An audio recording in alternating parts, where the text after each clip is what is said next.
Tracy.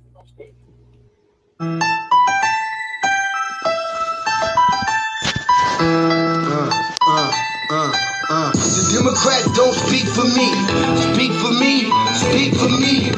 Republicans can't speak for me. Speak for me. Speak for me. A bitch ass nigga can't speak for me. Speak for me. Speak for me. You coon ass niggas can't speak for me. Speak for me. Speak for me. Listen here, this is a fact of life. I be rapping like Nat Turner came back to life. Grab Donald Trump by the pussy, he ain't acting right. I never run from a conflict, I be glad to fight. It's a very cold world that we live in. And somebody please tell Elizabeth you're not an Indian. You just trying to con them people to get the benefit. Just another immigrant, stealing from the Indians. That's some punk ass shit and that's too lame. Now we finna step over to Andrew Yang. And you a sucker, you could never speak for black folks. Fake ass pandering, trying to get the black vote. The Democrats don't speak for me. Speak for me. Speak for me. Republicans can't speak for me. Speak for me. Speak for me. A bitch ass nigga can't speak for me. Speak for me. Speak for me. You coon ass niggas can't speak for me. Speak for me. Speak for me. You know your boy be high off sativa. Kamala wasn't popping, so we said bye, Felicia. She ain't had a right policy. We ain't trying to meet her. Y'all can take Biden too. Bye. We don't need him. We don't need Roland Martin or that coon Al Sharpton. Didn't need Cory Booker from the start, man. I don't fuck with police and no snitch. You know I'm coming with the heat when I spit it. The Democrats don't speak for me. Speak for me. Speak for me. Republicans can't speak for me. Speak for me. Speak for me. A bitch ass nigga can't speak for me. Speak for me. Speak for me. You coon ass niggas can't speak for me. Speak for me. Speak for me. If you ever go to court and this is your luck, try not to get fucked by Benjamin Crump. I know it's hard. You and all go is hard. But who the fuck is Amy Cloak? Put her picture up on the bullseye and start throwing darts. People cut our organs out our bodies, that's a stolen heart. They can't save us from the flood like Noah's Ark. Black lives always matter, we finna go for ours. So then we savages, we don't need to pot the piss. Mike Bloomberg could suck dick with that stop and frisk. Bitch, you ain't speaking for us, we don't know you. Bernie Sanders, they get your funky ass on too. The Democrats don't speak for me. Speak for me. Speak for me. Republicans can't speak for me. Speak for me. Speak for me. A bitch ass nigga can't speak for me. Speak for me. Speak for me. You coon ass niggas can't speak for me. Speak for me. Speak for me.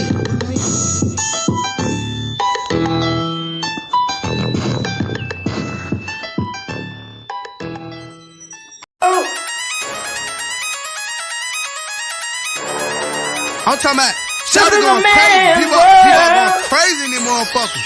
Run that shit back, man. But it means nothing. Nothing. Got a woman on the bed.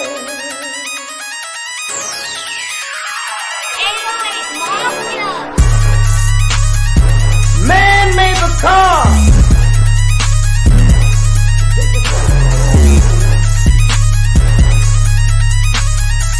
Man made the train to carry the heavy load.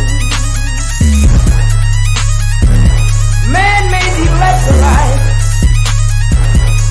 to take us out of the dark. Man made the boat for the water like the 7 omega. Man thinks about a little bit of baby girl and a baby boy. And man makes them happy because man makes them joy. But after man make everything we can, do you know that man makes money?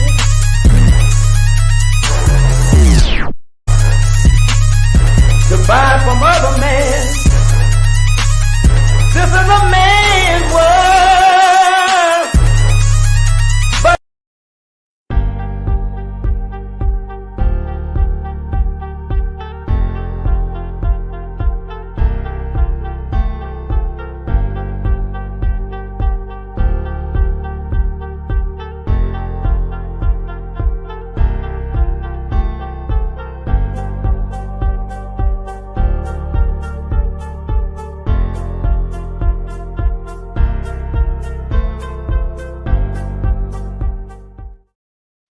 sunglasses. It's been an operation. I'm gonna get up my bed. Sorry, having issues with this damn mouse. That's because you're gonna plug it in. No, it was plugged in. Wait. Okay, greetings. Thank y'all for tuning in to another episode of the Frontline Black News. Shabaka, can you go on mute real quick? Because your background noise is... I got background noise? Yeah. Okay, sounds better now. Okay. Thank y'all for tuning in to another episode of the Frontline Black News. I'm your host, Che and Kruma. As you can see right behind me, right next to me is Lady Che, our other host. Say hi to the people, Lady Che. And we have our West Coast correspondent, Shabaka San Corey, Shabaka's Black Experience Enhanced. And we have the co-executive producer and co-host. Greetings, Shabaka from the Mile High Income, an illegal migrant flooded city in a sundown town called Aurora. Greetings here from Sin City, commonly referred to as Las Vegas, Nevada, where you lose your wages and they do everything they can to get you drunk and fucked up and depart you from your cash. Yep, that's what they do. Yeah. Pretty much. Do that. Okay, are you still getting that feedback, Brother Che? No. Okay. All right, the microphone hooked up. When you're not talking, I hear it. Yeah. Okay. It's that damn refrigerator, man. That's what it's doing. Okay. Wait a minute. Let me see here. See if I can close the door to this room. Okay. What about now? It sounds like it's gone. Okay. I can hear it. I can still hear it when you're not talking. But we'll just have to roll with it. Okay. All right. Where's the plug in? It just sounds like somebody's breathing really hard or something. Real quick, that thing pops up. Plug right here. I wonder if I ought to hook the Bluetooth up to this thing. How was it the other night? Because I was on the Bluetooth. It was excellent. It was good. Okay, the Bluetooth has got to charge up for a minute, man. So after it charges up in about 2 minutes, man, I'm going to switch it to keep the acoustics. Okay, ladies and gentlemen, tonight, we're discussing I'm sorry, Chewbacca. I got sidetracked. I was trying to finish the introduction. Oh, go ahead. Yeah, so thank y'all for tuning in. This is season 4, episode 9, part 3 of the Frontline Black News. I already went over host. Okay, I already did that. And we'll be discussing several things. The first thing that we're going to be discussing is, there it goes again, Chewbacca. Real heavy. Real heavy? Yeah. No, shit. Okay, wait a minute. All right, hold on. All right, okay, go ahead, man. I'm going to mute myself out. I'm going to make an adjustment here. Okay, I got you, Sparky. So we'll be discussing several topics. The first topic is the California wildfires in Tracy, California. Then we got y'all president. Y'all president, because y'all voted for him in 2020. Sleepy Jim Crow Biden. His son, Hunter Biden, the one that's still fiend criminal, all that. He's in court. And he's facing federal gun charges. Will his daddy bail him out? Or pardon him, rather. Then we got Democrat Shills want black voters to be afraid about Trump appointing let me rephrase that, about the dump as in human shit, and we want to make that perfectly clear. Trump wants to make us afraid about Trump appointing 2 Supreme Court justices. These Democrats, man, they have no chill, and they're in a desperation, full throttle. Oh, most definitely. Okay, how do I sound now? You sound much better, Shabaka. Okay, so what it is that other headset that I got, I'm getting ready to shit can it. Okay, so which means is that the filaments are fried in it. The raggedy motherfucker. I never buy the headphones from them motherfuckers. Yeah. Okay. You gotta pay. You definitely gotta pay for quality these days. Yeah, that's for damn sure. Then we got. I already went over that. Hunter Biden's trial started today. They fitting the jury for tomorrow. I had just seen latest update. Then we got prison coming soon. Oh yes, it's a prison coming soon for Hunter Biden. We shall see. Biden, Sleepy Jim Crow Biden, his daddy. Yeah. Chicago's DNC convention may go viral or virtual this year, Shabaka, to avoid protest fears. Oh, ain't that about a bitch? Is because see, them motherfuckers is worried about a repeat of what happened in 1968. Okay, now I'm just gonna give a brief rundown. This is from memory. I was only 9 years old when they had the last Democratic National Convention in there. Okay, what they did was they beat the shit out of Dan Rather, who was a correspondent for CBS News. They whooped Dan Rather's ass. Then the NBC correspondent by the name of John Chancellor, they booked his ass. They threw him in jail. And Mayor Daley got up there and told all the motherfuckers up on the podium to kiss his ass. Well, that's Chicago, folks. I mean, they got certain traditions there. It was the home of Al Capone for many, many years. So what is to be expected? You know what I mean?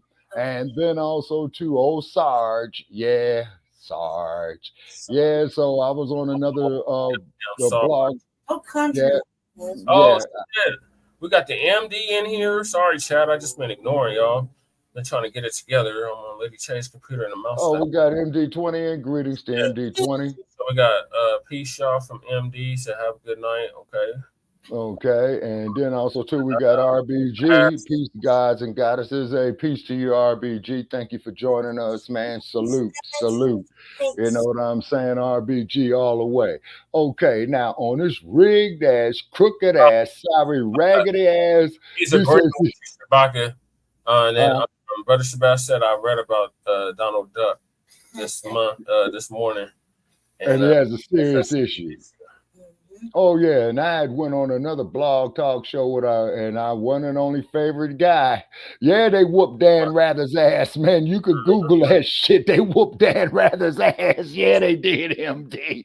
And then the other news reporter for NBC by the name of John Chancellor, they arrested that motherfucker, man, while he was up there on the news. And they said, well, what's going on with you, John Chancellor? And he says, well, I'm under arrest. You know what I'm saying? KRS-One, we're not done. So we got Sheila Jackson Lee announces she has a pancreatic cancer diagnosis. Then a black sports news anchor is coming out, and this proves that homophobia is dead. It's a made-up term that they use to push their agenda. Yes. Then he says the dump. Oh yeah, got the dump as a human shit has been convicted of all 34 counts. Which is great news. Great news. Great news. Does it even matter? It doesn't. It doesn't for all practical purposes, because I just found out today, believe it or not, is that you could be a convicted felon and still run for the presidency. So therefore, so to quote Jay Dizzle when he had mentioned Goodfellas the other night, so then they might as well have Tommy run for president, Nikki Cabonis, Jimmy 2 times, you know what I'm saying? And what's your boy BMF Big Meech? Let's throw Big Meech in there too. Yeah, oh yeah, man. So therefore, man, so then at least that will show that there's halfway some justice. All you gotta do is be a crooked motherfucker like Donald Duck, you know what I'm saying, and be convicted, have a rap sheet as long as your arm, man, and go get the job. Now, if they elect Donald Duck, I'm not done yet though, Sparker. Okay. So got that, and then we got the teacher that held that slave auction that we covered a few weeks back in her classroom. She's only been placed on leave. Oh, well, they need to fire her ass. And then, of course, we got our illegal migrant news, and our unhoused neighbor news, right? And our illegal migrant sweeps. in our unhoused neighbor suites. Okay. And our brother Shabazz says Donald the Dump Trump Yeah. is charged for sexual assault. Okay, now they need to have his ass fall on that one, is because when he's going to sit up there and say, grab a woman by the you know what, that is a sexual assault. Oh, yes, sir. And in some cases, in some states, man, that could be attempted rape in the first degree.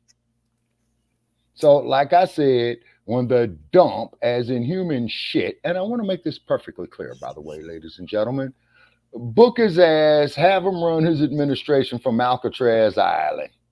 Okay? Throw his ass out there in the middle of Frisco Bay on Alcatraz Island. Now, for those of you that says, well, Alcatraz has been closed, hey, then reopen the motherfucker and let him run his administration from there. And let them rats bite him in the ass, roaches, you know, all other kind of other situations that they got going on out there with Donald Duck. Now, but one thing, though, that Donald Duck did say, people, is that he did say that we are due reparations at the federal level because we built this motherfucker. So the question since day one of the dump being or running for office or being in office is, will he cut the goddamn check? Right. You see? And I'm going to tell you something. If Donald Duck goes up there and cuts the motherfucking check, you know what I'm saying? I'm not saying that he is. I'm not saying that he isn't. But if he does that, man, then that there will put all kind of egg on the Democrats' face. And then what the Democrats would do, if Donald Duck was to do that, then they're going to get all the Tim Scotts, all the Cotton Mollers, you know, all the ass scratchers, Claibornes, you know, Yassa Bosses, Coons, whatever. Democratic shills. Yeah, they're going to get they definitely going to get the Tim Scotts. They don't really have too much to work with on the Republican side. We ran them all off the block. Yep, so, and then too, and then do this. They're gonna have to take the Sheriff Clarks and the. Oh yeah, most definitely. You know, the damn and it's sickening. Now, see, the thing is about this syndrome of the slave mentality. You see, that shit has been beaten in us, you know, for generations upon generations. And then when they came up there and said, okay, well, you know, you colored folks are free and we're going to make you citizens. And I have not had not one person tell me that when did we as a people after slavery petition the United States government I believe to be citizens? Did answer that question for you, Shabaki. Oh yeah, what was asked again? Please tell me again. I'm old and might be on the verge of senility. He said that happened with the 13th, 14th, and 15th Amendments. Okay, I understand that, but show me where we as a people have went and pushed for the 13th, 14th, and 15th Amendments. Now that is a trickier question. Right. Okay, because that would be during the Reconstruction time or even Civil War time, Shabaka, like right. Antebellum time. Right, because the Reconstruction era was pretty much all through the late 1860s, all through the 1870s to the early 1880s, I believe, if memory serves me correct. But what I would do is that I will pull up my books from Lerone Bennett and check it out. You know what I'm saying? Which is a great source of information, you know, that Sarge, you know, really has a problem with, you know what I mean? And so RBG, okay, so it is official that Trump is charged for sexual assault? That's what he said. That's what Brother said. He got charged, but he hasn't been convicted, though, is the question, though. Okay, no, but what I'm saying is, though, has he formally been charged for sexual assault? Is because if he has, that is a major game changer. Yeah, he just had to pay out old girl behind that shit. The white girl that he still won't stop talking about. She just got like 80-something million off his ass. Okay, all right, but that is keep him broke.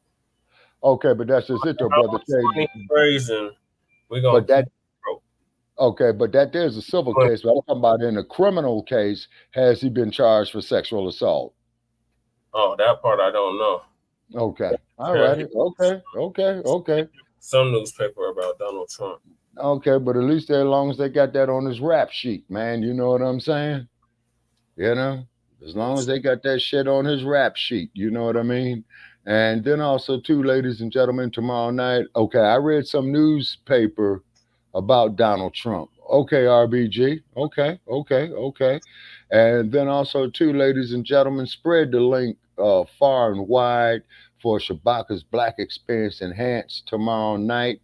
The number to call in is 516-418-5996.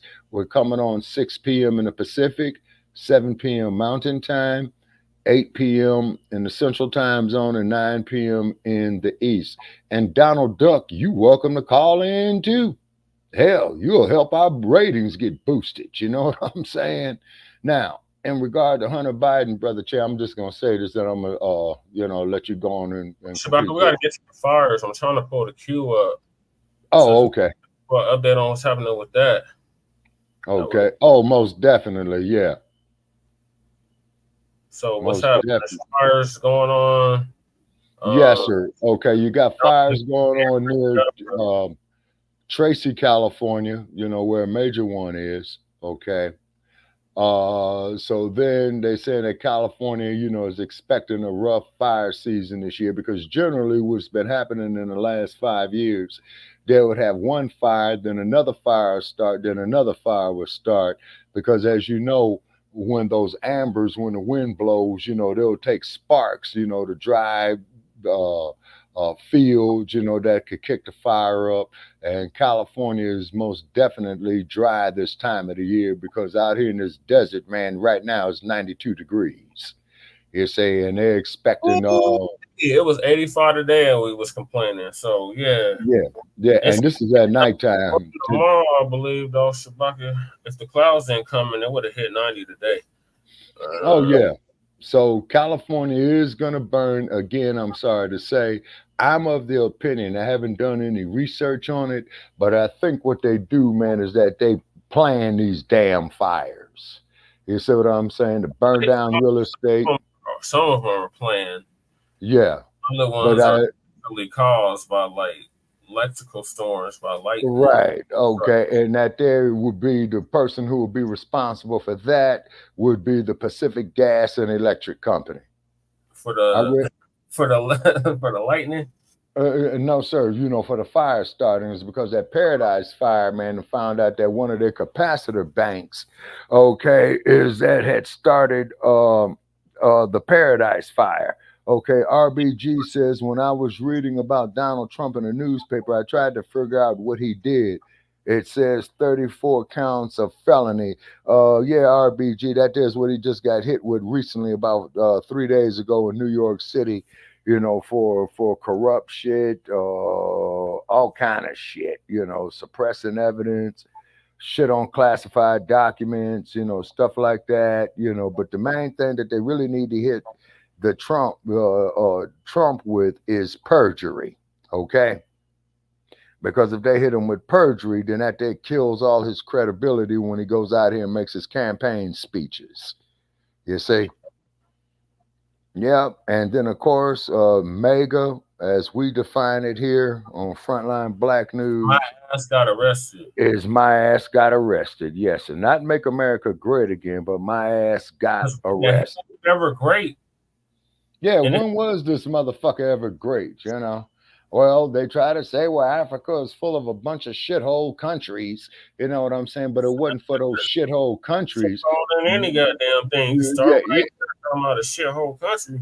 Yes, sir. You see, and then keep in mind, that's where all the silicon, the chrome, the bauxite, magnesium, gold, you know what I'm saying, diamonds, all that there comes from those shithole countries. Or rather a state, because some of these states is straight shitholes, like Colorado. Oh, yeah, and California.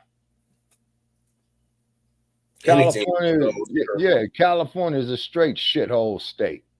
Anything goes here, and there's massive homelessness, and people can't afford to live here no more, especially our people. So we've been out of all of the major areas that we used to occupy due to redlining. We were forced there. Right, and that's And another reason for the reparations as well too. To those communities, if you will, without Yes, having sir. fear of being lynched.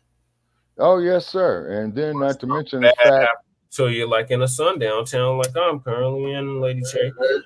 yeah, and also to a sundown town like Taft, California. Oh A yeah, sundown town like Shasta, California. You know what I mean? and if you black, you can get lynched there. Mm-hmm. Loveland, Colorado.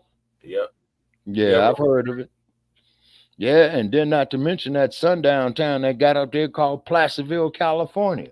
Yep, the same place, you know, where they discovered all the gold, you know what I'm saying? Up there in El Dorado County. It's the footage of the fires, y'all, from ABC. California. Okay. Yep. More than 12,000 acres burnt by California's peak wildfire season starting off in a big way. More than 10,000 acres burned with homes threatened, flames and smoke filling the sky. ABC's Melissa Adon is in Los Angeles with more. Melissa, good morning. This is a big deal. Good morning, Gio. We are monitoring the Corral fire. It is a major fire growing in Northern California. This is in the town of Terry in a rural community. CAL FIRE confirming it is about more than 12,000 acres that have burned. Fire crews have about 15% contained. Now, evacuations are underway. There's also a highway portion of I-580 shut down as crews work to battle this blaze. Fire crews containing this at 15%.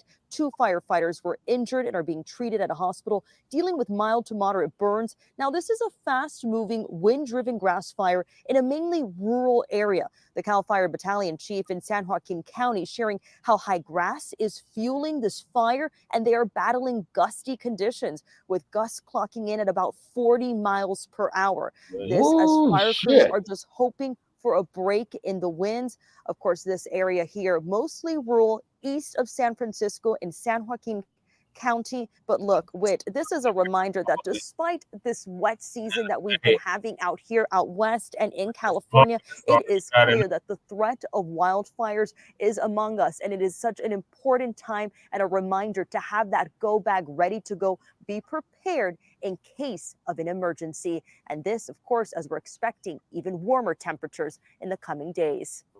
Absolutely. Just getting into those summer months. Melissa, thank you. That wildfire spreading in hot, dry, windy conditions, as Melissa just noted. California. Let's go right to ABC Samara Theodore looking at the weather picture here. Samara, good morning. Good morning, Whit. Yeah, the improvements are not coming anytime soon. So here we have the Corral fire burning just south of Tracy. Winds are going to gust up to 40 miles per hour today. Look at the temperatures, 85 degrees today. They're anticipated to hit about 100 degrees by Tuesday. And that's when that excessive heat watch goes into effect from Redding all the way down to Afton. We also have a heat advisory that will begin a little bit closer to the coastline. We do expect the excessive heat watch to expand then by the middle of the week to Las Vegas, Phoenix, and Tucson. Speaking of Las Vegas normally hits 110 degrees by July. They could be looking at hitting 111 by Thursday. That will be the earliest on record. Triple digits anticipated in Palm Springs and Phoenix as well. And very quickly, I'll wrap with this. The the Climate Prediction Center is anticipating temperatures to remain above normal out west as we head into next weekend. So no relief in sight. Janae? Oh, none at all, Samara. Thank you for that. Firefighters were able to get a handle on the Corral fire. Burned west of 580, south of Tracy. Our chopper was over the area about an hour ago as fire crews mopped up some of the remaining hotspots. Are you still there? Fire looked like that last night. CAL FIRE said more than 14,000 acres have gone up in smoke. Okay, I'm just thinking in my mind. Fire now is 30% contained. Of the areas that I've traveled through in that. Just after 2:30 yesterday afternoon, and the winds made it a tough fight for fire crews. 2 Alameda County firefighters had to be flown to the hospital. Interestingly, Alameda County Fire said that it was doing a control burn in the area. The control burn was put out about 3. Right now, fire officials say the 2 fires are not related, although the control burn ended at just about the time that the Corral fire started. What a fucking coincidence. And this is the...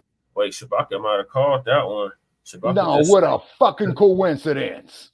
control No, fire. man, Don't The remember- California, they ain't fooling me with this shit. They planned that shit, okay? Now, the reason why I can see that they have planned that shit is, number one, is the all that scorched mismanagement. earth. You see all that scorched earth? Say that again now. The black spots. That's all where the Yeah, fire that's is. the scourged area. So which means is that they had a controlled burn, is because in that area of California, you do have a lot of dry grass out there. I mean, for miles upon miles. Okay. And then when you go up there through the Altamont, as they call it, which is that they stated Interstate 580, which takes you out of the Bay Area, you know, into San Joaquin County and Stockton and what have you. Okay. Now, so the sparks hit, okay, the winds is blowing, and then keep in mind it is abnormally warm up there in Northern California, is because that's generally your foliage and it's all green there. Southern California is mainly desert-like, and what happens is that the San Joaquin Valley is nothing but a great big ass wind tunnel, man, because it's 700 miles long and 200 miles wide. So generally this time of the year, the warm air would come up out the south off of the desert. Then in the winter months, the cold air would come up out of the PMW going through there. So, and what else, Shabaka? What else is along that 900 stretch? okay, what you got there is Sacramento, you got Stockton, you got Turlock, you got Madera, you got America's Salad Bowl over there. So therefore, ladies and gentlemen, expect your vegetables to go up in price. You Okay. got fault over there too. You got what now? There's a fault that sits on. Oh the San Andreas fault. The fault line. San Joaquin Office of Emergency Services showing the evacuation zone. But as we mentioned, all of the orders have been downgraded in this fire to warnings. Roads will still be closed to through traffic. A boil water notice has been issued for most of the evacuation zone due to what they are calling a water outage. And despite the orders to leave, one neighbor who lives across from an area where one home was lost stayed behind to make sure more homes didn't go up in flames. John Ramos reports. And these can be insurance jobs too. too. 2:30 p.m. Saturday on the outskirts of Livermore, and by the time it got over the that's where the National Laboratory is. It had become the largest wildland fire of the year so far.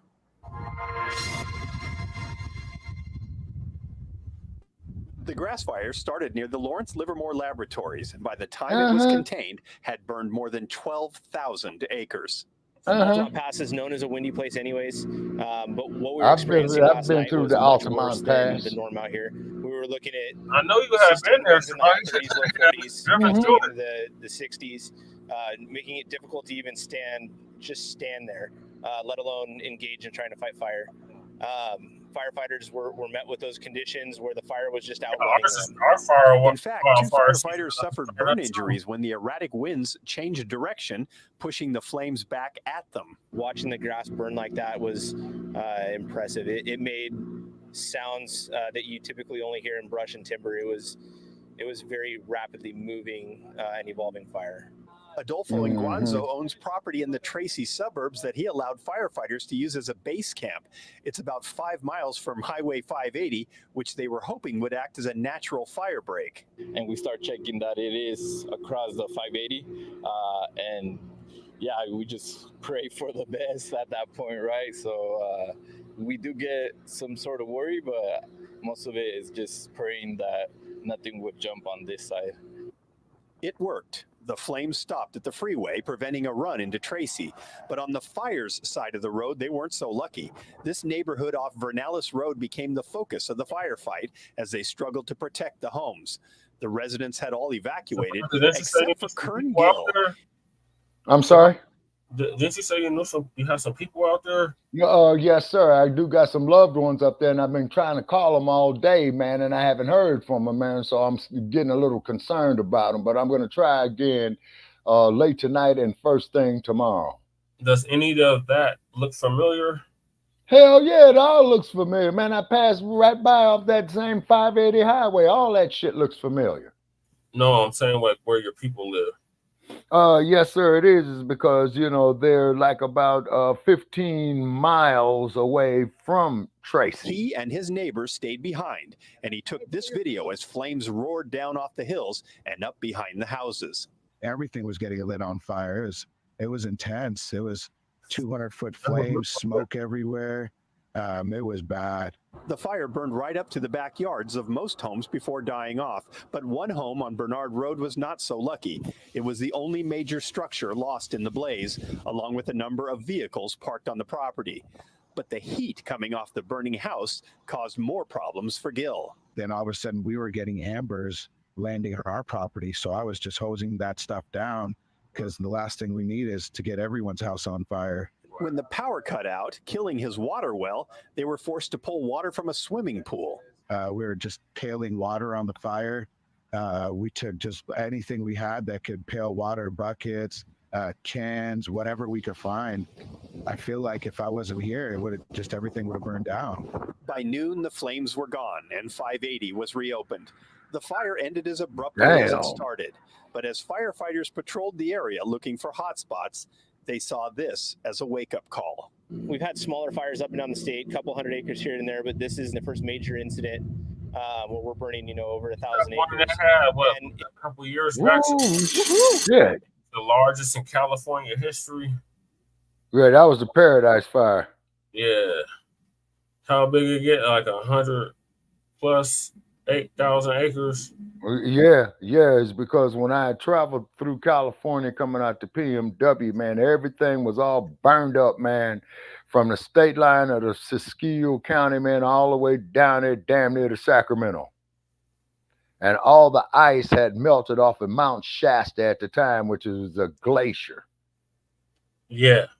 And I'd ask people generally there where I stop, you know, to get my coffee and to take my break. I says, what happened to all the ice up there on Mount Shasta, the glacier? They said that the fire had melted it, the heat. You see what I'm saying? Because not only do you have the heat from the fire, you also got the desert heat and the heat from the summer weather as well, too. That adds to it is because, as y'all know, go back to elementary school where you got the fire triangle, which is fuel, okay, heat, right, and air. So what a firefighter tries to do, they try to break the triangle. They try to kill the flame, which is the heat, or they'll try to block the air. You see what I'm saying? Yeah. And then quite naturally, of course, you see them a lot of times where they'll go up there and start pulling up grass, which is the fuel of it. You see what I'm saying? So what Newsom sorry ass needs to do, that starting in late March, then they need to have the state out there, man. People do it for community service or some convicts, man, over there at the Slammer and Tracy. You know what I'm saying? To get some time off to go out there, man, and sickle that grass. You see what I'm saying? Because the summers are getting more and more warmer that I recall, man, you know, on the average within the last 20 years out there. See, that shit there is bad. Now, also, too, not only do you got the fucking fire, but the damn air quality gets fucked off, too. Yeah. And then you got that fog on top of it. Yeah. Well, see, so what they need to do, it seems to me, is that they would have gotten them damn water planes, you know what I'm saying? Fly down there to Frisco base, scoop up the water, man, you know, fly over there to Livermore and dump the water. Obviously, they wasn't expecting this Shabaka. It kind of caught them by surprise. Okay, well, then I blame that on Gruesome Newsom, is because, you know, he's the goddamn governor, man. He's supposed to issue out some goddamn executive orders for emergency management services. Sorry, y'all. Having technical difficulties with this mouse. Okay, and then on top of it as well, too, now the thing, if they really wanted a good disaster, and if the Almighty really wanted to fuck them up with that fire, have a damn earthquake to go with it, then you're fucked. Shabaka, this year, I wouldn't be surprised. I'm sorry, y'all. I'm not purposely ignoring y'all in the comments. I'm just No. Okay, alrighty, yeah, and so we're having technical difficulties, ladies and gentlemen, out of our Denver studio. So I'm just gonna sit up here and just ad lib, on these fire situations of my time of living in California. Okay, this is bad. Okay, the water pressure is gonna go down on all the homes out there because the fire department is using them. Number one. Number two is they're going to have everybody shut off their energy because electricity is heat as well too, you see. And so they're going to want everybody to turn off their air conditioners. They're going to want everybody to turn off their other things, unnecessary devices that they're using for electricity. Because keep in mind, you got transmission lines that are going through this shit as well too. See, all up and down the state. So if the fire hits those, you know what I'm saying, and burns them, they say that's 200,000 fucking volts, man, that you got going through. Okay, and RBG says, I don't know if you remember what happened in Granbury, Colorado 20 years ago. I almost forgot about it. Bulldozer rampage back in 2004. Yeah. So then the state of California with Caltrans, they need to get them damn bulldozers out there. You see what I'm saying? And you're right, RBG, they cannot beat Mother Nature. You could hold her at bay, but fighting Mother Nature, you're gonna lose that fight. Otherwise known as the netter. Yes, sir. And then also too, and just pray to God a fucking quake don't hit while all this is going on. Shabaka there, dude. That's why you got the hell up out of there. Hell yeah, man. That's why I got the hell up out of there, man. I'm glad I did. You see what I'm saying? The state administration under gruesome Newsom's regime is all fucked up. You know what I'm saying? They're worried about a motherfucker shoving ketchup up his ass as opposed to the natural management of things of what they should be doing. You see what I mean? Yeah. And then also too, ladies and gentlemen, keep in mind is that there's where Silicon Valley is headquartered in California. So as we know with our laptops and our cell phones, a whole lot of energy is being pulled for them to function. But what it is they keep putting up all this goddamn advertisement on this here, like this bullshit you see right there. You see what I'm saying? And that there puts more strain on the power grid too, for some fucking advertisement. Yeah. Shit that don't nobody want. Scammers, hackers. So much money. Yeah, exactly. You see what I'm saying? That those are multi-goddamn trillion-dollar organizations out there. I said trillion. The alien with the T. You know what I mean? And they could do buying all of them, maybe. But ain't no single trillionaire yet. Not yet, but you got motherfuckers on their way. Yeah. Jeff Bezos himself, he's 50% of the way right there. He got like $500 billion. Mm-hmm. Okay. And fuck this motherfucker in the commercial right here. Fuck the commercial. Fuck the commercial. Fuck the commercial. Fuck the commercial. Ain't interested in a goddamn thing they got to say because they ain't paying us shit. So fuck them. Right.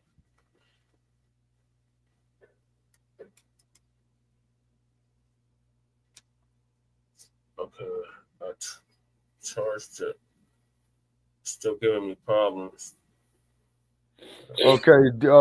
Don't you have a flat mouse on your computer laptop? No. On my laptop, yes, but not on this computer, no. Okay. I'm on Lady Chase computer. Okay. See, look at this shit, man. Look at that. See? Yeah, that was a construction fire. Mm-hmm. That happened in Redwood City. You've been there. Yeah, Redwood City is up there in the north. It's right below Mount Shasta, as a matter of fact. It's off the Interstate 5. And then when you get to Redwood City, that's when you start climbing the mountains up there into Siskiyou County. And then that's when you're going to pass right by Mount Shasta. Yeah. It's acting real weird. Okay, it might be artificial intelligence. It could be something fucking with Silicon Valley due to this fire as well, too. You see? I'm trying to get back to my original cue. Okay. Giving me the hardest time. Okay. So we're pretty much done on the fire. I have some more clips to play with. Okay. I think we just saw it. The latest report was they had got it under control finally, but damn, 12,000 acres. Mm-hmm. And out there by Livermore. Last 10 minutes as crews are battling a fire in the hills closer to Livermore. And on the other side at the Altamont Pass, a grass fire broke out late this afternoon near Interstate 580. You can see the burn scar there that fire created. Good evening. I'm Edie Lambert. And I'm Ty Steele. Thanks for being with us at 6. The fire happened west of Tracy near the Altamont Pass Wind Farm substation. That's a PG&E facility. It has burned more than 95 acres right now and is 50% contained, according to CAL FIRE. And it's close to the fire that forced evacuations in San Joaquin County this weekend. Okay, so we are working to get a live shot from this scene, which is, we're having a technical issue at the very moment, but we want to check in with Tamara Berg. Here. All right, let's take you to the East Bay. Fire crews mopping up and trying to fully contain the biggest wildfire we've had so far this season. It's called the Corral Fire. It started Saturday afternoon near the Lawrence Livermore Lab in San Joaquin County. It spread quickly, destroyed one home, threatened many more. NBC Bay Area's Jody Hernandez joins us from Tracy tonight.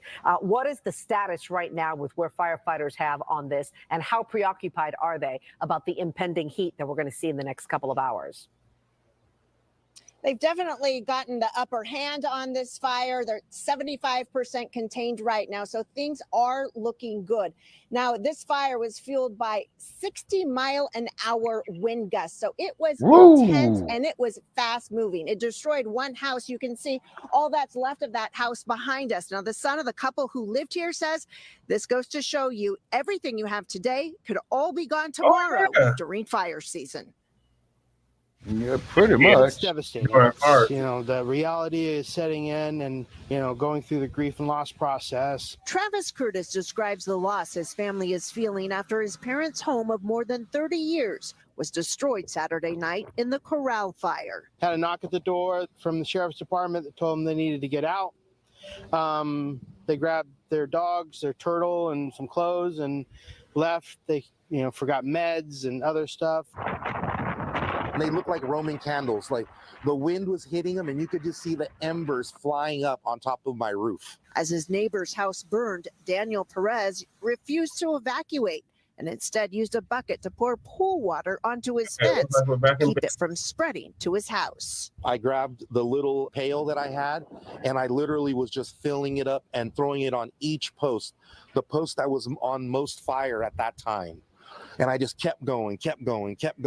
He helped save his home, but a backyard workshop filled with mementos and family heirlooms burned. That jukebox right there was from 1957. My parents danced at their wedding party with that jukebox.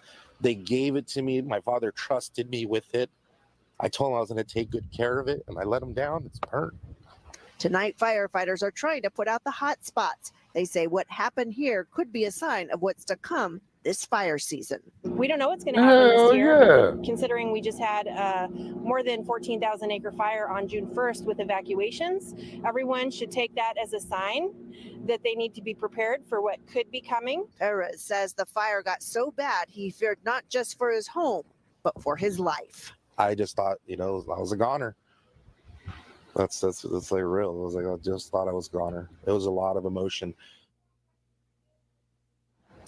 And we're back here live. You can see it's still very windy, not half as windy as it was Saturday. And you can also see the hills, the charred hills behind us. Again, more than 14,000 acres have burned out here in San Joaquin County.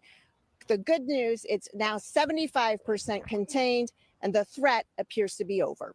Reporting live in Tracy, I'm Jody Hernandez, NBC Bay Area News. Okay, thank you very much.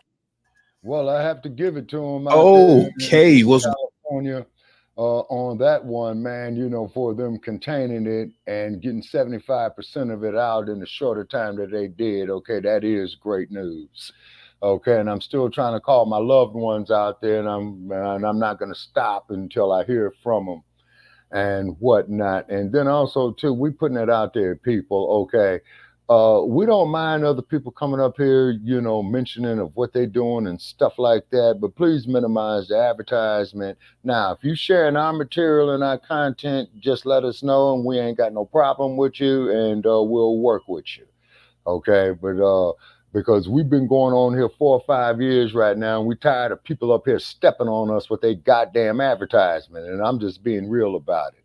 But we do not have a problem of working with you if you are getting out our advertisement for our material. You know, one hand washes the other. It's called reciprocity, one of the principles of my art. Right. I agree, Spucker. Okay, so moving along. Thank God it was only one house that was lost instead of several lives and homes destroyed. That eases my mind a lot with them having it 75% contained. So also too, I'm quite sure that the city of Oakland has gotten a great deal of smoke from there, you know, and I'm quite sure they had an inversion layer over Oakland and the San Francisco Bay Area, and then hopefully the winds will come off the Pacific to carry out, you know, the smoke, not the ambers, but the smoke, because Frisco Bay does stay pretty windy on the majority of the time. You know what I mean? Yeah, especially the storm is blowing in. Yes, sir. So hopefully, man, they'll get some rain to hit it, and then, you know, some rainwater to reinforce it with it being totally put out. Is because over the years that I've lived there in California, when they would have some of these fires, they would prey on the rain, and some rain has came through, and they had a few thunderstorms a couple of times that came through there, heavy rain that came through there on one fire, and it put the fire out totally.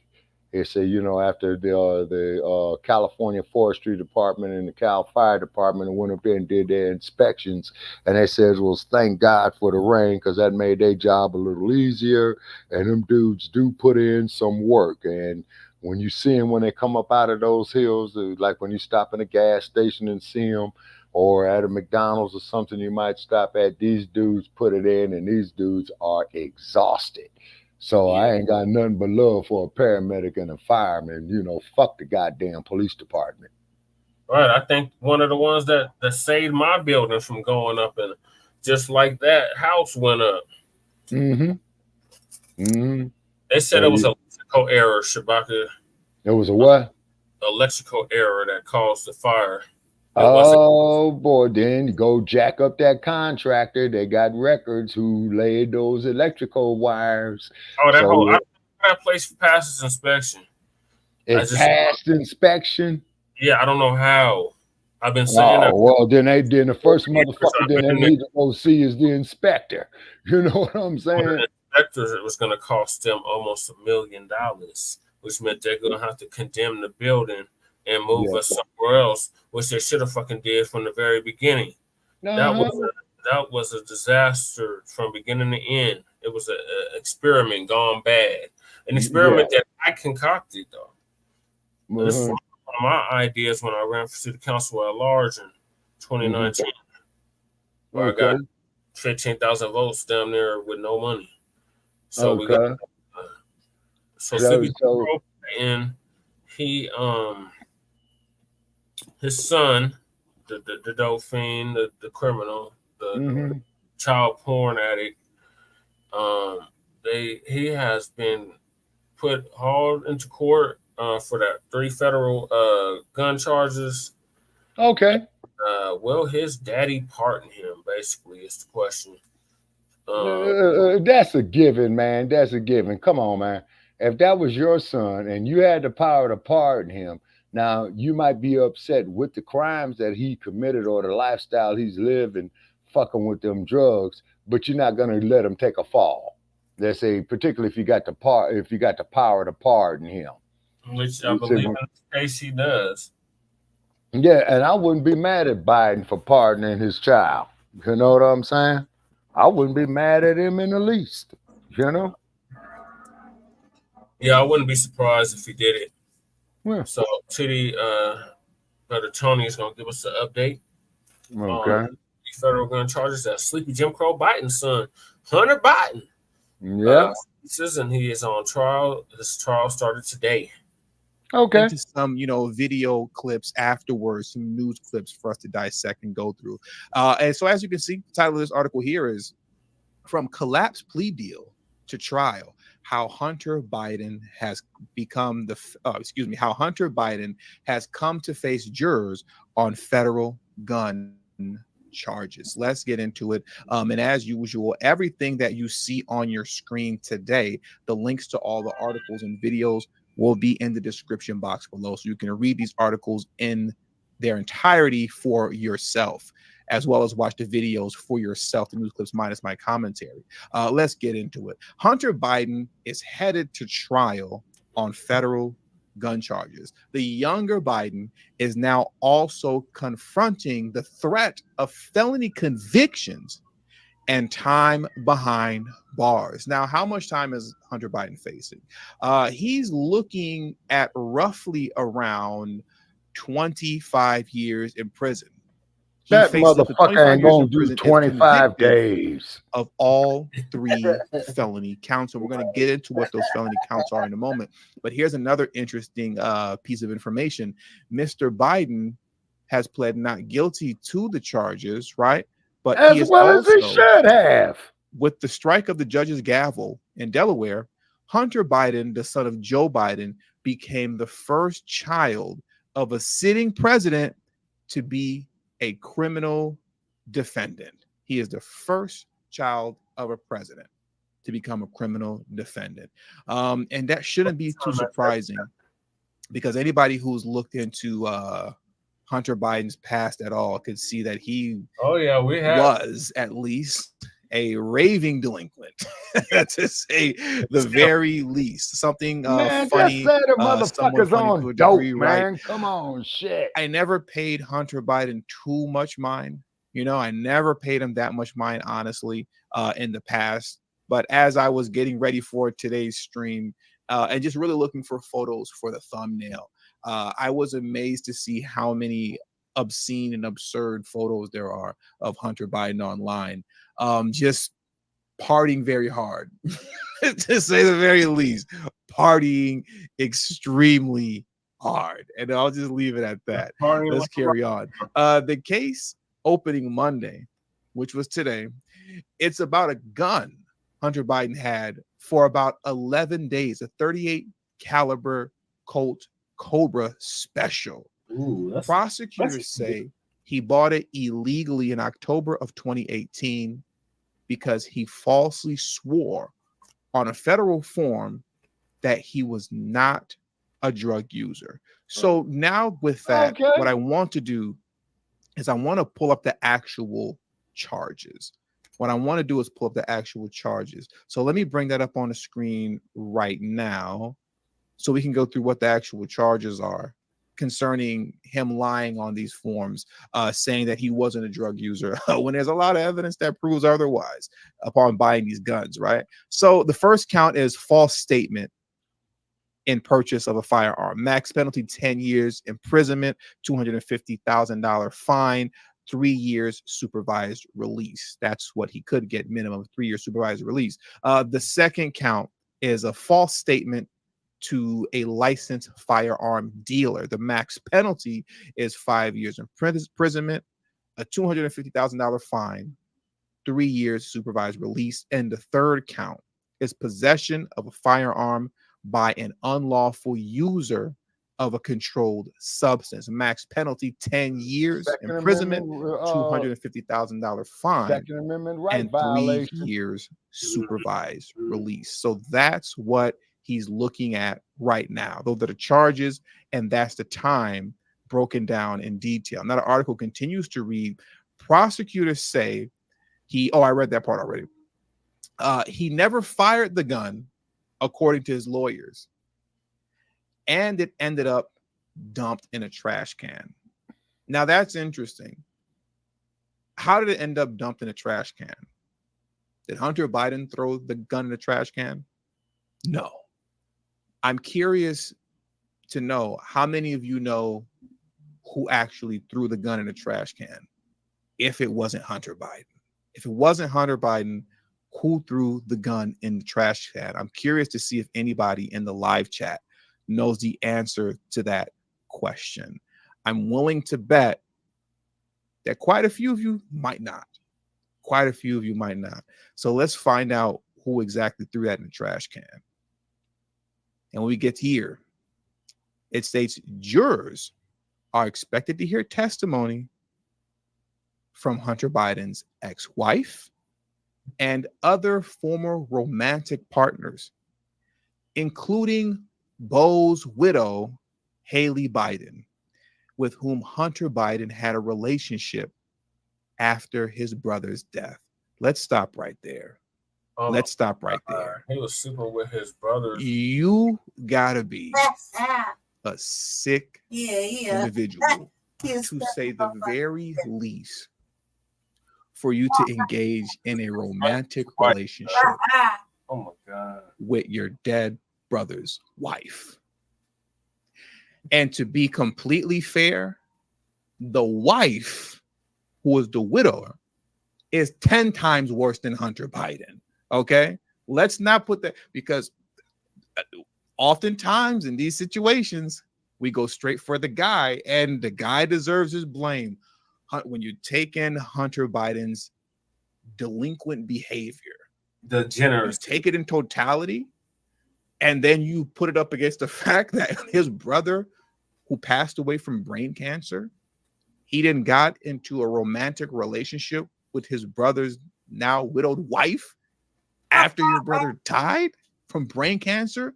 Like no less than a year later, probably less than a year later, y'all were already in the sheets. Yeah, you definitely deserve your blame, bro. Right. You're a scumbag, because I can never in a million years imagine me doing that to my brother.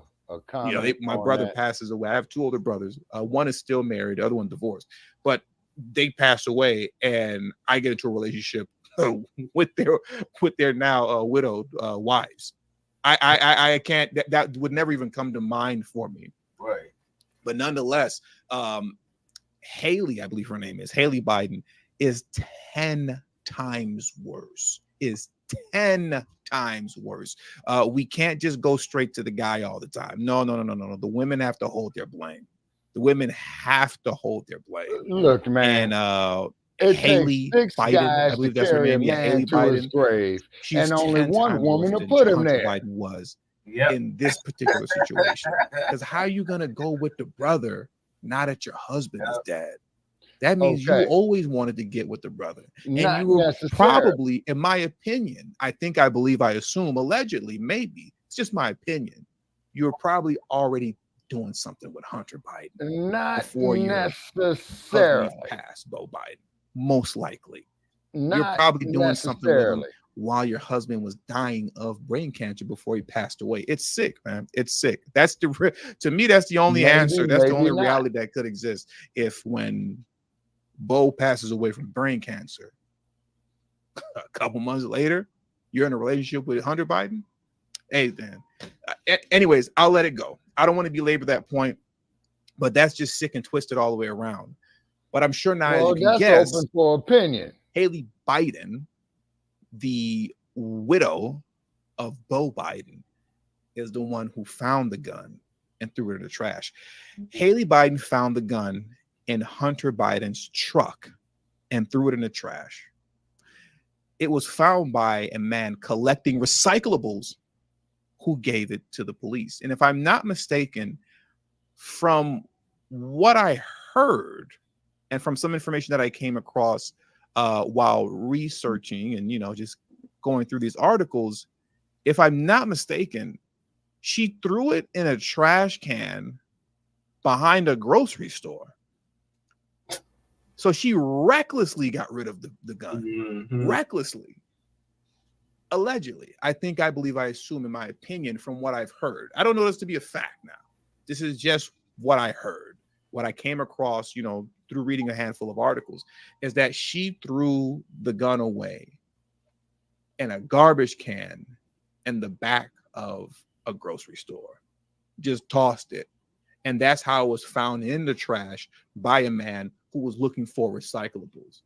He was digging through the dumpster in the back of a grocery store, probably looking for some cans, looking for some glass bottles to recycle. Well, and you came can tell that across wasn't a black motherfucker, because if a and he black returned that motherfucker would have he found sent that that into gas, the police, he and probably now would have here we used are. it, or And probably wouldn't sold the motherfucker. Biden, he almost got away with it.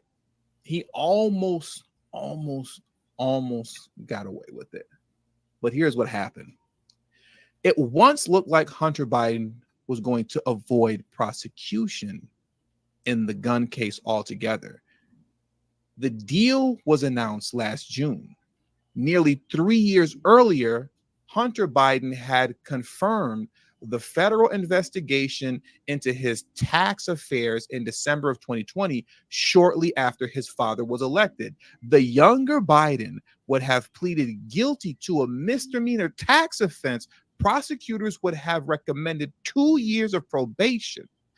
There was also a diversion agreement that would have allowed him to escape prosecution on felony gun charges as long as he stayed out of trouble for 2 years. I have never heard of a diversion agreement in my life up until this moment in time. California has many of them. So him pleading guilty to misdemeanor tax offense, they were going to roll up the gun charges in what's called a diversion agreement, to which he wouldn't face those charges anymore so long as he pled guilty to this lesser charge of a misdemeanor tax offense. And as long as he stayed out of trouble for 2 years, then that gun charge would have went away completely. Like I said, I personally have never heard of anything like that before. Clearly, just because I haven't heard of it doesn't mean that it doesn't exist and it's not a thing. Because clearly it is. And I want to go through that very quickly too, just to get a little bit more of a concrete definition on what that actually is and what that actually means. A diversion agreement. A diversion agreement is a contract between a defendant and a prosecutor that allows for an alternative to prosecution in a criminal case. The agreement can include a deferral of charges, dismissal of charges, or a combination of both. In exchange for the alternative, the defendant may be required to meet certain conditions, such as participating in a rehabilitation program, making restitution, and refraining from criminal activity for a specified period of time. For Hunter Biden, it was 2 years. The agreement must be approved by a court and may include a detailed statement of the defendant's requirements and the reason for the diversion. But that got spoiled. Why did it get spoiled? Here's why.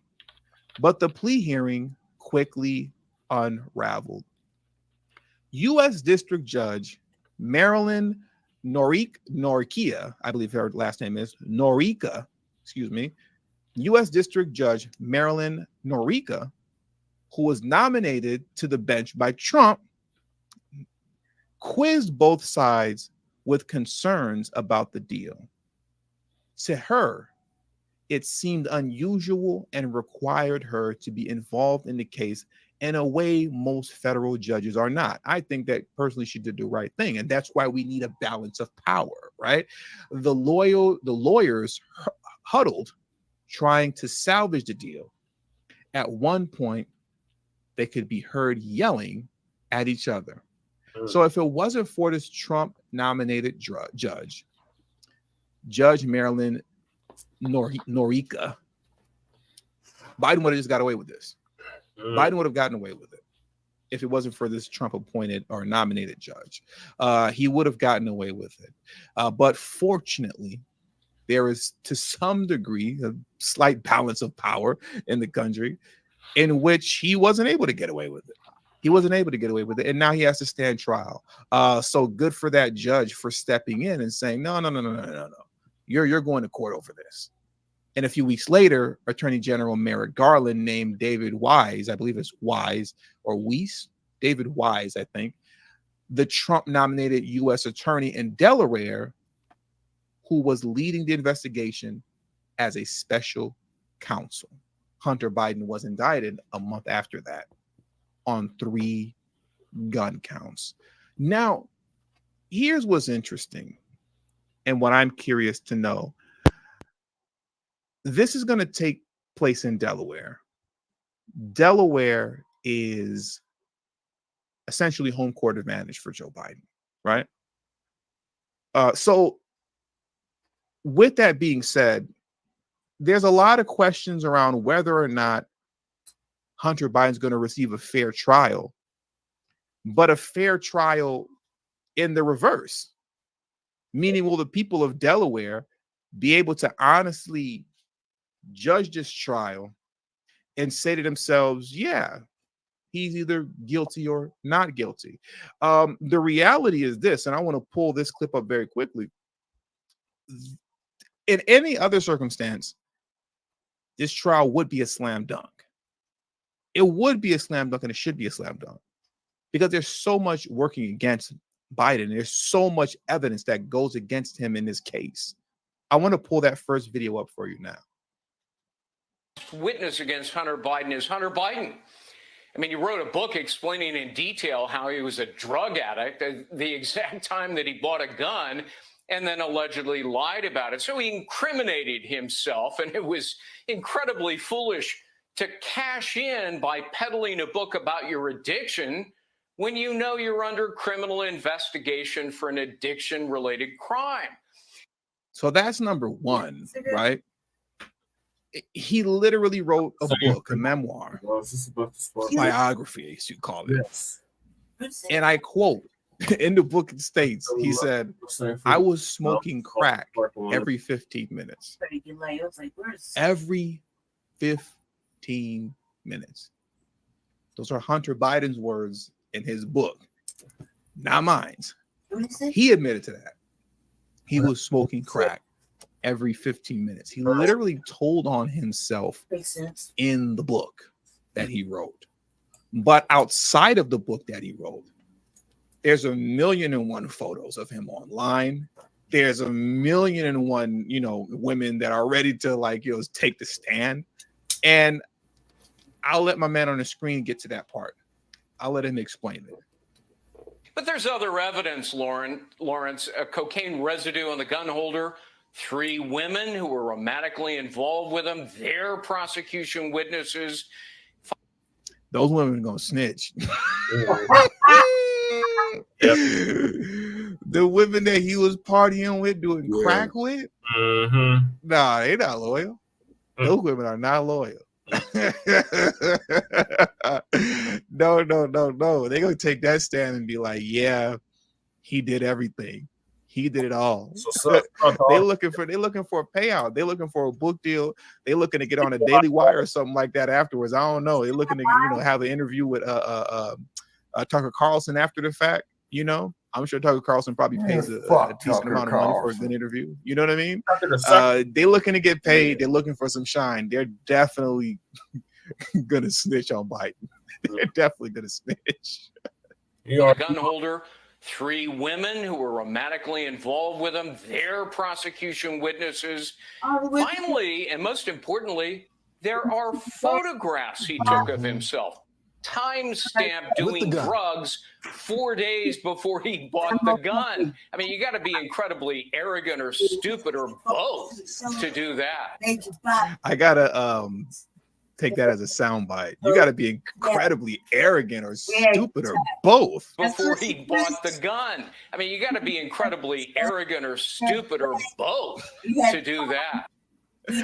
Like I said, when I was looking for photos for a thumbnail to place in the thumbnail for the video, the amount of just degenerate Hunter Biden photos that popped up blew my mind.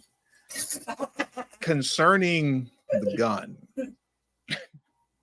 there was a photo of him holding the gun in the nude with Johnson hanging out. He flawed therapy. He's somewhere doing crack. You know what I mean? And he did naked. His daddy wanted holding a gun all the bad neighborhoods with these other women crack that are apparently not going to take the stand. be had by Imagine walking into a room Yeah, the trap house. and you see Hunter Biden standing there in the nude, holding the gun in his hand. Like, yo, bro, what's going on, my man? You good? Are you okay? Are you okay? Hell no, you ain't Why okay. you That over here in motherfucker the on nude, dope. Hell no, holding you the ain't gun with okay. Johnson out and everything. Listen, I'm gonna leave.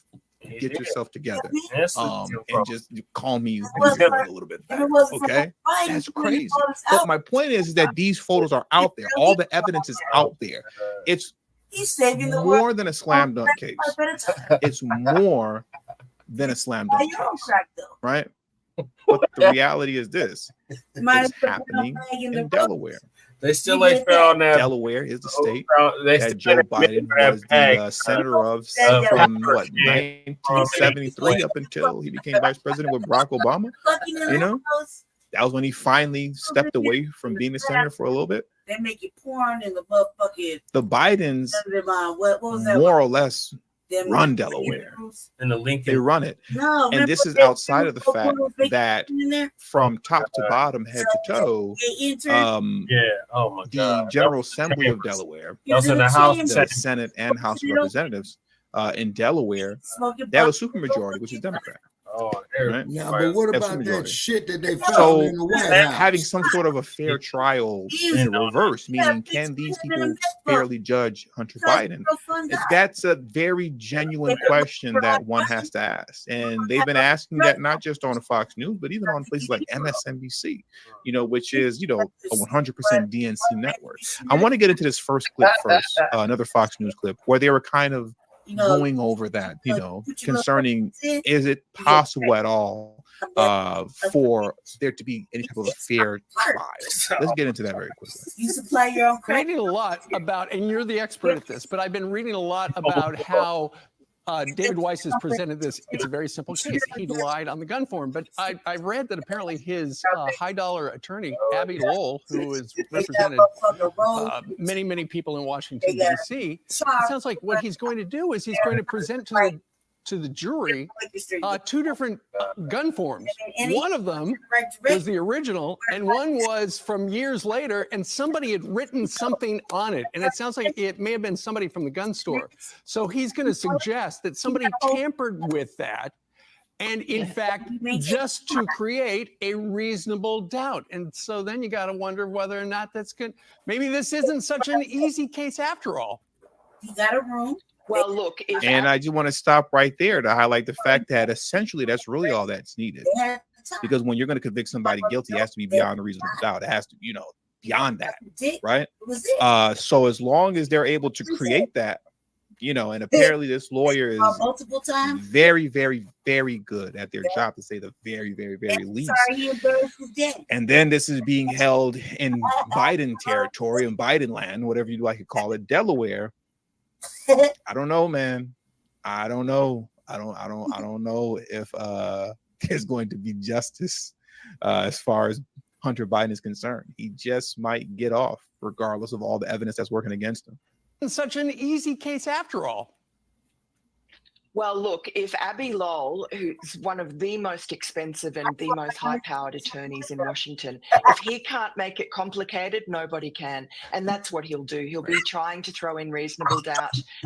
You know, the prosecution has a good answer for that question about the gun form. It was just an additional, I think, driver's license or address added in afterwards.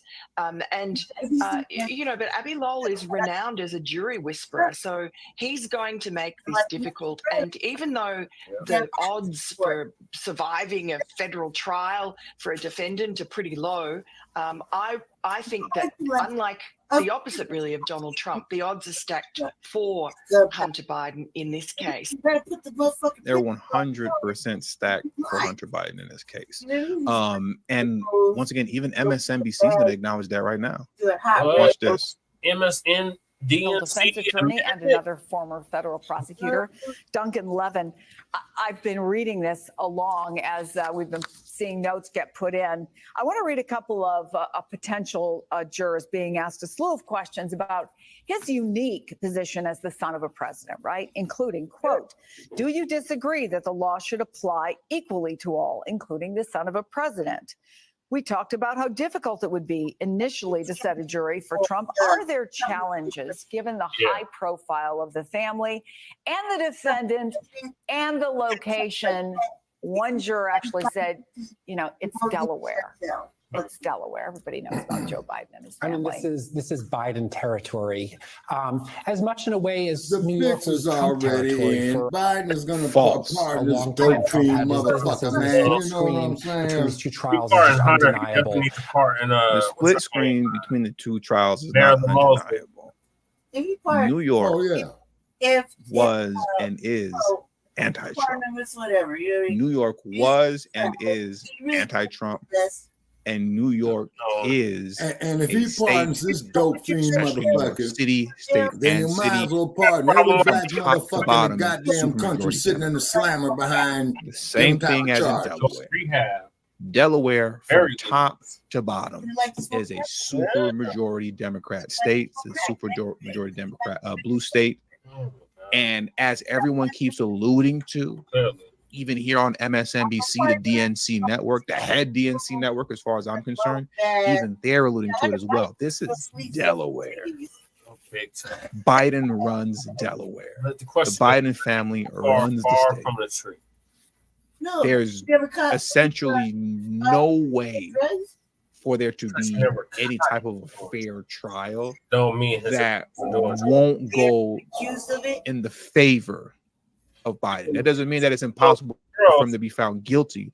But my point is to make the comparison between Biden's trial in Delaware, where it's his town, If you got home versus the Trump trial in New York, which is 100% anti-Trump from top to bottom. It's just not a comparison. One guy was having a hard time getting a fair trial in enemy territory. The other guy, Hunter Biden, is going to have a hard time receiving a fair trial, but in the opposite direction, in his home court that his daddy runs. They gonna acquit the motherfucker, man. Shit, Shit, man. Give me a break on this shit. Where the people of Delaware will and if the actually be able to look motherfucker at this does get convicted, they're gonna his daddy's gonna pardon his ass. They kill me with this bullshit. That this was a former president in New York on trial, and this is the son of the current president. Two different things, but in in Delaware, the Biden name is everywhere, and the president's pictures in the courthouse, right in the lobby. So it's why am I not surprised? Joe Biden's picture is in the courthouse, right in the lobby as soon as you walk in. Imagine that. 40. What the fuck is to be expected? On trial. On your home turf. I think this is a distraction. You walk into the courtroom, and on your way there, just walking through the lobby, it's a big old photo of your dad. That has to give you all the confidence in the world, right? That you're gonna skate. Yep, you're gonna skate. In Delaware, the Biden name is everywhere, and the president's pictures in the courthouse, right in the lobby. So it's going to be hard to find a jury who doesn't know who he is. Man, this goddamn Perry, trial I wouldn't be over in surprised. 5 Perry keeps days, walking. man. Remember, I asked the Fucking question long. earlier. Guess who threw Hunter Biden's gun in the trash? I wouldn't be surprised if MSNBC there are like Donald Trump threw the gun in the trash. Probably. It was Trump that did it. Some way, somehow. It's Trump's fault. Trump took Hunter Biden's gun and threw it in the trash. His fingerprints are on the gun. They got to try. Donald Trump in Delaware too. They missed the ball. He dropped the ball on that one. Got to put him up on trial in Delaware also. In Delaware, the Biden name is everywhere, and the president's pictures in the courthouse, right in the lobby. So it's going to be hard to find a jury who doesn't know who he is. But that's not unique to this case. There are a lot of cases that have a lot of notoriety in small places. There are murder cases in small towns all across America where everybody knows who the defendant is. The real challenge is just finding people who can be fair, and it's not politically fair, but just judge the facts in a fair manner. Like he said, the real challenge is can they find anyone who's going to actually be fair and judge everything in a fair manner? Are they capable of actually finding him guilty if he's guilty? As it was stated in the Fox News clip earlier, also, despite all the evidence, which there's a mountain of evidence that goes against Hunter, that should make this a slam dunk case. With all things considered, given the fact that this trial is happening on his home turf in Delaware, he still has the ultimate equalizer at the end of the day. He has the ultimate equalizer, and the ultimate equalizer is this. In worst case scenario, even if Hunter Biden was found guilty on all 3 counts, to which he would face up to 25 years as a maximum penalty, right? Still has daddy to bail him out. He still has daddy to bail him out with a pardon, even if he got jail time. Because all this stuff would be wrapped up, I would believe, before the election.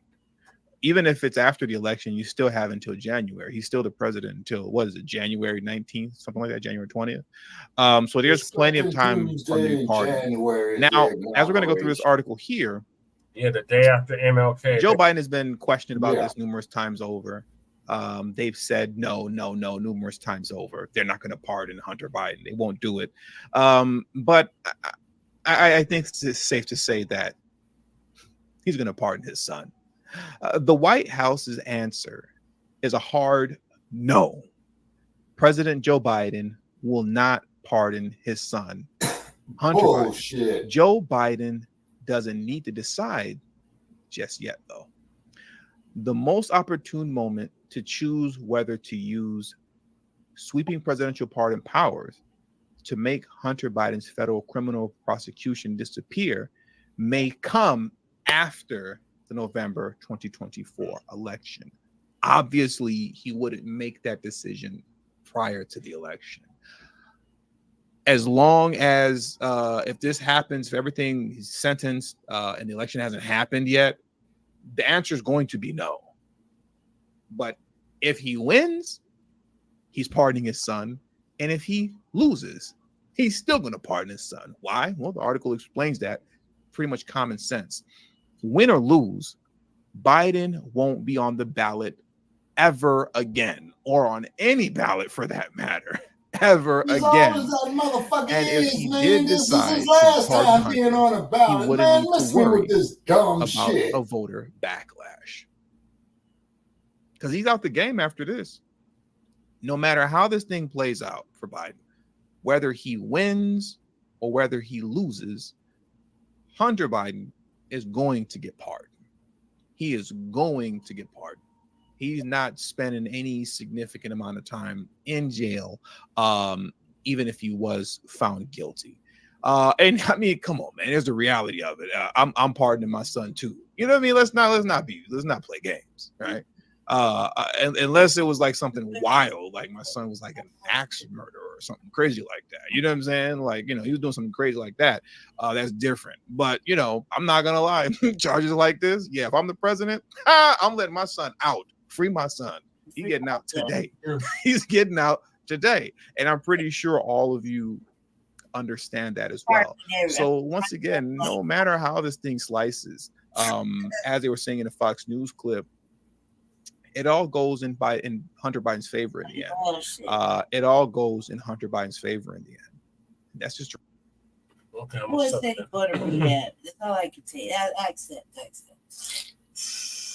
He said he's not gonna smoke no more bops. That's all I need to hear. He's a damn lie. He's just saying what he want them to hear. Sell online and grow your business with Wix e-commerce. Create a beautiful. Fuck the commercial. All right. So that's pretty much self-explanatory right there. On that one there, absolutely. Who knows? Maybe the Dump and Hunter Biden got together and tossed up that tramp Stormy Daniels, man. Who knows? Who gives a good goddamn? All right. That's what I'm saying. They only care because it's the president's son. Yeah. What they need to be caring about is paying us some goddamn reparations. Oh, they're not going to do that, and here's why. Biden's Chicago DNC convention may go virtual due to protest concerns or fears. So in other words, what they're going to do is going to go to Chicago, have the whole town, have the center itself, the convention center, vacant, and they're going to show all this shit here on social media. On Zoom or some shit, yeah. Wow. So in other words, they're going to start charging motherfuckers to sit up there and look at that bullshit. Mm-hmm. You see where all this here is heading, folks. You got the dumping his shit. You got Joe Biden's dope fiend son. Okay, both of these motherfuckers is two sides of the same goddamn coin. What it is, I think, Shabaka, is they don't think they can fill that mug up with actual supporters. Yeah, now that's what I'm saying. Now that's what I'm saying, because you saw we're gonna shut this shit down. They said that months back. So now the C is running scared, like a bunch of chickens with their heads cut off, and they want to make it like the same shit that happened in 2020, Shabaka, with the George Floyd protests. Yes, the different city councils was doing. They was shutting down the public comments. You had to. Everything was online. Everything was digital. And now they get rid of the digital and go back full public. But you should just keep it hybrid. They should have it hybrid at the very least. People should still be able to show up to it. But they're scared that the people that's going to show up to it is going to tear that shit down like 1968. So they learn from past mistakes, don't they now? Mm-hmm. Okay, what's going on, everybody? We are here. We're live. I want to thank you all for joining me today. If you can see and hear me clearly, please drop one in the live chat, and then we can get today's stream started. And as I'm waiting for the one where the DNC convention is supposed to be held, they are scared that it will be on the magnitude of that which happened in 1968, when the youth, you can say, was protesting the Vietnam War. And the thing is, with that history behind the present day activists, you can say, right? Those who are protesting, they're looking to not only live up to the 1968 protests, but one up it, right? So with that being said, the Democrats are scared out of their minds because that visual is so ugly. It's so ugly. The visual is extremely ugly, and they don't want that, right? Another thing, too, that's very interesting as well, that I noticed that is always omitted from these discussions whenever it comes to talk about protesting the DNC. Hey, what's going on, Mr. Anderson? Chicago, right? They always focus around the protests concerning the war in the Middle East, we'll say. They always focus around that. But the press does a very good job at excluding the unrest surrounding illegal immigration in Chicago. That's something that, at least on the left, right, they've done a really good job on their side, keeping that quiet as it pertains to those that watch their news channels and engage, in their press, right? They've done a good job at silencing that on that side. Now, obviously over here, I do a very good job of highlighting it over here.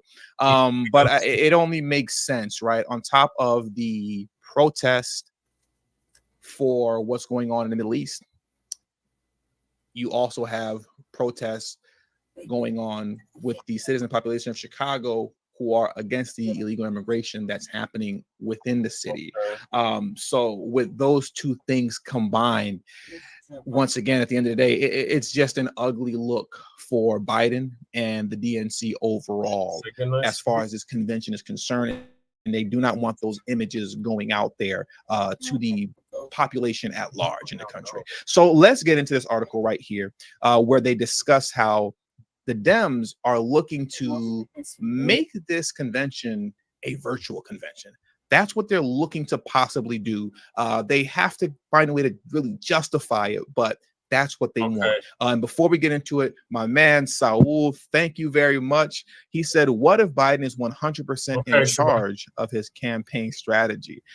Biden isn't in charge of anything. What we're going to get into as we read this article is you're going to see that it's his team that's aggressively pushing for him to for the DNC convention to be a virtual one, right? And we're going to get into that right now as we jump into this article. It's his team that's looking for that. Biden isn't running anything.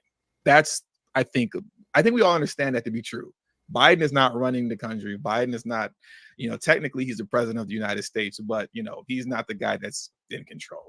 He's just kind of the figurehead that's there. And that's something that most people say about all presidents, but I think now more than ever, that's true for Biden. We're talking about Weekend at Bernie's when we're talking about Biden, okay? And also shout out to Walter Wilborn as well for always coming through, showing love. I appreciate you, Walter, for always coming through. Thank you guys very much for the support that you show me on this channel. So now let's jump into it. Let's get into this article because we got a few things that I want to get into. So this article reads, can the 2024 DNC thwart, I think that's the word, right? Thwart Chicago protests by going virtual? ? Let's jump into it and see what they're talking about. The recent wave of when it comes to the names of these Middle Eastern countries, I'm definitely going to self-censor. I'm just, I know some channels, they just say what they want to say and everything's all good. I'm not one of those channels. So yeah. All right. The recent wave of Middle Eastern protests, we'll say, on college campus has conjured up many nostalgic images of anti-Vietnam War activism. Some, as at Columbia University, self-consciously promoted by protesters whose parents weren't yet born when those anti-war rallies convulsed the country. The legendary size and influence of the Vietnam War protest is both an aspiration and an inspiration for today's activists. So it's not in the least bit surprising that plans are underway for large protests at the 2024 Democratic National Convention in Chicago as a sort of homage to the huge and violently suppressed demonstrations at the 1968 National Convention in Chicago, and as the climax of months of protests principally aimed at Joe Biden's support for the Middle Eastern war happening right now, right? So let's get into it. I want to first point this out. I want to highlight this. It is amazing. There's the saying, right? How does the saying go? I forgot how the saying goes. Wow. I had it in my mind a moment ago before I went live. I think the saying goes, history doesn't repeat itself, but it sure does rhyme. And there are just so many similarities, in between the 1968 presidential election, the DNC convention that was had in Chicago, and especially, and this is what really shocked me, the fact that at that time as well, during the 1968 presidential election, there was a third party candidate by the name of George Wallace. Many of you know who he is already. But there was a third party candidate in George Wallace. Old enough to remember that. Got quite a bit of support, and it's looking like RFK Jr. may do something similar. So I just find this interesting. I wanted to read this to you really quickly. The 1968 United States presidential election, it reads, the 1968 United States presidential election was the 46th presidential election held on Tuesday, November 5th of 1968. The Republican nominee, former Vice President Richard Nixon, defeated both Democrat nominee, incumbent Vice President Hubert Humphrey, and the American Independent Party nominee, former Alabama Governor George Wallace. Now, here's what's really interesting. I didn't know this. This is the most recent election. The 1968 election is the most recent election where a third-party candidate won a state. Yep. So since George Wallace in 1968, no third-party candidate has ever won a state. And when you scroll down a bit, and I'll even do you one better. I'll do like a full screen on this, right? I'll do you one better. Let's do a full screen, right?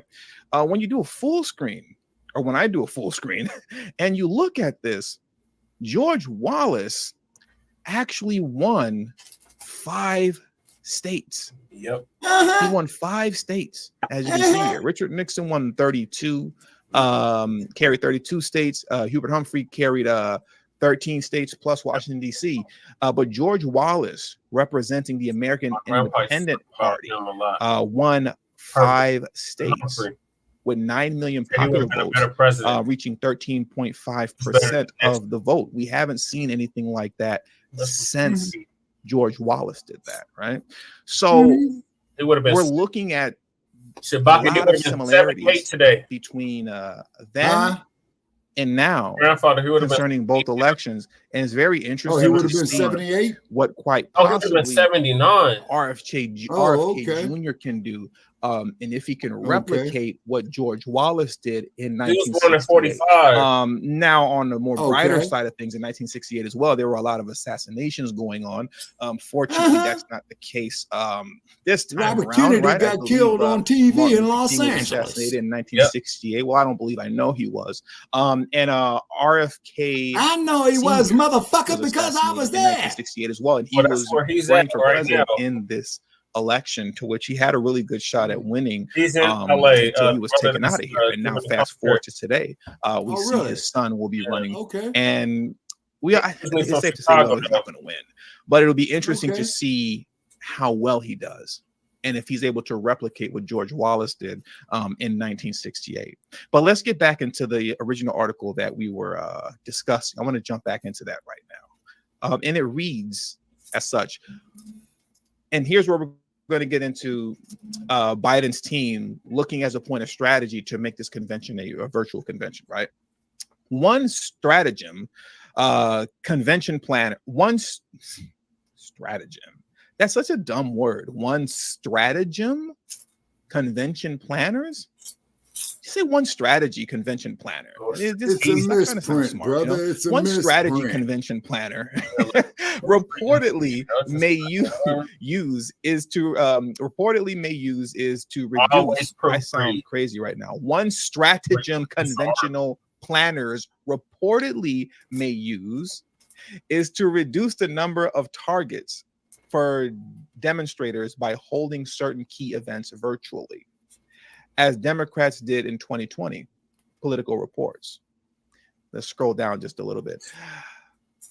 Trumpeting the success of their C-19 convention 4 years ago, some in Biden's orbit are aggressively, I repeat, some in Biden's orbit are aggressively pushing to make the 2024 conclave a hybrid production. That would mean in-person speeches from the president, party luminaries, and rising stars to draw television attention alongside a mix of pre-recorded testimonials and videos for other parts of the country or from other parts of the country. The goal shit should be declared illegal. Is to drive maximum viewership on television and the internet while minimizing live programming and opening. And that should be a law against that shit. In Chicago's United Center. This would mean moving party business such as rules and platform votes off the floor and denying would-be demonstrators a chance to seize on constituous debates.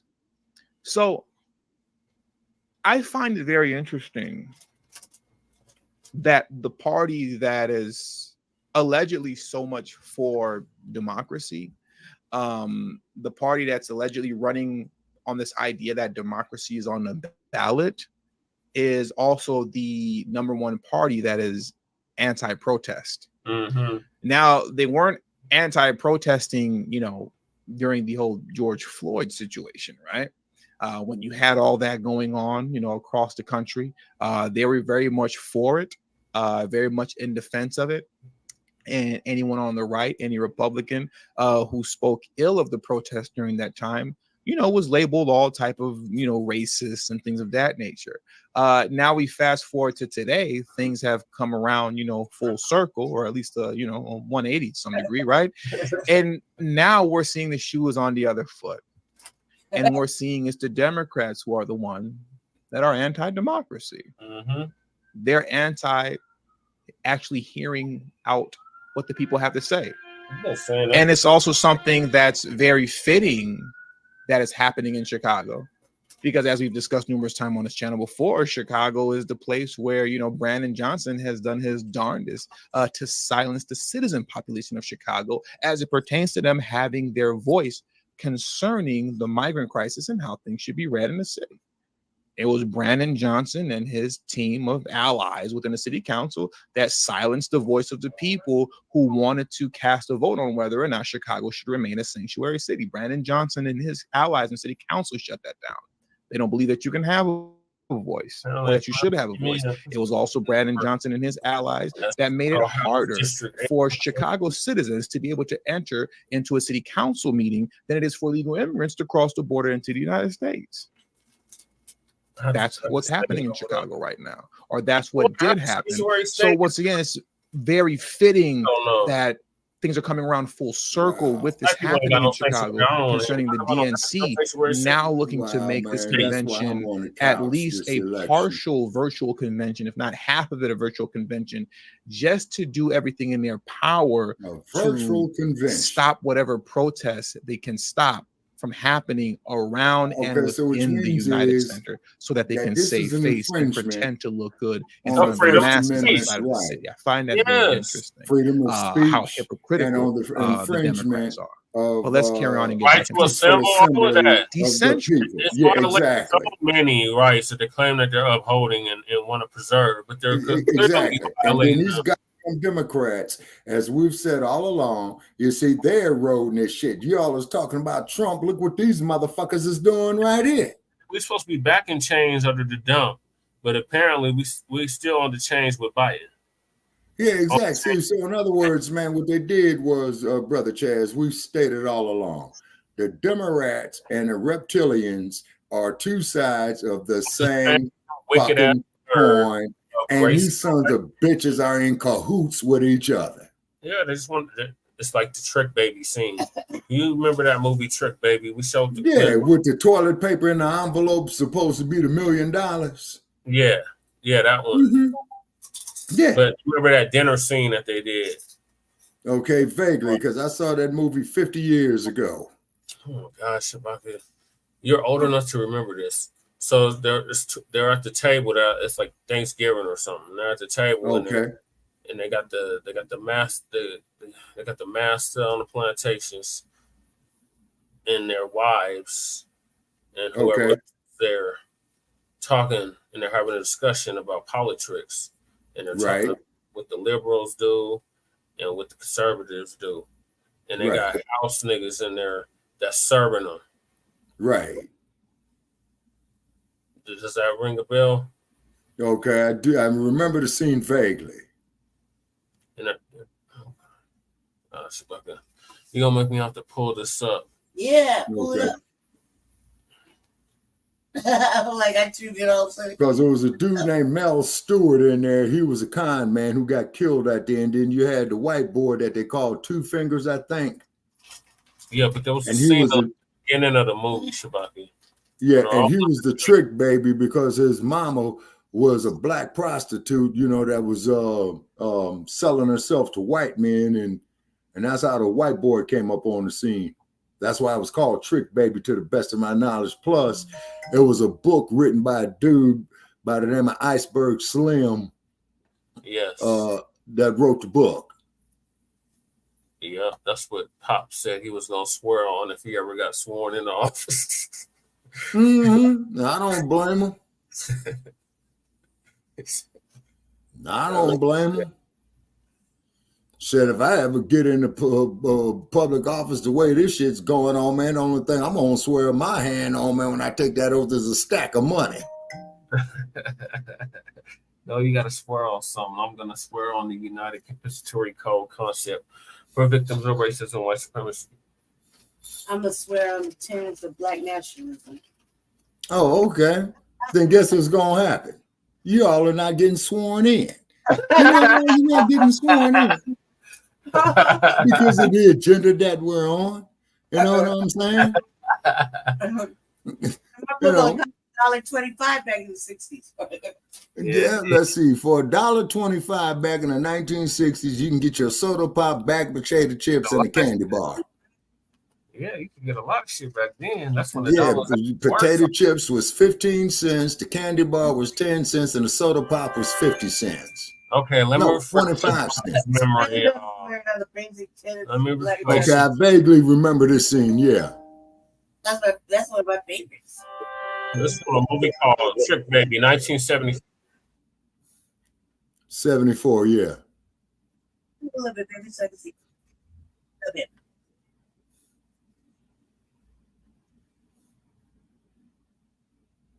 Black people. Yeah, where's the sound at? You can't hear it? No, sir. You can't hear it at all?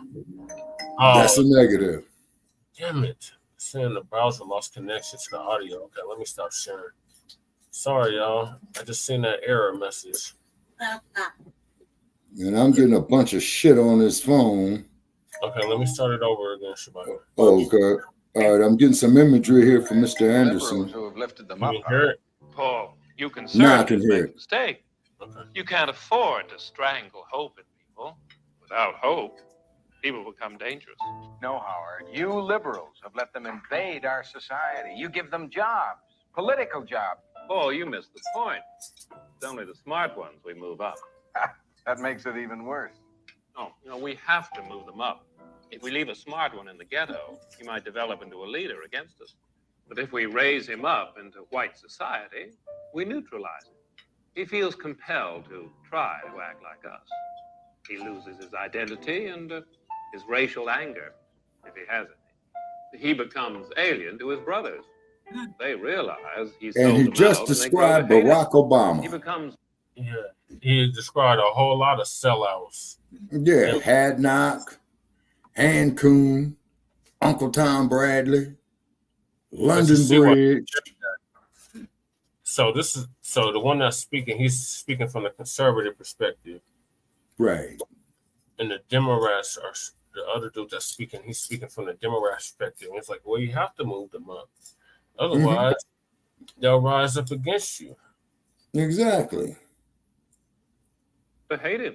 He becomes worthless to them and safe for us. No, thank you. You become a safe Negro. Mm-hmm. And you see you got Negroes and Negrettes serving. Yes, sir. Yep. Mm-hmm. And these are the bootlicks. In fact, in his love for the creature comforts, Right. except for his color, he's become one of us. Yeah, they just described Han Coon, Uncle Tom Bradley, Kamala Harris, Old Sambo, and Hadnock, Tim Scott. He said, damn it, how did he phrase it?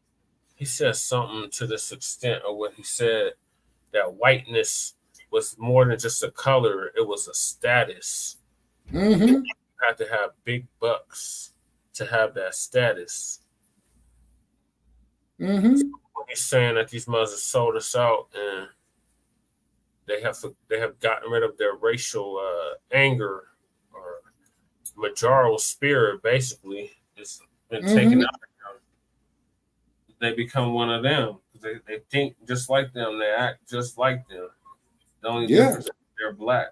So that's why the sister Audrey Lorde said, what did she say? Shabaka said, all skin folk and our kinfolk. Right. Mm-hmm. Also, too, Brother Paris, I just sent you some telemetry that I'm getting from Mr. Anderson to your cell phone for the story for tomorrow night. Okay. My phone is dead, Shabaka. So. Oh, okay. What time is it now? It's after midnight. It sounds like something cracking off in Vegas. It's never a dull moment. It's right here. Yeah. That wasn't Oh, you're hearing the sirens out here? Yeah, that was out there. That wasn't here. No, the sirens you heard over here, there was a siren just passing me down the street going down Las Vegas Boulevard. Yeah, that's what I said. It's never a dull moment. Man, this is Sin City, man. Come on, Everybody's man. here. Everybody's here, man. You know what I'm saying? Okay, now I can go back to the original cue. Okay. Also, too, just got some information here, from Mr. Anderson that I sent to your phone. You should see it, man, when you charge it back up. So I'm going to send it to you first thing in the morning, Okay. because this is a very, very bad case that's happening in Shreveport, Louisiana. Yes. So also, too, to our listeners and followers out there here on the stream, definitely get with us tomorrow on Shabaka's Black Experience Enhanced. On Blog Talk, the number to call in 516-418-5996. We have a major case of human rights violation that is evolving out of the state of Louisiana. Okay, so please call in. Okay, and it's very, very tragic. It's very tragic. It really is. Okay, so I'm gonna let Tony continue with this Jim arrest, stifling speech at the upcoming DNC Democratic National Convention in August. That they want to do virtually. Or even moving them out of Chicago. Whoa. Decentralizing convention events. Or even moving them out of Chicago. Let's stop right there. So when they're saying decentralizing convention events or even moving them out of Chicago, so they're looking to possibly not just put on a virtual event or a partial virtual event, because it wouldn't be fully virtual. I don't believe that they would do a fully virtual event, but they would definitely do a partial, if not a half virtual event. On top of that, they're now hinting at the idea that it may not even be centralized in the city of Chicago at the United Center anymore. So they're possibly looking at breaking it apart and having this happen in different locations throughout the county, throughout Cook County, possibly in different suburban areas, not just centralized in the city. So by doing that, you then break up the possibility of protests, right? Because you have different events occurring in different locations as opposed to having at the centralized location at the United Center. So they're pulling out all the stops, or at least they're hinting at pulling out all the stops to look good and save face for Biden and the party. But let's start over and read that again. Decentralizing convention events, or even moving them out of Chicago, would frustrate the hopes of protesters from a dramatic 1968-style confrontation in close proximity to delegates, party officials, and Joe Biden himself, as protest planners have made clear they want to be within sight and sound of the DNC and share in its media coverage.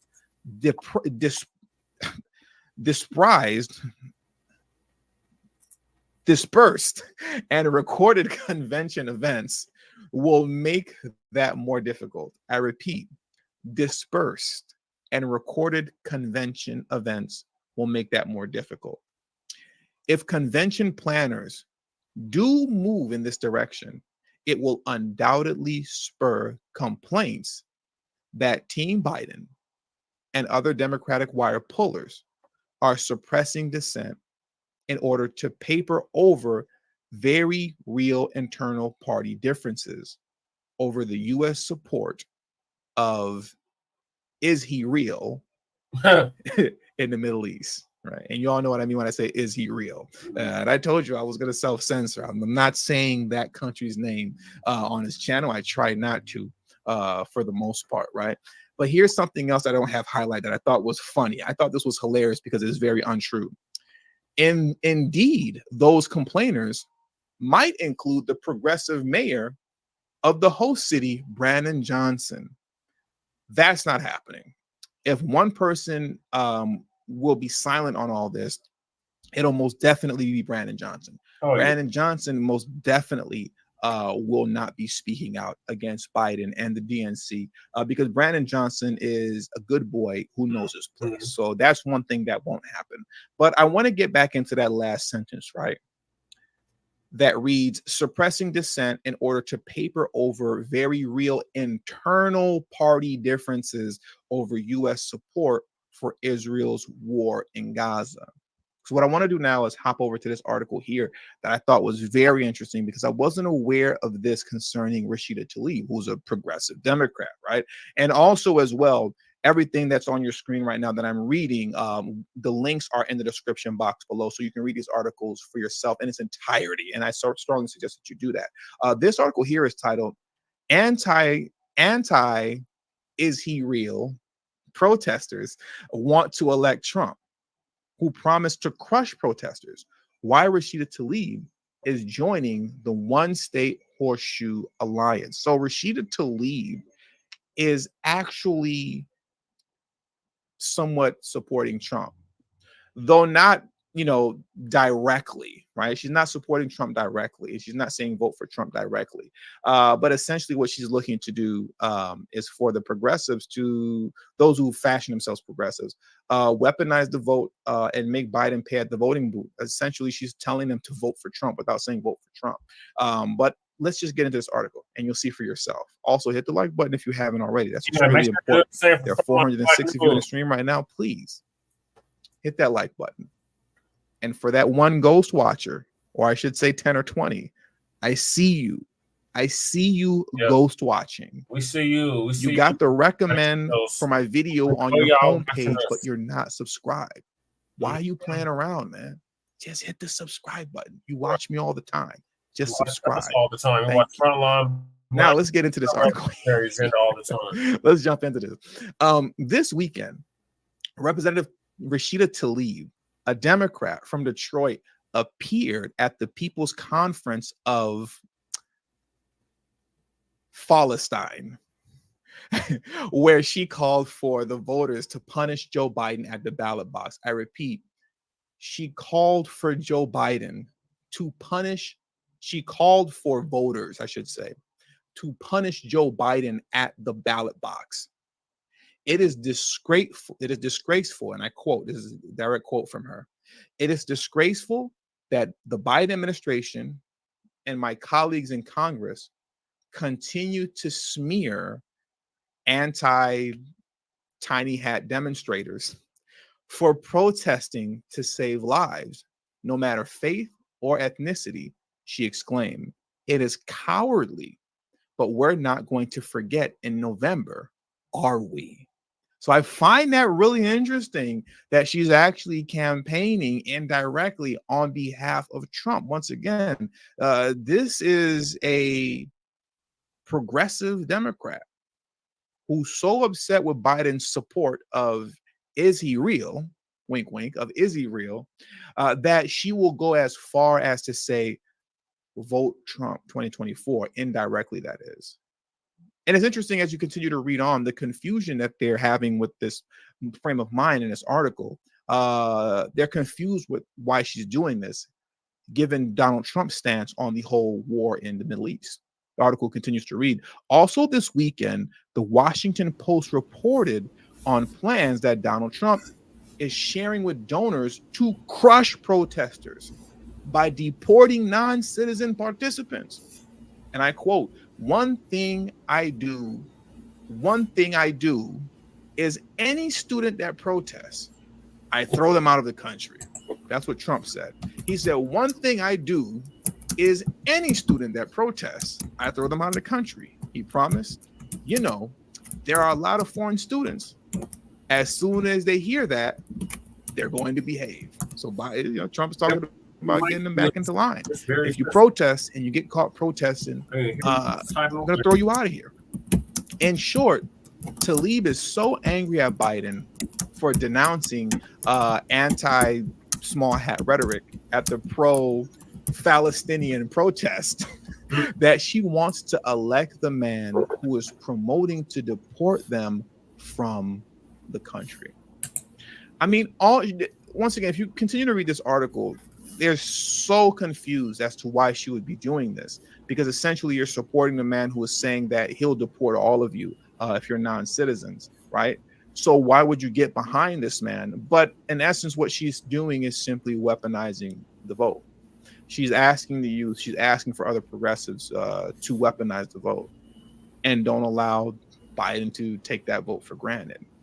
So if that means Trump gets in office, well, then so be it. But what she also understands as well is something else that I've said multiple times on this channel, is that you can't hold anyone accountable once they're in office, right?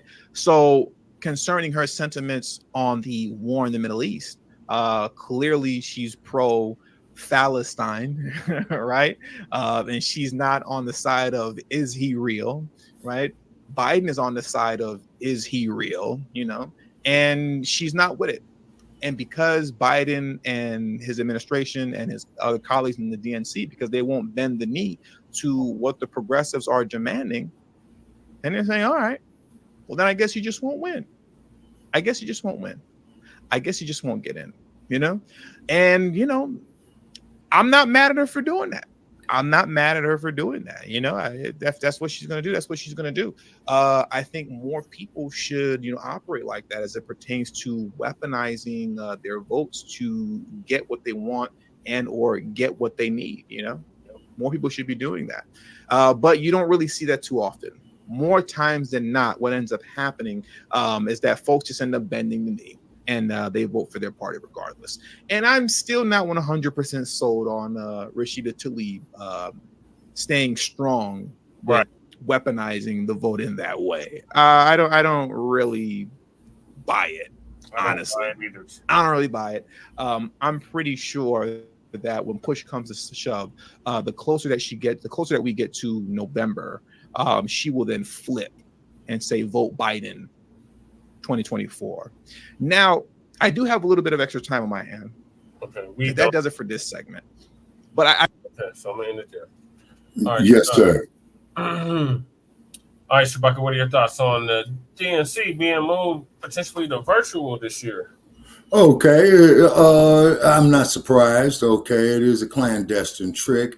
It is a definite infringement on the First Amendment. There's also a definite infringement on, what do they call this here, the duly election process. Okay, you're going to have artificial intelligence. Fuck with it. You see, so the tyranny is going to come from artificial intelligence, is because you're going to have all these dense ass motherfuckers that sit up there and say, oh, just Google it. Oh, just Google it. Oh, just download the app and all that. Motherfuckers don't want to think no more and don't want to do for themselves. Turning them into biological robots. And not only is it wrong, it is extremely dangerous. Yep. See, like the it is Terminator. extremely dangerous. Then also too, Brother Che, I'm going to be forwarding you some information about tomorrow night's episode of what we are going to do. Sure, I'll look forward to it. Oh yes, sir. Yeah, and today's show of hell is tomorrow where you guys are at. And Yes, I'm only 20 tomorrow. away. Yeah, I'm only 20 minutes away from tomorrow. You know what I'm saying? So we might as well say today. We got to get you to Sheila Jackson Lee at least before you nod out, Shabaka.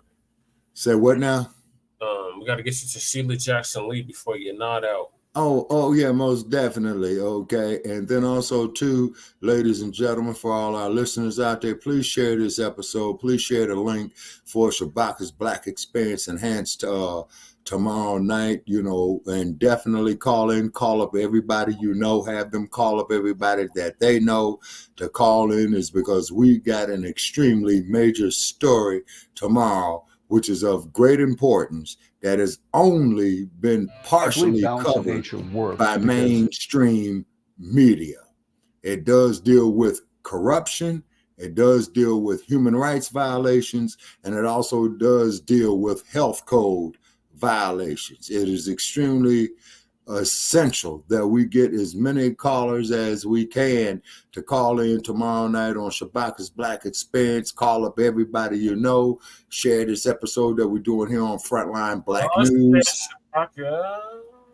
Yeah. Hot off Precious, protesters set up pro-Palestinian encampment outside LA City Hall. That's great news.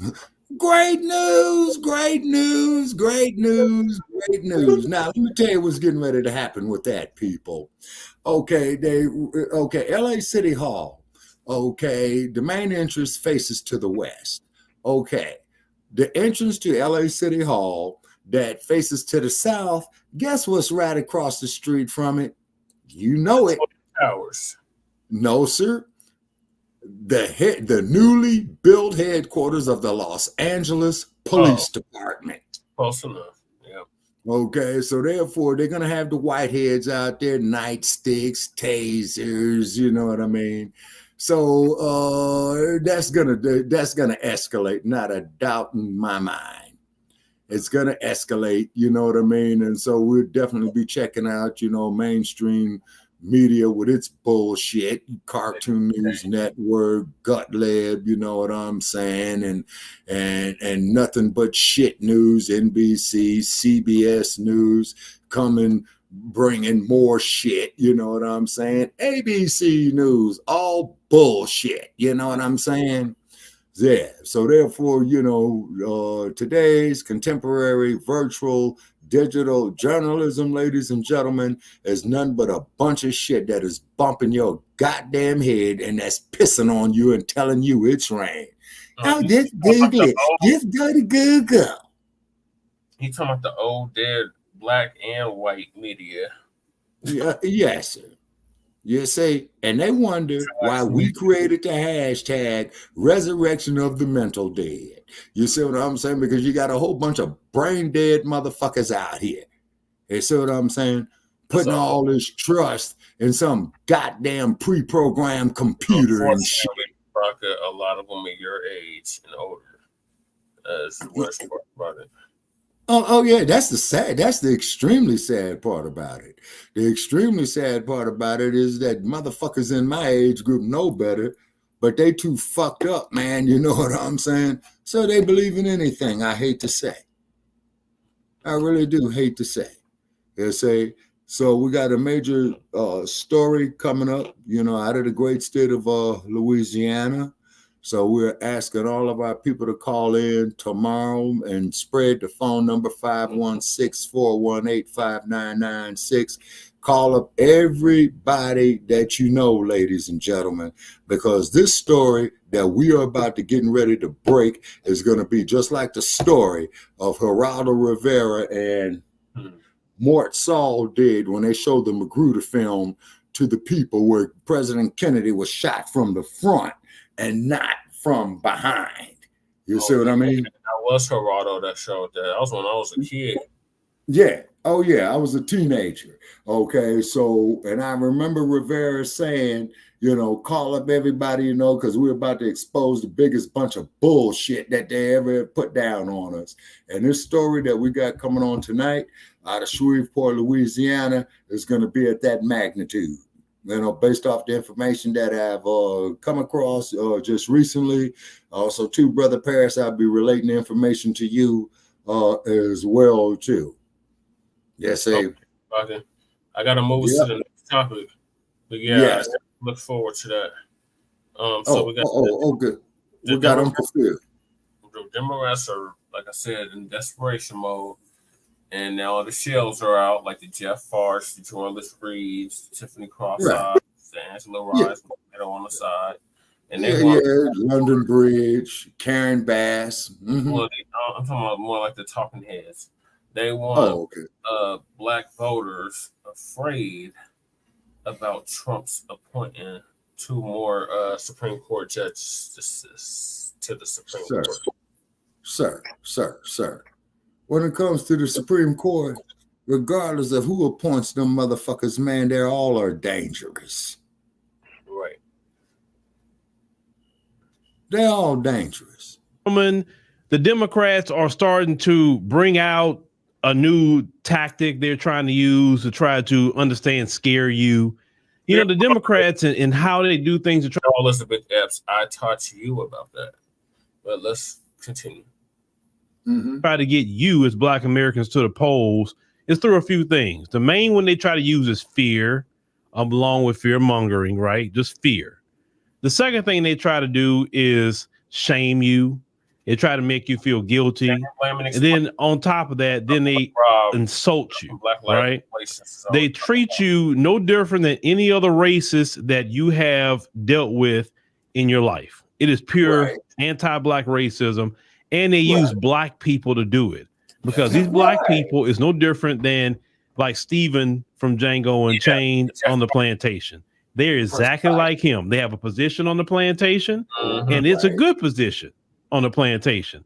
And they have no problem talking to you or treating you like that and do whatever they have to do for Democrat massa. Now, I want you to hear this Democrat, Shill, and just pay attention to what he's saying.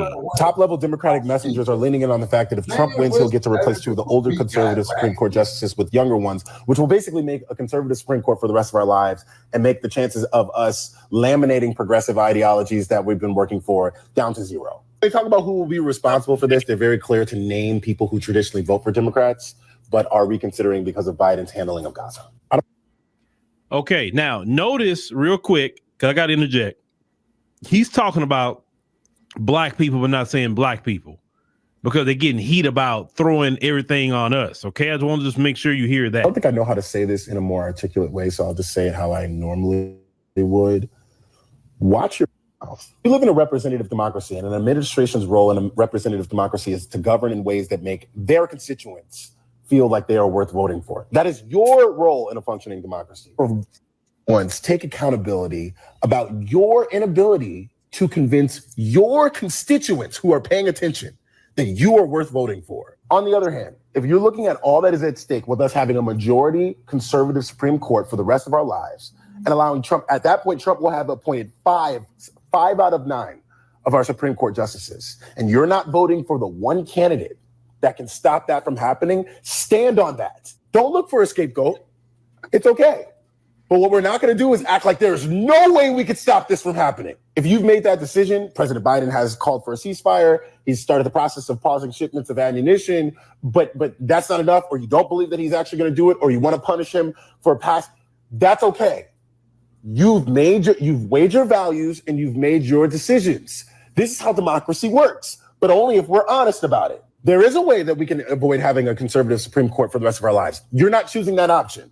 Listen, we have an enormous responsibility as American voters. Your vote is not only going to affect just one thing domestically or one thing globally, right? This is what being a voter in the most influential and the richest country in the world is. Being an American voter is big boy basketball, and it's the fourth quarter. We looked people in the face in 2016 and told them that not voting at all was a vote for Trump. We did that. I have not forgotten.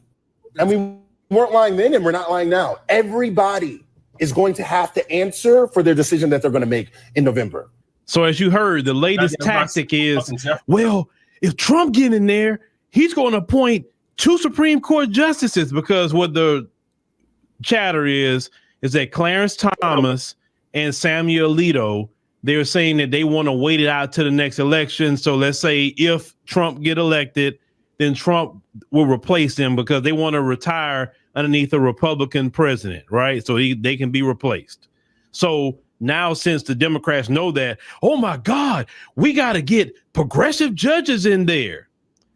First and foremost, we don't care. Right. Because let's think about this. What is your so-called progressive messaging? It has nothing to do with black people. Nothing. Your messaging is immigration, migrants. That's your messaging. What's your messaging? LGBT, what people do in their bedroom. I don't know why you running on what people do in their doggone bedroom. Right.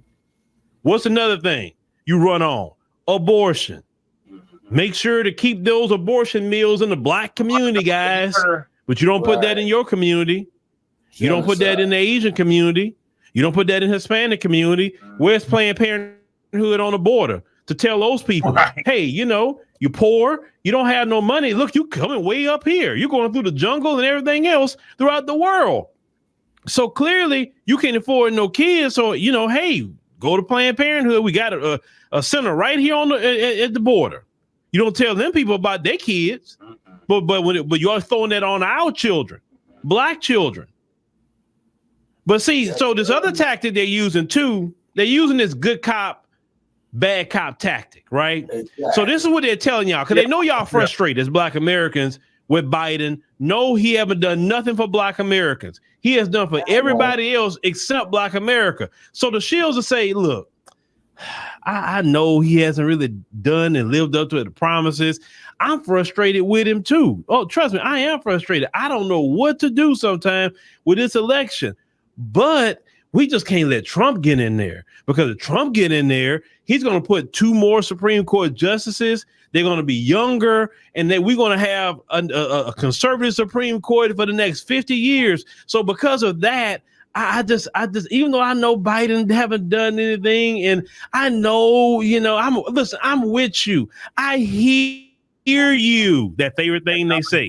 I hear you, right? Yeah, that's what my councilwoman told me. But we just can't let Trump get in there because of this reason. Y'all have to understand, the Shills get their reparations. Oh yeah. They get their reparations when they can convince you to go out there and vote Democrat and put Democrats in office that's not going to do nothing for black people and say, thank you, Shills. Here's your check. Here's your check. Here's your check. That's why they're not going to fight for any issues in black America.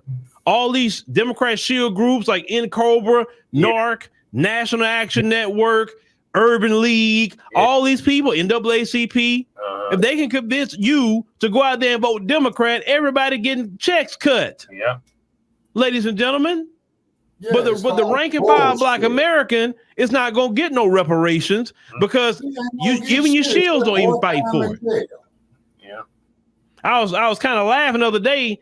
Somebody was sharing me a tweet with Boulay Martin, and one person made a comment to Boulay Martin, and he said, hey, for the past 20 years, you have had access to these Democrat politicians, and you have not advocated anything for black America or a black agenda. You say, and I'm glad your time is wrapping up.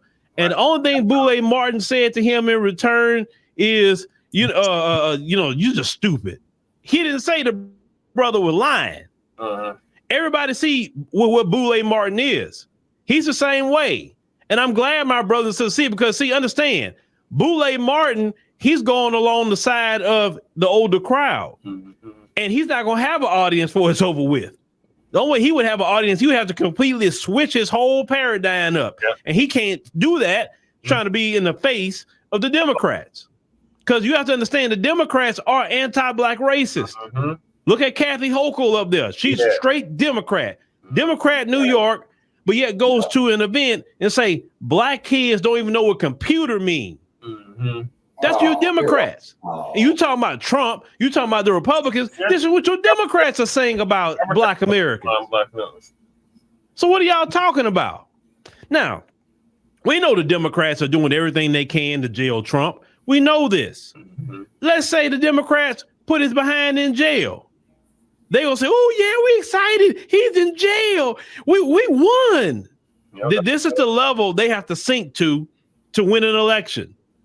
They had all these years to take those cases against Trump, all these years. And now you wait till an election year to do it.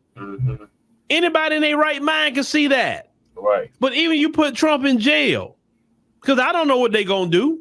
Because listen, Trump has promised, when I get in there, I'm coming after all y'all. So if they don't put him in jail or home confinement or something where he can't campaign or whatever, he can't move around, they better hope. They think they're gonna win. But this is my thing. You put Trump in jail, go ahead. That's literally gonna change the whole trajectory of the country. Motherfucker on Alcatraz. That's gonna change America on the world stage. It's gonna change everything in this country. Now, when it comes to the Supreme Court and all of that, I don't look at the Supreme Court to do a thing for me in my everyday life or for my people. Right. So I don't care. Right. I'm telling you, every day of my life, the Supreme Court has not had no bearing on me trying to pay my bills, trying to take care of my family, trying to do anything I'm trying to do. The Supreme Court has had no bearing on any of it. I'm not worried about that. I'm not worried about them. Right. Nobody is promising reparations. Right. What is Biden saying? Hey, we're gonna do reparations in the form of cash payment? No. Hell no. Is he saying we're gonna give an anti-black hate crime bill? No. Hell no. He's not saying any of that. Leave us alone. Right. That's right, Uncle Phil. To hell with this commercial. Go talk to the Asian community who you prioritized. Go talk to the LGBT. Go talk to the migrants. Go talk to the Ukrainians. Go talk to everybody you prioritized in your administration in the past 3.5 years. Leave us alone. That's right. Black Americans, you should be offended at this point that they keep coming in your face and they're just using you. They're using you.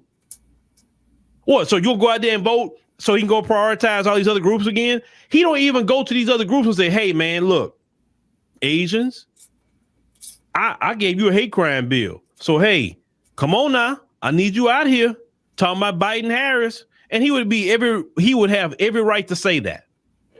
Why isn't he at the Asian businesses? Where's the AAPI community that they want to protect?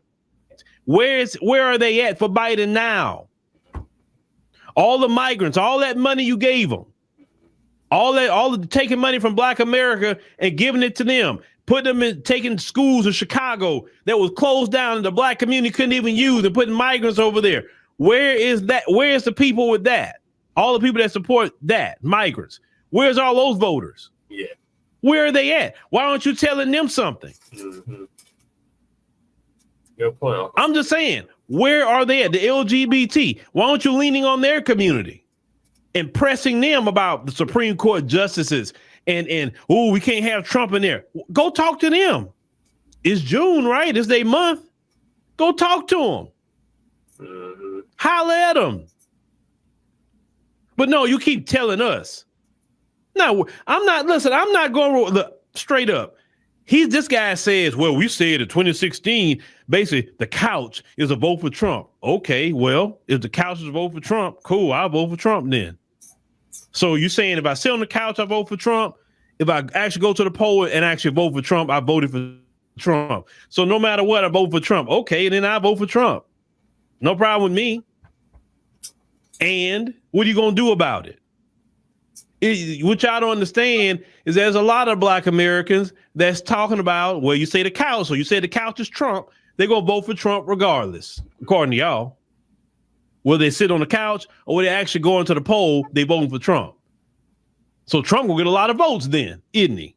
That's why y'all trying to put Trump in jail, because y'all cannot beat Donald Trump at the polls. That's really what it is. And we all know this.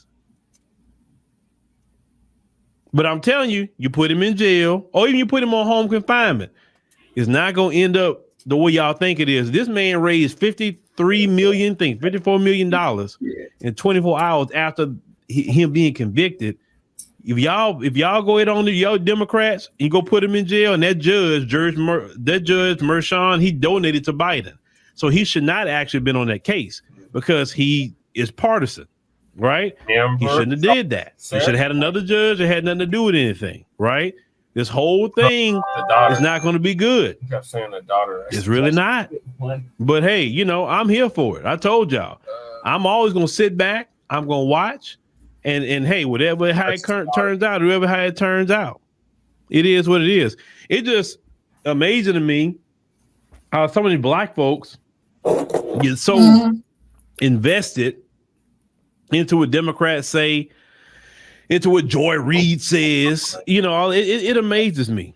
It just utterly amazes me. And I was talking to a family member there about that. I say, look, be honest with you, if you really understand our people, a lot of them, look, even the scriptures teach that not all gonna be saved.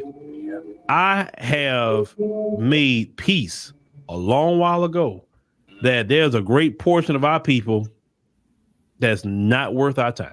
Right. They are truly the white man's property. And that's how they act like it. Yep. They would defend that white man, whether they're white, I'm talking about a white Democrat. They would defend that white man to the depths of their soul. And that's fine, because they are truly a slave. The greatest slave is the slave that's already on autopilot. Yeah. That's the slavery they own. They're not in chains, no, but they already on autopilot being a slave. This is why people say you own this Democrat plantation. Exactly. But to those of you who are not on that plantation, that you say, hey, and then let me speak to this other group of people. you're mad at the Democrats. You say you're gonna sit on the couch, but you still defend the Democrats though. You kind of militant a little bit. You're still a militant Democrat, because if you say anything outside of Democrats, even though you may not vote for them, you still really for a Democrat. You're just mad at Biden right now, but you really want to vote Democrat. You feel like you can't because he didn't really do much, but you're still a Democrat. We have a lot of them too. We have a lot of them.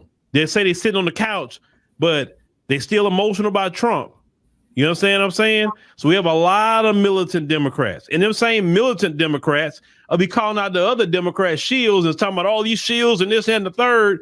But if you really press them enough, they really gonna start kind of caping Democrat too.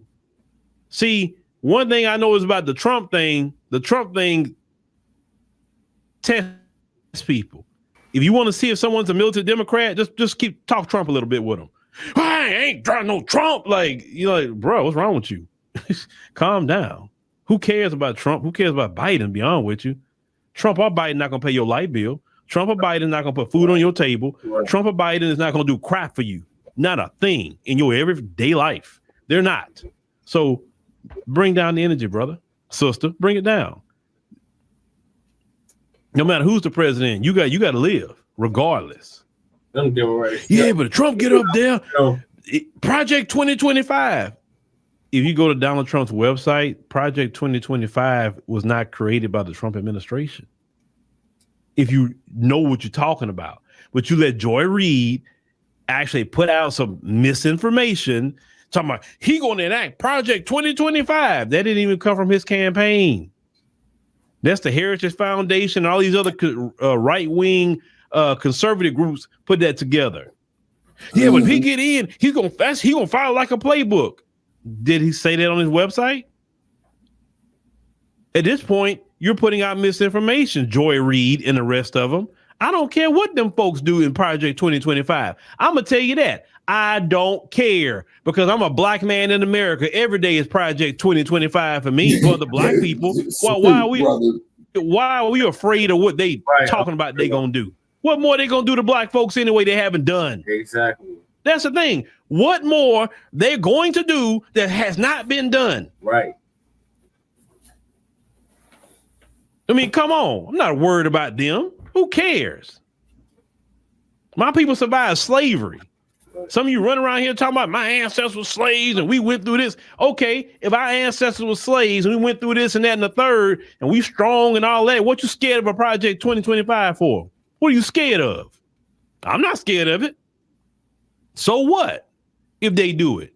And we survived slavery. We'll survive that too.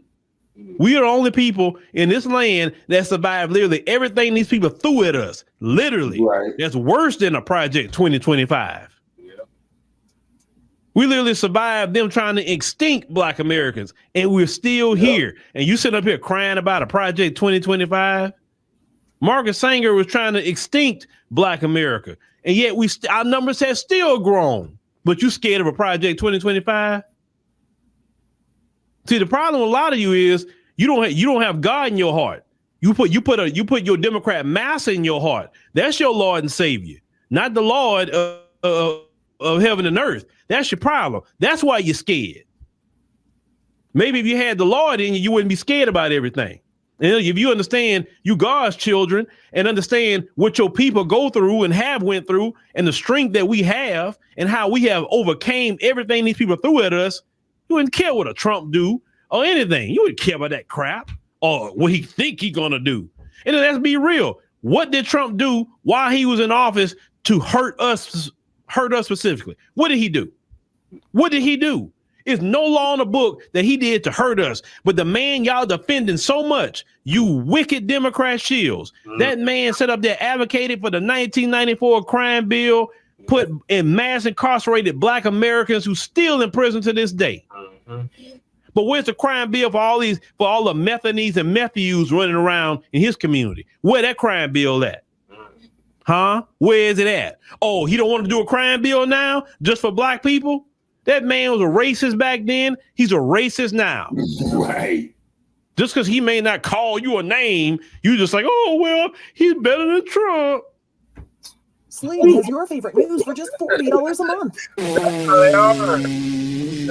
like that, Uncle Girl. Oh my God. That dude is wicked, bro. He's wicked the things he do.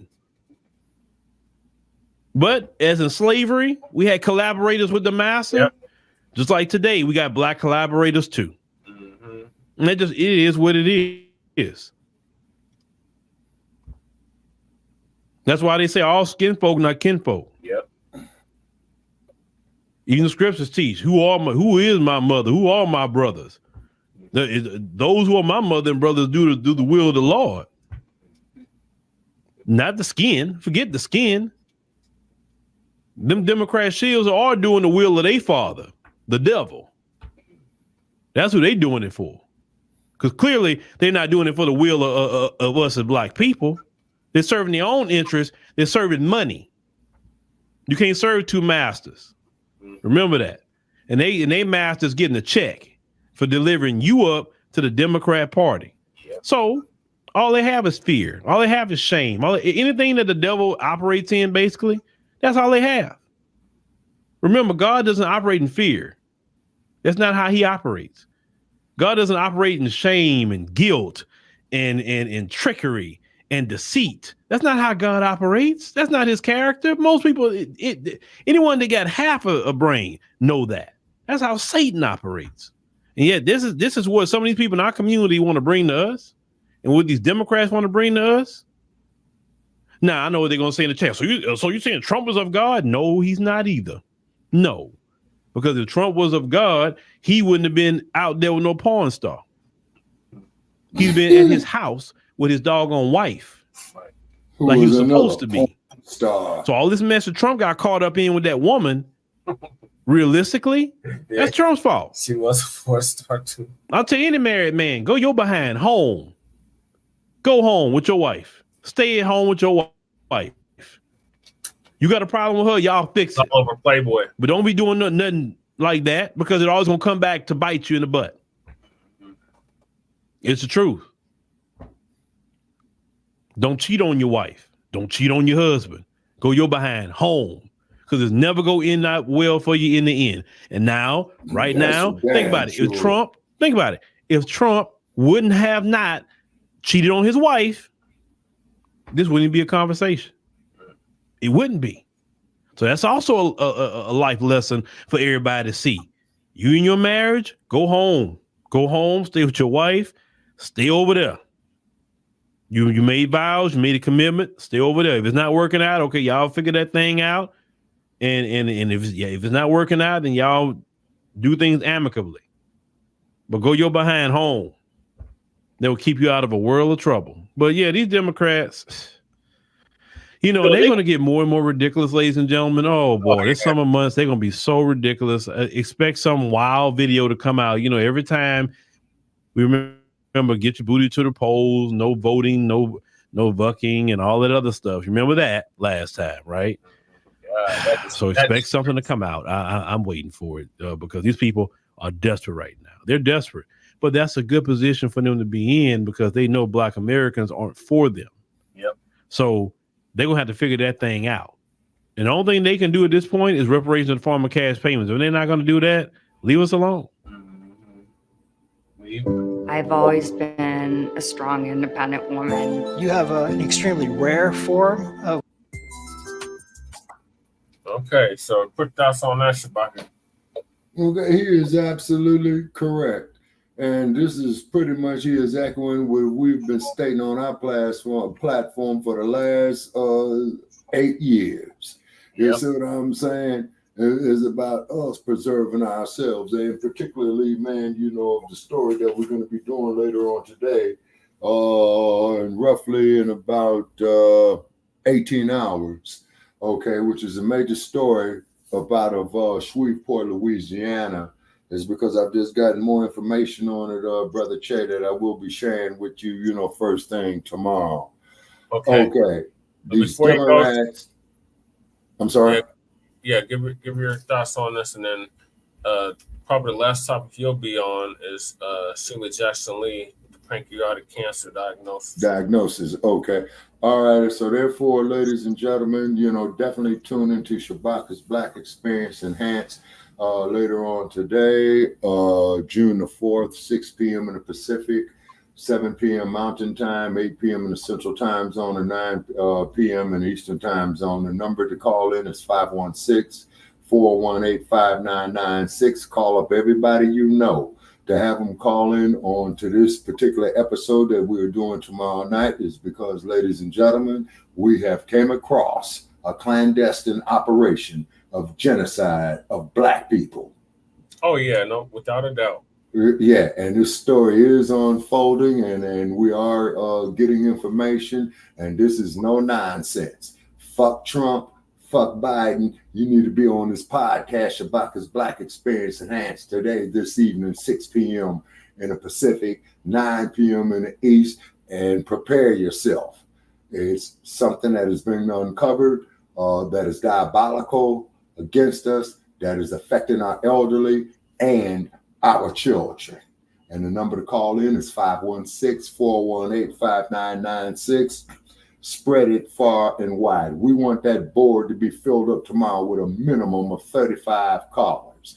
And then as the episode is being casted, please share it as it goes down, okay? This is a very, very serious issue that we will be discussing. All are welcome to call in, okay? And this is for the general public, okay? Right now, but prepare yourself because sometimes we do go off the hook at Shabaka's Black Experience Enhanced. Oh, yeah. Especially when we have our antagonists. Goddamn. Oh, absolutely. Oh, absolutely. Absolutely. So our usual antagonists, when they come up with their redundancies, because our guest host, he's going to have the floor and he's going to be mentioning these atrocities, is because he is sending me information that I'm currently researching, and it is bad, people. Very bad, very bad. And what we're about to talk about tomorrow night or later on tonight on this date here, ladies and gentlemen, is going to make Donald Duck look like a Boy Scout. Oh, yeah, big time. It is that serious. Okay, we don't give a damn. Yeah, okay. And we don't give a damn about how much dope Hunter Biden smokes. His daddy's going to pardon him and all that shit. Okay, and he's fucked up. Biden is old and senile. Biden Jr. Hunter is on dope. You know what I mean? But this, ladies and gentlemen, that what we're going to be discussing later on today on Shabaka's Black Experience Enhanced is an extremely, very, very serious issue of what is being pushed on our people. Oh, yeah. And it's bad. And it's bad. Yes, sir. So make sure y'all call in to Shabaka's Black Experience Enhanced tomorrow or now today. This evening. Yep. So moving along, Shabaka, because I know we're pressed for time. Yeah, Lisa Cabrera. Representative Sheila Jackson Lee has announced that she has pancreatic cancer. She was just recently diagnosed. So Lisa Cabrera is going to give us an update on that. Shout out to Lisa Cabrera. And then also, too, we want to also put a special note out there is that CNN's correspondent, Sarah Seiden, is in stage 3 breast cancer as well, too. And I noticed that they're showing less and less of Sarah Seiden on CNN. So our prayers are for her as well, too. Get those mammograms, sisters. Yes, indeed. It really could. Yes, indeed. Yes, indeed. All right, okay, Sheila Jackson Lee.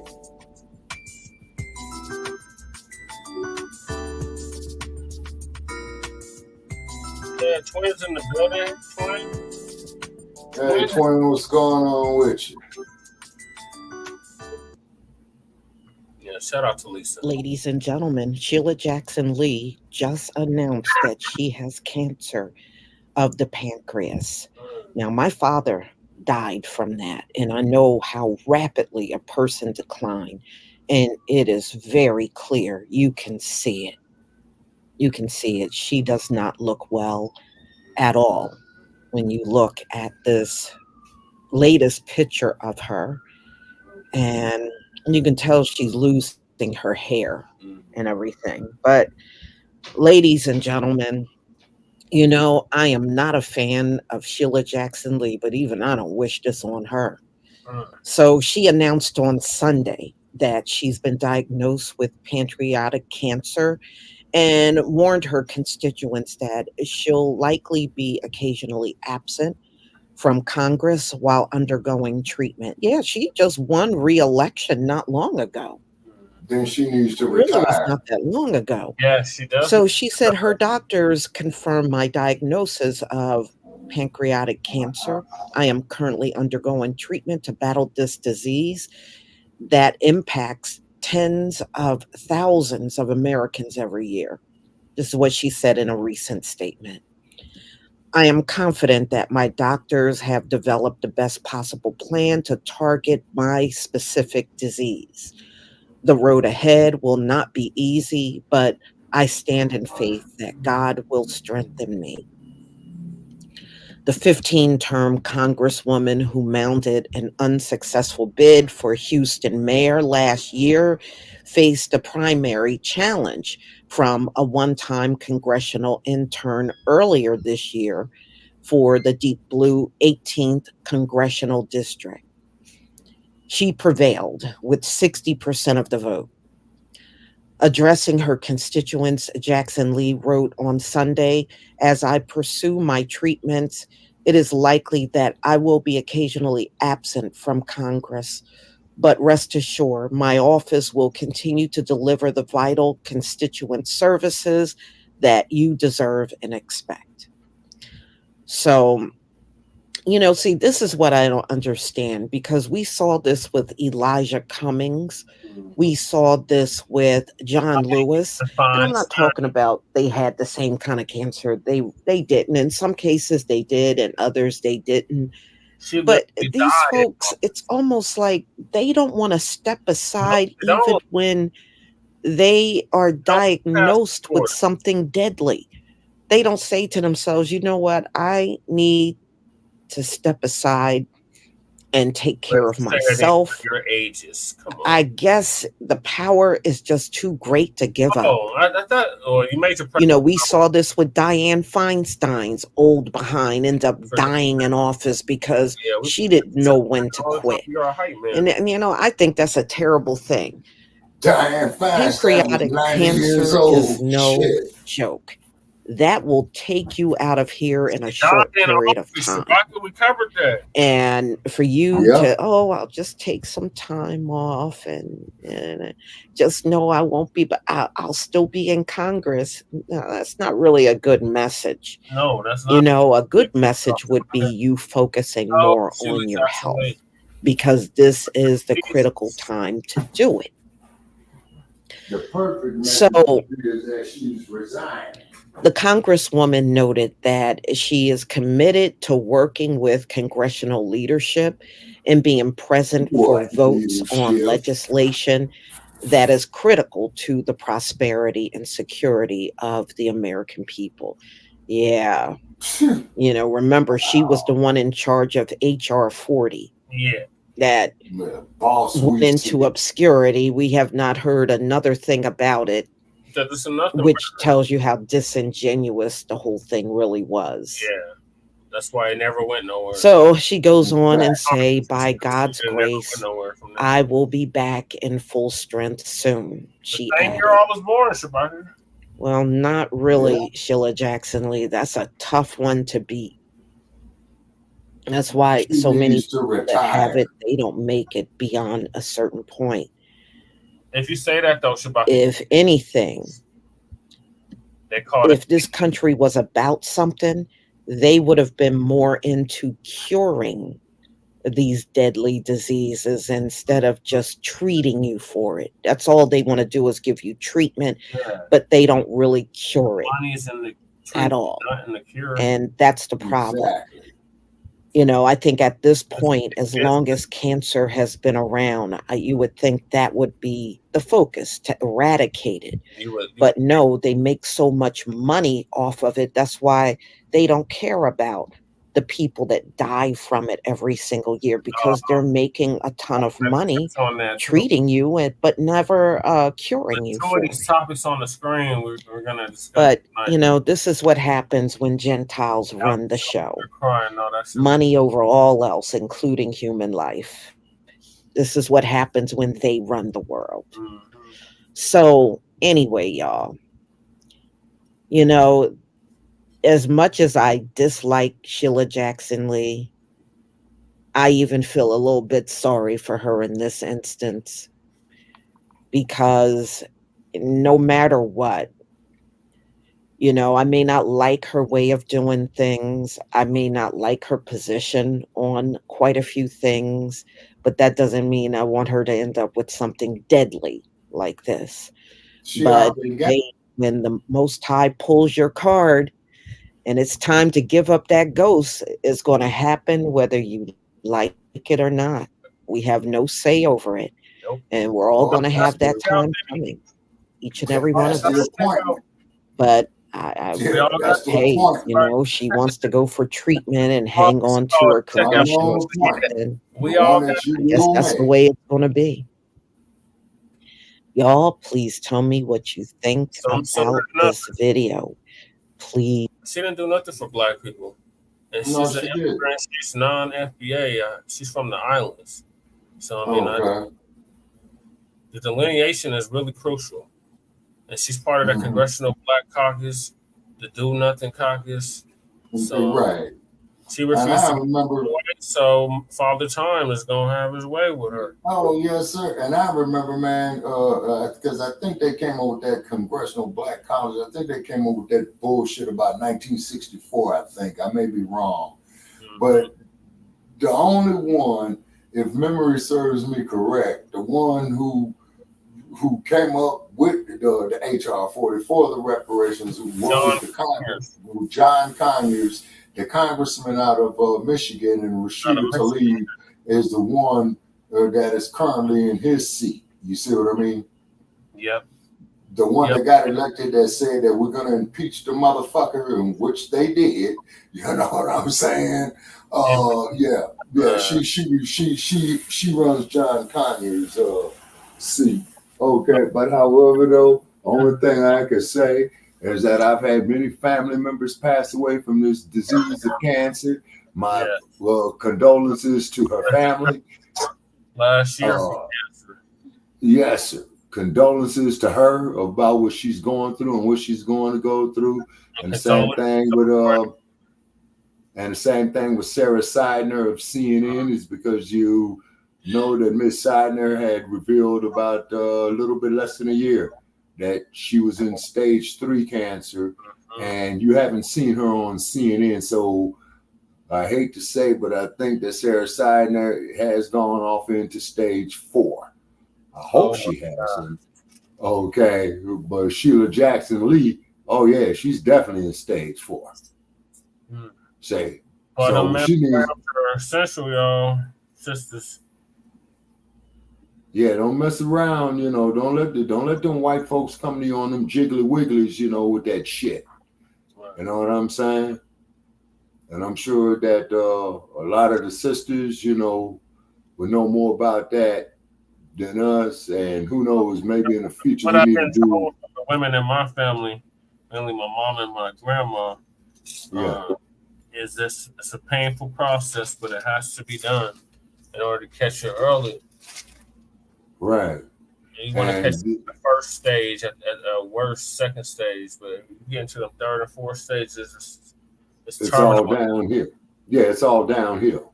Yeah. You see, and then as you have stated, is that big pharma, they make more money off the so-called curing of it than the actual cure. Yes. So, and like I said, you know, that's the problem about this quote unquote democracy that is so goddamn good, which is bullshit because it's built upon the concept of greed, okay?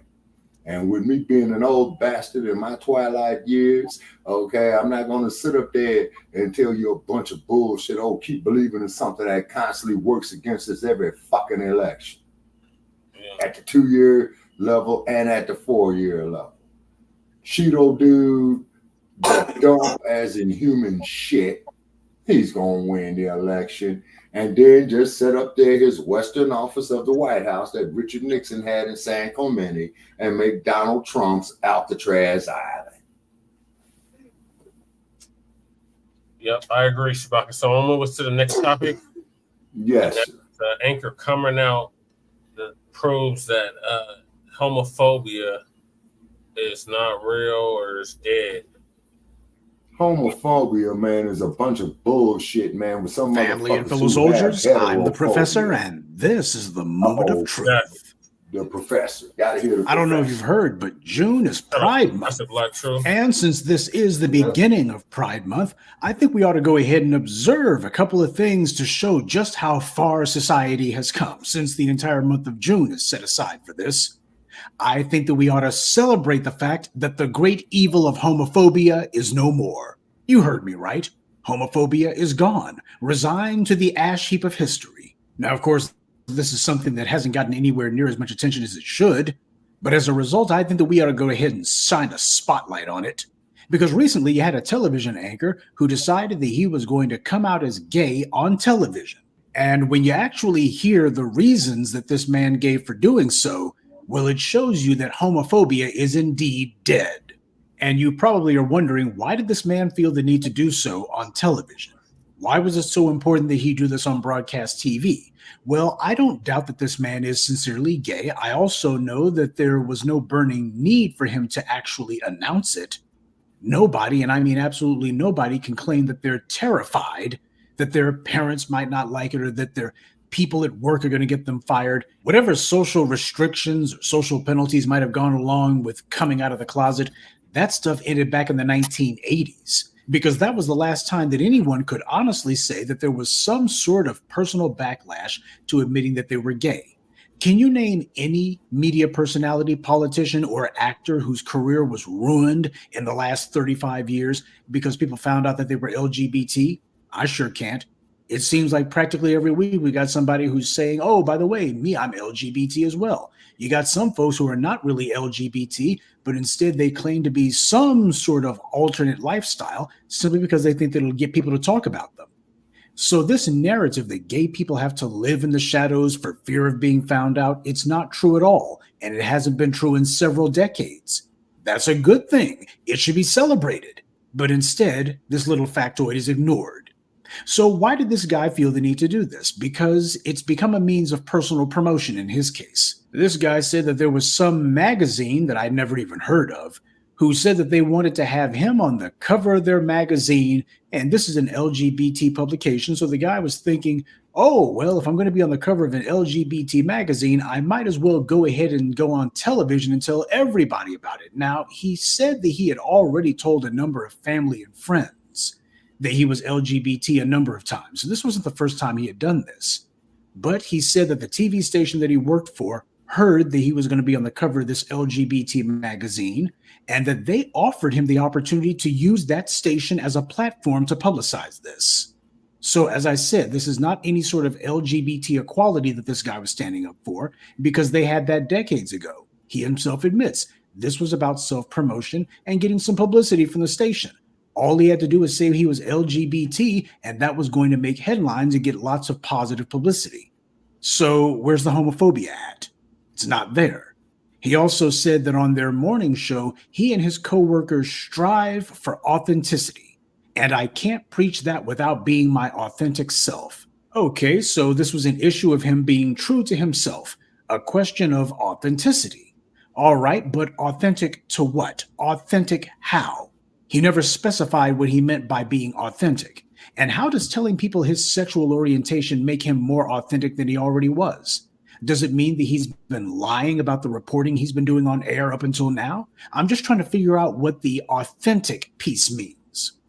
Speaking of authentic, he also said that he's the son of immigrants. The white media, like these corporations and the government, they prefer to elevate immigrants over Black Americans. So why is he or the advocate or anyone else trying to make it seem like this guy was scared or hesitant to make this announcement? Because he himself admits he wasn't. He saw this as an opportunity to get his name out there. Because before this, I didn't know who he was, and I'll bet you probably didn't know either. If anything, he ought to be saying how great it is that he lives in a day and age when simply talking about his sexual orientation is a surefire way to get positive publicity for himself.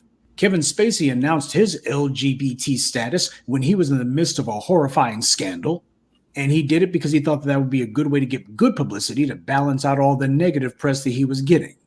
By the way, I hear Wayne Brady's calling himself a pansexual these days, which means, well, I'm not very sure. Whoever this guy is, his sexuality is his business. We can all agree on that. And I'm sure he and the rest of the LGBT advocates would say the same. But if that's the case, that his sexuality is his business and no one else's, why did he feel the need to go on television and announce to the entire world something that nobody cared about? Why did he feel the need to, unprovoked and unsolicited, tell everybody his business? The LGBT community will tell you quickly that their privacy is the most important thing to them, that they want the heterosexual world to keep its noses out of what's going on in their bedrooms. So why did this guy decide that he was going to announce it to the world? What possible purpose was served by him doing this? But he said that he had to do it. He didn't have a choice. Why? Because he was going to be on the cover of this LGBT magazine that I haven't even heard of, by the way. And because of that, he decided he had no choice but to go on TV and announce it to the world, as opposed to just do his cover story and be fine with that. He said, quote, "This is the most people I've ever come out to at once." So he's already been out of the proverbial closet before. In fact, probably multiple times before now. But he decided to do this on camera. So this is the homophobic American society that I've heard so much about? Rather than this guy trying to low-key pretend as if somehow he's giving some sort of forbidden information, come on, that went out of style a long time ago. This is a day and age when declaring you're LGBT goes from being something that ends your career to being something that boosts it. And shouldn't that be touted from the rooftop? Shouldn't that be celebrated? But there's one more thing that I'd like to add. He said that one of the main reasons he wanted to make this public announcement was because at their station's TV show, they make it a point to be their authentic selves. And he didn't think he was being authentic unless he told the entire world what he does in the bedroom, even if they didn't ask. He reads news stories off of a teleprompter. What the heck does that have to do with him being authentic to anyone? How does his announcement make people take him more seriously or give him credibility somehow? So many Black people are only too eager to identify as something else other than Black. They want to make sure that their primary identification is something other than Black. So they hope the dominant society will see them as something other than Black. So they tell everyone that they're biracial or LGBT or an immigrant, like this guy did, because it's easier to be any of those things than it is to be Black. He works in the white media, so he already knows that white media outlets purge themselves of Black on-air talent constantly. However, if you're LGBT, you will easily outlast your Black coworkers. Coming out as LGBT is a way to extend one's career longevity, certainly a lot more than being Black. So in a very real sense, he has a kind of privilege now that goes along with his current status. But for the most part, other than that, nobody cares what he thinks or what he does. And he only has a job until some AI advances to the point where it can have a computer read his teleprompter without sounding like a computer. When that happens, the only authentic thing this guy will be is authentically unemployed. Good day and be one. I'd like to take a moment to mention some of our contributors. Stay Positive, Deep Eye 904, Shrampstein, Amir Miller, and Antonio Daniels. Salute to them and thank you to everyone for listening, liking, and sharing this message. Black empowerment only exists because of you. This is why we're trying to empower frontline Black news, Professor. He's always dropping gems. Once again, I agree with the professor.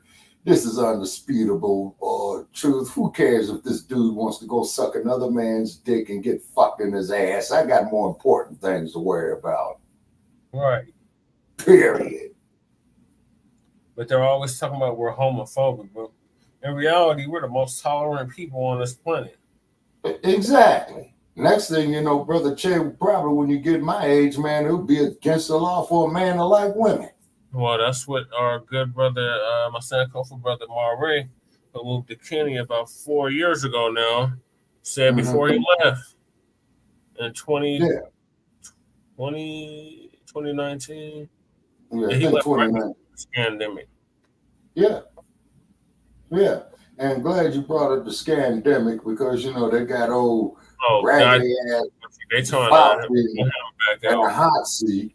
And Marjorie Taylor Greene, as much as I despise that blonde-haired bimbo, got in his ass and told him the fucking truth. You call yourself a damn doctor and you're a part of this bullshit of what it is to go get people slammed with these goddamn vaccines, which is nothing more than microscopic chips to put a tracking device on you. When they don't dig what you're saying, they're going to turn you off. That's all what that shit is. Yeah, so it's just another distraction. Still Yes, sir. And then the cold part about it is that I got loved ones who took that damn vaccine, and I'm very concerned about them.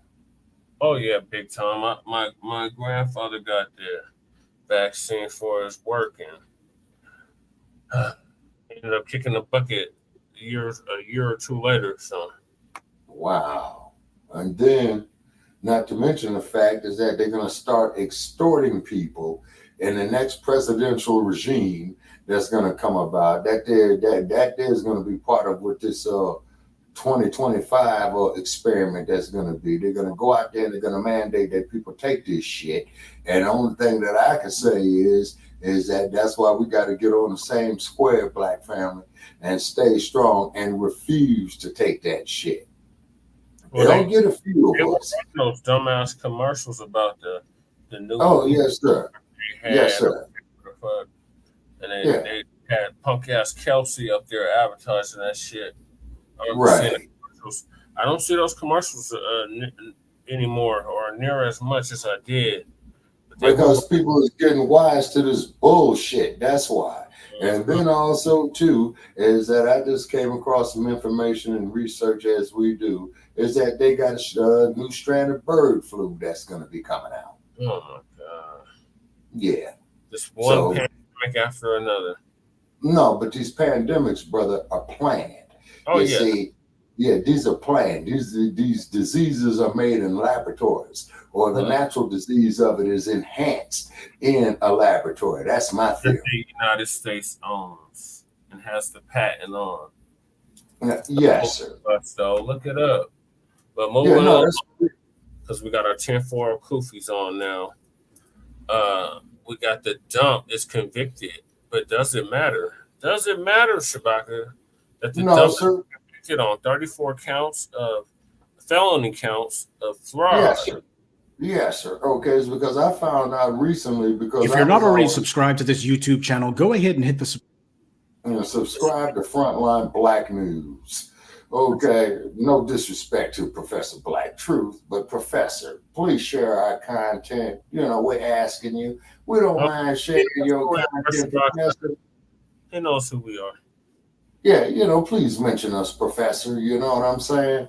But anyway, what it is, so it's another epidemic, you know, a pandemic, you know what I mean? And of course, we know who the main target is, okay? It's not so much Black people as a whole, but Black males in particular, because you got all these swirlers coming out now, you know, like, Candace Owens and all that old type of shit. You see what I mean? You know, so they are definitely going in hard to kill what's left of the Black family unit. And the only thing I can say now is that I've got to pass it on down to the next generations. You see what I'm saying? Don't go out like this. Don't go out there. Keep that Black family unit intact, okay? It's because that's our only fucking lever for us being wiped out, you see? Why do you think they're coming with these alternative agendas? Why do you think they're coming with these vaccines? Why do you think they're pushing all this ratchetness out here in Sin City and Los Angeles? Why the hell do you think they make all these dumbass, stupid TV shows and fucked up ass movies? You know what I'm saying? Degrading ourselves. You see what I mean? Oh, that's all they promote on Netflix. If you look at Netflix, yes. all they promote is exactly that. And Netflix is right next door to the Screen Directors Guild down on Vine Street, south of Sunset Boulevard. Oh, because wow. because when I went to weird.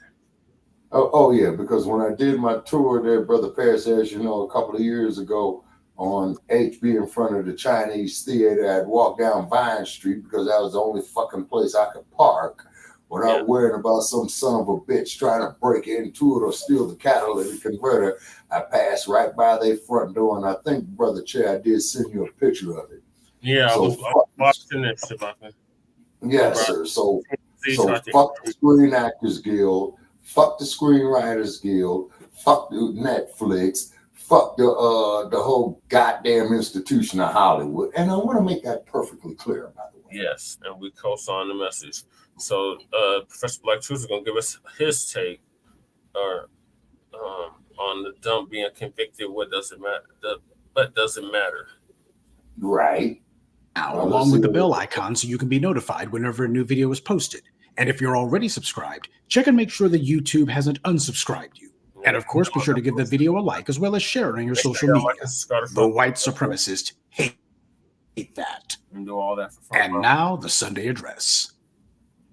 All right, we would be remiss if we didn't talk about the story of the week, indeed, the trial of the century.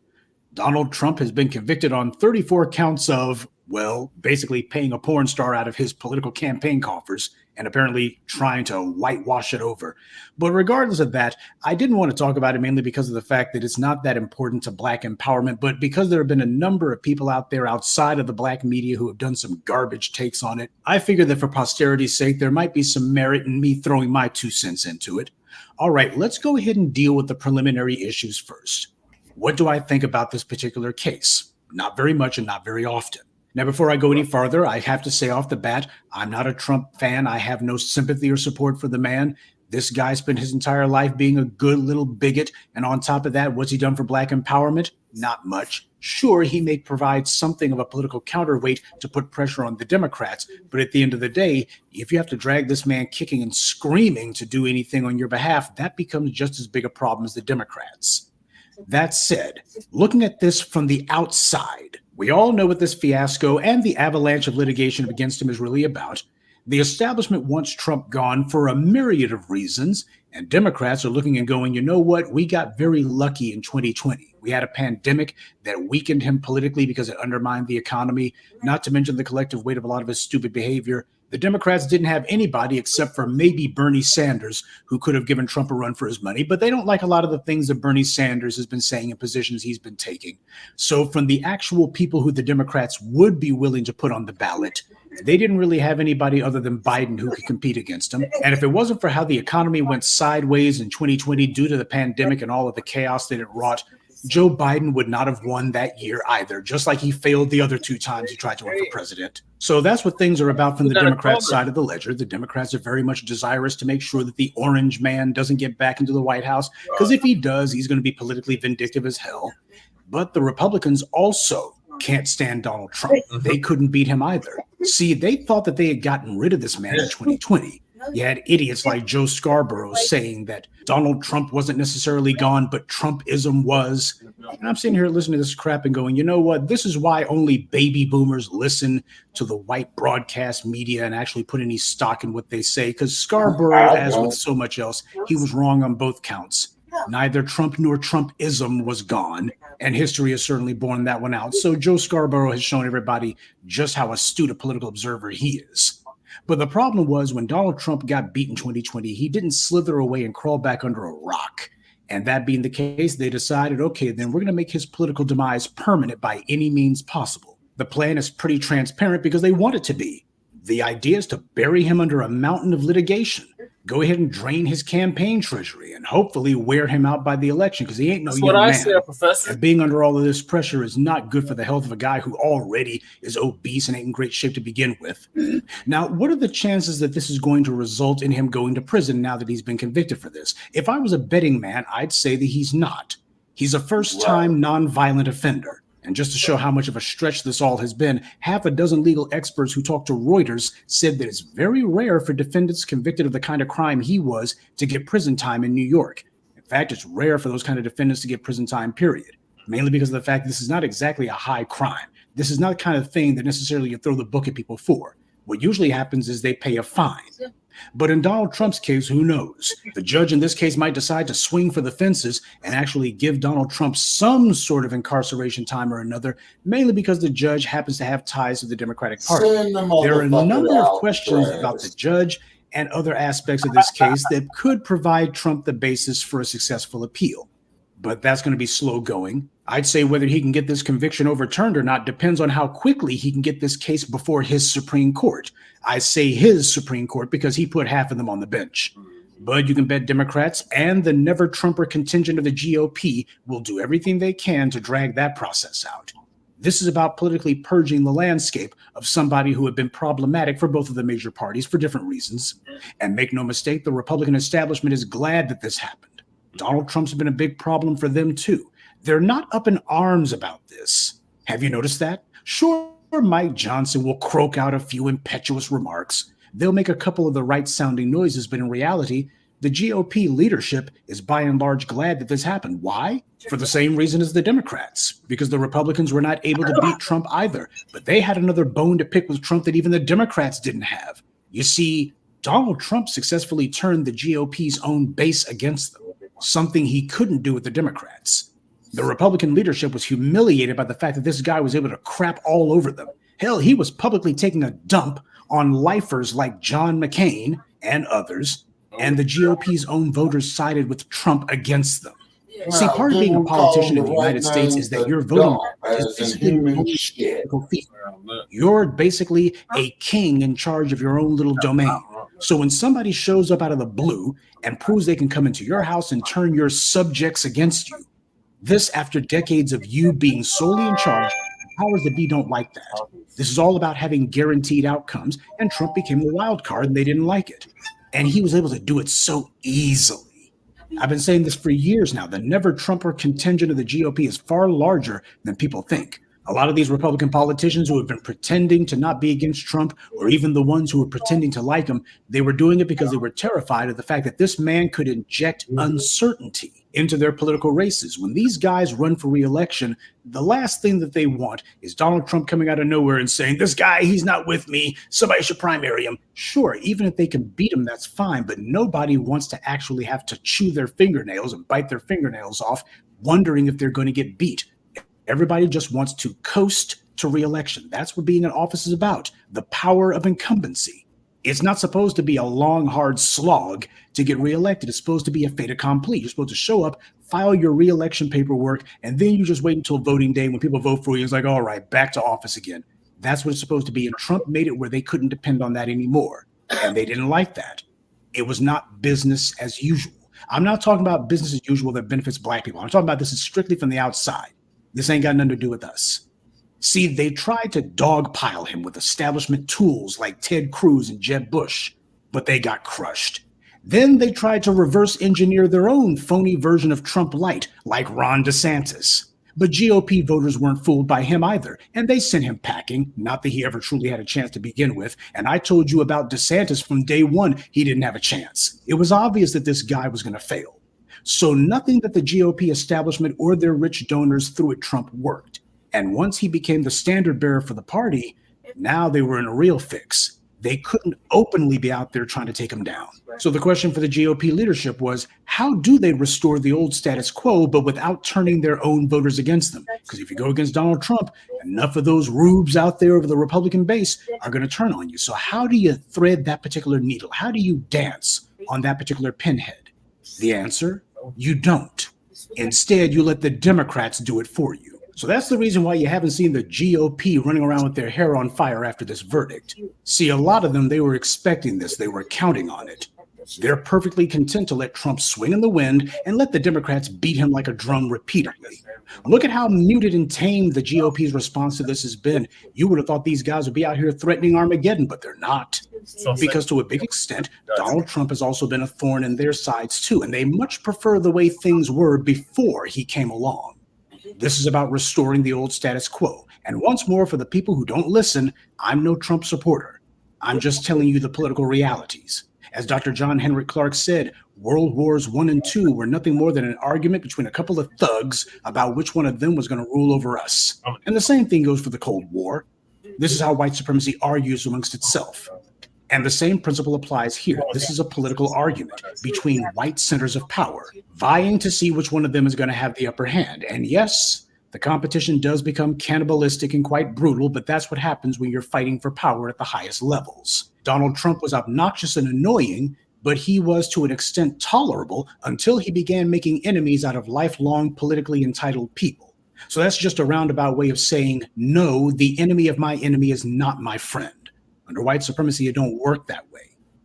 Speaking of which, what does this mean for black people? First of all, Democrats are going to take this as an opportunity to say they don't have to do anything for black people now. Why? Because, why, buddy? We put these charges on Trump, buddy. You remember how racist he was when he was president, don't you? Hell, you remember how racist he was before he was president. So that's what we did for you. We took down Donald Trump. We did it for you niggers because, we like you guys. So now go to the polls and vote for us. So once again, Democrats are giving themselves a gift, but then they turn around and say that they were actually doing it for us. And they'll have the usual assortment of bootlicks, tethers, and suck-up Negroes who are going to be screaming, that's right, Democrats ain't got to do nothing for me. They got the orange man out of office, and they put them charges on him, and they got him convicted, and that's good enough for me. He gets to seize what it's like to be blacks in America. Here's the thing. While it is true that Donald Trump is definitely, if nothing else, tasting some of his own karma, especially where black people are concerned, yes, he cheerleaded for black people to be incarcerated, a million other things. That being the case, sure, I have absolutely no problem with Donald Trump being on the business end of a prosecution. I have no problem with that at all. But don't tell me that they've been doing this for black people's benefit. They've been doing this only for their own. Because what are black people going to get out of this? Alvin Bragg certainly won't be getting much political capital out of it. But if Letitia James brings her case and nails Trump too, then they'll talk about her like she's the second coming. But they'll only be doing that in the hopes of getting black female voters to be swinging toward the Democrats. That's what they'll be doing, just playing the same old games. And I don't think I have to tell you about Fannie Willis. We don't need to be naive or deceived about what's really going on here. This is the same old jockeying for position within the political structure. People who are trying to climb that ladder, and this is part of how they try to do it. The big question from the left corner of the white media has been, how is this going to affect Trump's campaign? In reality, he's going to take a brief hit to his numbers, but as for whether or not this will sink his campaign, it's going to depend on how this goes in those battleground states. And while polls allegedly show, according to the white media, that there's Republican voters who have said that if he does become a felon, that this will affect whether or not they choose to vote for him, it's also true that there's a lot of people who claim that they wouldn't vote for Trump, but come election day, they do it anyway. For a lot of folks in this country, Trump is a guilty pleasure. He brings a lot of baggage with him. And because of that, there's a lot of folks who like him and support him, but they're embarrassed to say so because of all the obnoxious stuff that he does. His shameless racism and shooting off his mouth and all of his vulgar comments, that may endear him to a certain segment of the population, but for others, especially political moderates, they still feel some kind of way of actually admitting to supporting him. Hypocrisy is America's cardinal sin. Trump understands that, even if the white media doesn't. So the idea of how many people who will vote for Trump as opposed to those who are willing to openly say so, those are two different things. Trump understands that reality. Clearly, the Democrats' plan is to sink Trump's campaign by using these prosecutions to weigh him down. Now, whether or not that works, they're going to need more than this conviction to do it, mainly because this conviction hardly rises to the level of a high crime. It's much closer to a misdemeanor. And for a lot of people, they don't understand it. They don't even understand what was so important about bringing a prosecution based on this. All they heard was that he paid off a porn star. That does not rise to the level of a felony in people's minds. And when you say, well, it's where he got the money from to do it and how he lied about it, to the vast majority of voters, and certainly the overwhelming majority of Republican voters, that's going to come off more as a morals crime, not something that he actually should have been dragged into court about. So if the Democrats are hoping that these prosecutions are eventually going to weigh him down, they're going to need to do more than this. But as we already see, they've got plenty more cases waiting in the wings. So this is not going to be a one-off. And that's going to be a problem for Trump long term, because while with this case, he is unquestionably a first-time nonviolent offender, the problem is that they go ahead and put some more felonies on him successfully. Well, at that point, then he becomes a two-time convicted felon. And that's where the possibility of him going to prison really comes into play. I'm sure that for Trump, the most important thing is to actually make it to the Republican convention, because it's going to be a coronation for him. He doesn't have any competition. But also beyond that, he's going to have to try to hold together whatever political support that he has long enough to actually make it to election day. That's where the problem for the Democrats comes in. You see, when people go to the polls, they don't vote against someone. They have to vote for something. There's no place on the ballot that says you can go ahead and vote against this guy, but it doesn't take any votes away from so-and-so over here or add any votes to someone else. No, you got to vote for something at the polls, not against it. And that being the case, Joe Biden's numbers are already underwater, and this conviction has not turned them around. Just because you hurt Trump's numbers doesn't mean that you help Biden, and Biden needs his numbers to go up. It's not enough for Trump's numbers merely to go down. This has not translated into a rise in the polls for Biden. In fact, things have stayed the same, precisely because Biden is president and Trump's not. This is seen by a lot of people, especially in the political center, as being a political sideshow going on with Trump. It won't become serious until after the convention. And even then, they're going to be asking, has Joe Biden made our lives better? These are the lengths that the political establishment is willing to go to in order to try to preserve itself. But Donald Trump made the exact same kind of mistake that Joe Biden did. When it came time for him to make a deal with Black voters to get our support, he instead decided that he too didn't have to do that. Trump, like the Democrats, tried to see if he could get by with mere lip service. Yes, a lot of these non-Black people of color who had been making nice with white supremacy all these decades did catch a little bit of hell from him while he was in office. But at some point, we have to see our own position improve in order for that to translate into supporting Trump. It's good that people get their wake-up call and all that. I'm all for it. But this is about whether our fortunes improve, not so much whether someone else's goes down. Donald Trump promised us nothing, and he kept his word. So I say we support him the exact same way he supported us. If he had spent his 4 years in office going to Black communities and spelling out the tangibles that he would bring, he could have swung Black support his way. Instead, he decided to attack the Black community, and he antagonized the very people who he needed to stay home. See, the only reason he became president in 2016 was because Black voters had been disgusted with the neglect and the abuse from Obama, and they were ready to vomit at the prospect of a Hillary Clinton presidency because they knew that it would be Bill Clinton 2.0. So those Black voters decided, hell, we're staying home, which is exactly the scenario the Republicans need if they're going to win office. They need Black voters in specific to stay home because we are the base of the Democratic Party. We're the strongest voting bloc that they have, the most dependable by far. And make no mistake, when it comes to these so-called battleground states, the white media is not really talking about the states at all. Most states in the U.S. are red states. What the white media calls blue states are actually red states with large blue cities within them. Michigan is, well, was a red state, but the main reason that it's blue at all is because of Detroit. Georgia's a red state, solid red, but it goes blue occasionally solely because of Atlanta. That's what makes the difference between whether it's red or blue. Pennsylvania is another red state. That racist Cajun James Carville said it himself, quote, Pennsylvania is Philadelphia in the east, Pittsburgh in the west, and Alabama in between. And he was right. It's Philadelphia and Pittsburgh, the two Black enclaves that makes Pennsylvania a blue state.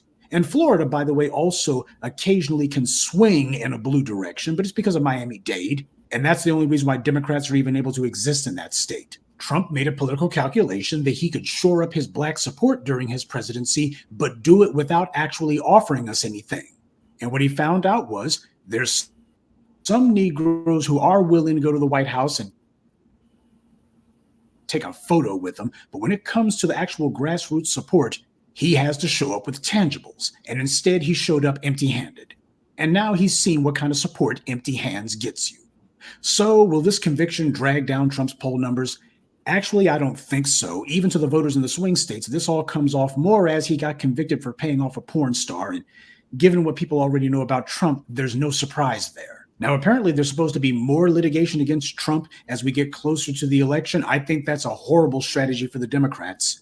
Dogpiling Trump has already gained him support and sympathy from people because a lot of people are looking at this and going, wait a minute, he can't be this bad. That's what's happening with a lot of those moderates and certainly with the right wing.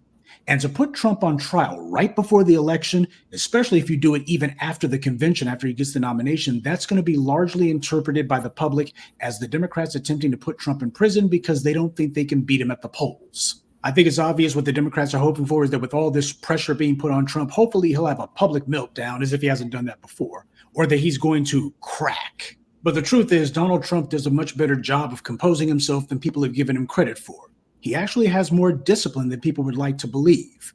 But that hasn't kept him out of trouble, largely because of the fact that the man keeps making too many of the wrong moves. He's certainly made too many of the wrong enemies. But continuing to try to drag this guy into court day after day, especially for the remainder of this year, that's going to backfire. People are going to be looking at this and saying Democrats clearly don't think that they can beat this guy, and this is what they're doing. The sad part is that to a large degree, this perception is accurate. But then again, this is my view from the outside looking in. Call me when someone wants to talk about something that will actually empower Black people. Good evening, and be one. I'd like to take a moment to mention some of our contributors: Eric Bailey, Deborah Martinez, Masby International, Javier, and Rowan Wings. Salute to them and thank you to everyone for listening, liking, and sharing this message. Black empowerment only exists because of you. All right, Shabaka, what are your thoughts on With scribehow.com, you can create SOPs in minutes, not hours. Hey, you. And to paraphrase the professor, you know what I'm saying is this trial was a sham. It was a joke. And this is why I've said on social media, send that motherfucker out there to Alcatraz, have him do his time on there, set up the damn White House over there when he wins the goddamn election, because he's out in the middle of Frisco Bay. It's going to be cold. The place is old, dilapidated, and let the motherfucker walk the concrete and take his goddamn cronies with him, man. It's a bunch of bullshit. And on that there, ladies and gentlemen, I'm going to bid you all a good night from Sin City. Definitely check out the special episode with a very special guest that we have on Shabaka's Black Experience Enhanced. Later on today, 6 p.m. in the Pacific, 9 p.m. in the East. The phone number to call is 516-418-5996. You do not want to miss this episode. It is vital. So with that, ladies and gentlemen, I'm bidding you all a good night from Sin City. And then, Brother Paris, we only got 3 more months to go before preseason starts, man. Oh, so I can start. Here you go. Yes, I can start. Gators. Nobody wants to hear about your Gators. Stop it. Man, and the Pony Express, keep them in a barn and let them eat oats. We're going to eat them oats to give us horsepower to run all over you ship dock fools. Man, we're pirates, man. Of course, we always expect to get crumb bombed on. You know what I'm saying? We're pirates. You know, what can we say? You know, we're stuck out here in the middle of a dry ocean. I take that back. I was a pirate 1 year for Halloween. But outside of that, hell no. And I have some Black Cortezes. That's about it. Okay. All right. Okay. But it was great pleasure back in 1988 to see Doug Williams smash the Denver Broncos in the Super Bowl. That was the last time going to the Super Bowl. Well, you know, you guys got beat up pretty bad. Y'all lost the Pirate Bowl. So. Man. So who's the real Bay team? Huh? Who's the real Bay team? Yeah.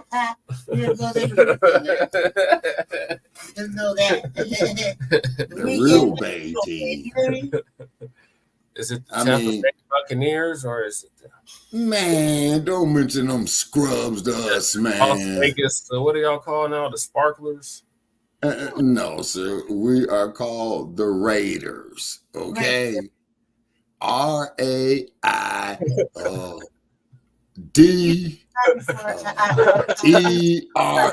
Yeah. The Raiders. Now you get all pressed during before halftime. Yeah, she'll hype us all up and then, oh, my boys are winning.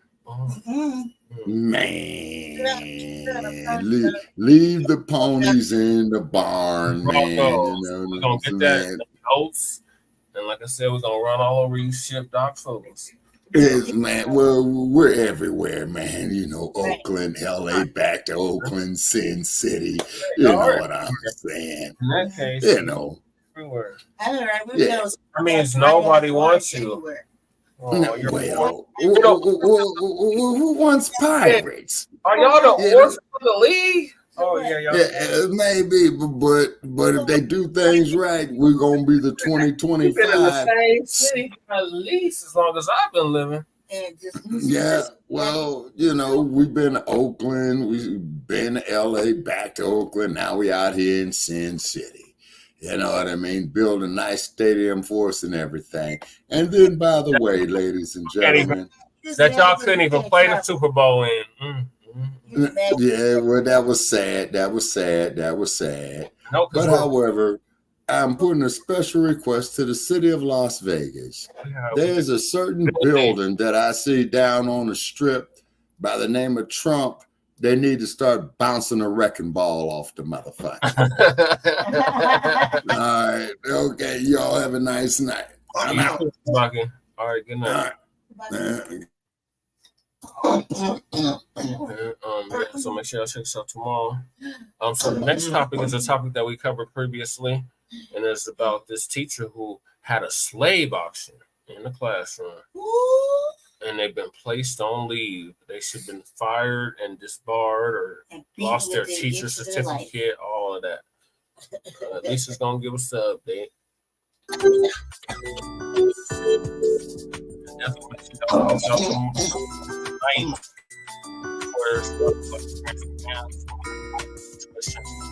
For Louisiana.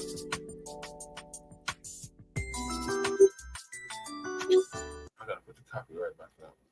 Ladies and gentlemen, these folks, many of them, want slavery back so bad. That's why they do these mock slave auctions in school. You know, no matter how much you try to do these things, slavery is never coming back. It is never coming back. So you can dream about your glory days and try to break the spirit of our kids and all that stuff all you want. And at the end of the day, it's never coming back. That's right. So anyway, a teacher recently placed on leave over a mock slave auction in the classroom. And, you know, if anything, Black parents, please, you got your kids in this school. It's time to bring these slave auctions in school to an end. Right. It is time to make the demand that these teachers are not allowed to do this. How the hell do you teach about slavery and you got to have a slave auction? That tells me you're not a very good teacher, because you should be able to teach it without this. And why is it a bad thing to teach slavery? But one standing pattern I notice, whenever there's a slave auction in school, how come we don't hear nothing from white parents? Right. But if somebody says they're going to teach Black history, y'all go hooping and hollering all over the place. Mm-hmm. But when one of these mocked up slave auction happens, you notice how these white parents go silent? You never see one of them stand up and say, I don't want this going on in the classroom. You notice that? I've noticed it all through the years. So this happened not in the South, y'all, but in Massachusetts. That's where this happened. And it's just what Malcolm X said. He said, anything south of Canada is the South. And that's the truth. So this was a 5th grade teacher in Massachusetts, held a mock slave auction and used racial slurs in a classroom, has been placed on paid administrative leave, the district superintendent said. The teacher, who has not been publicly identified, held a mock auction in January during a history lesson on the economy of Southern colonies. So the superintendent of public schools of Northborough and Southborough. So this is Gregory L. Martineau, said in a letter to parents dated May 29th. During the lesson, the teacher requested 2 students sitting in front of the class who were of color to stand. Then he discussed the physical attributes, including teeth and strength. That is so degrading. That is degrading. In April, the same teacher read a book to the class that was not included in the core curriculum and used a racial slur that did not appear in the book while doing so. Holding a mock slave auction is unacceptable. This should not be going on in any school in America, y'all. As soon as you hear about this, you should get that teacher fired. It should not be going on anywhere. Okay? They're going to have to get over their fantasy about slavery. Time to get over it. So anyway, yeah, like you always tell us, holding a mock slave auction is unacceptable, Mr. Martineau. This is what he wrote, noting that doing so violated the school district values. He said that he learned of both episodes from parents on April 24th. The parents of students in the class met with the teacher and the principal and said, without specifying when, he noted that the day after the meeting, the educator inappropriately called out the students who had reported the educator's use of the racial slur, which is not acceptable. Oh, so he went in there the next day after they met with the parents and he tried to punish the students for speaking up. First of all, right after it was known that he did this, he should not have been allowed back in the classroom to even make a threat. But apparently he was. So anyway, more than 65% of the school's students are white and less than 2% are Black, according to the enrollment data. Well, there go your problem right there. Paid administrative leave allows for a thorough and unbiased investigation. This is according to the superintendent. So in other words, they're giving him paid vacation. Currently, the district is engaged in due process procedures with the educator who remains on leave. Ms. Valenti could not be immediately reached for comment Sunday. So yeah, well, I got a problem with this person even being paid. They should not get paid, period. They need to go. And if anything, they should not be allowed back in a classroom around children again.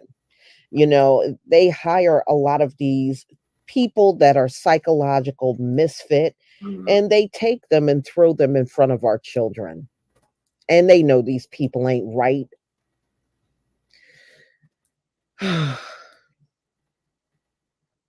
So Mr. Martineau, he apologized to the parents and said that he was ultimately responsible. I acknowledge that there were missteps in this process that further complicated the situation. In March, investigators in Massachusetts said they would pursue criminal charges against 6 teenagers who participated in a racist online chat that included a mock slave auction. And in 2022, a North Carolina school board said it would review its student code of conduct and discipline policies after white middle schoolers pretended to sell their Black classmates at a similar auction.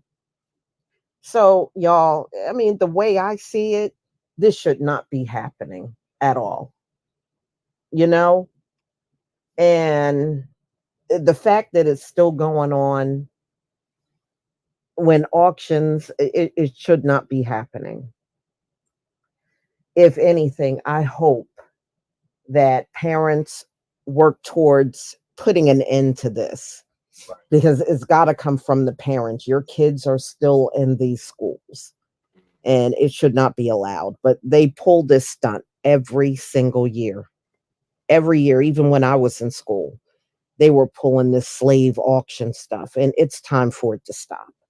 You need to just accept the fact that there are no more slaves coming to work on your plantations, and you need to deal with it. If you need psychological help behind that, then go get it. But y'all, please tell me what you think about this video. Please leave your comment and subscribe. Don't forget to hit on the notification bell, and I'll see you on the next video. And don't forget to do the same for Frontline Black News. So yeah, there goes shatters that myth about the North. Like Malcolm X said, you're talking South, you're talking about the South of the Canadian border. This happened in good old Massachusetts, just outside of Boston, old Beantown, and they sitting up here reenacting a slave auction in the classroom. That teacher should be fired, lose all of their pay. If they had a pension, they need to have that taken as well, and they need to lose their teaching certificate. Period. And yeah, so what did he say? It's out for the count, y'all. So I'm gonna move to the next topic, and that is the legal migrant situation.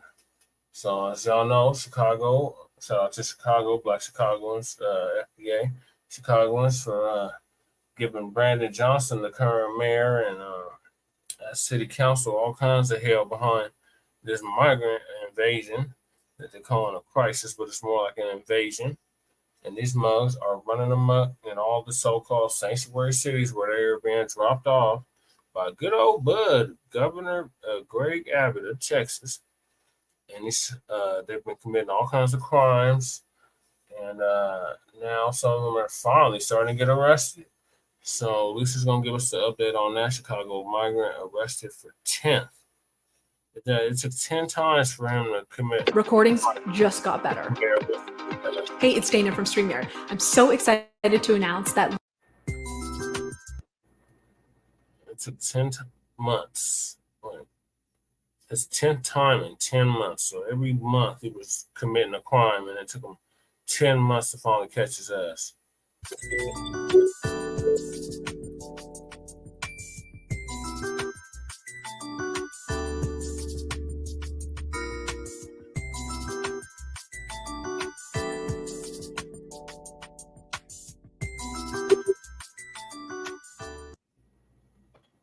Here's an illegal immigrant that he's been in Chicago 10 months and been arrested 10 times.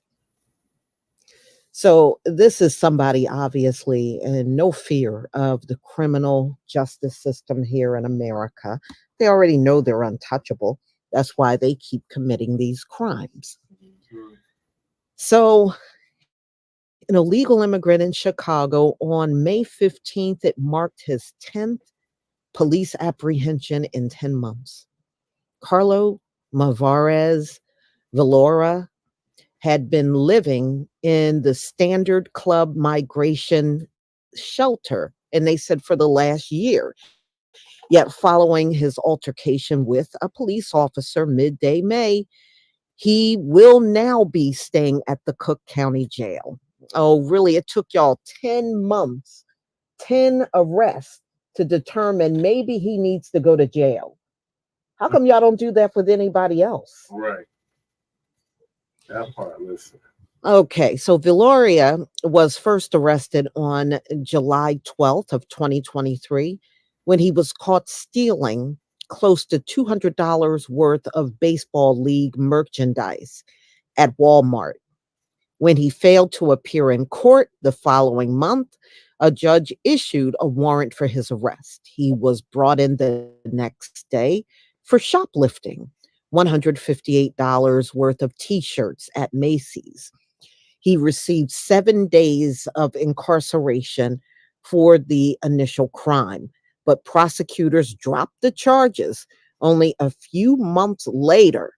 On November 24th, he was arrested once more for shoplifting. And again, prosecutors dropped the charges. Isn't this convenient? How many Black people in the community got arrested for shoplifting and the charges were dropped? Mm-hmm. So anyway, on February of 2024, Valoria racked up arrests 5 and 6. He was out there shoplifting again from Walmart and again failed to show up for court. Later in February, Valoria was arrested for pulling a weapon of some kind at a convenience store clerk. He reportedly told employees, "I'll shoot you." The migrant was found later that day at a different 7-Eleven carrying a gun. And they said he had a gun that was shaped like a cigarette lighter. And prosecutors again dropped all charges a month later. Dropped charges a month later. On April 12th, Chicago police reportedly tased Valoria after he fled arrests for an attempting to steal malt liquor. No, he was trying to steal.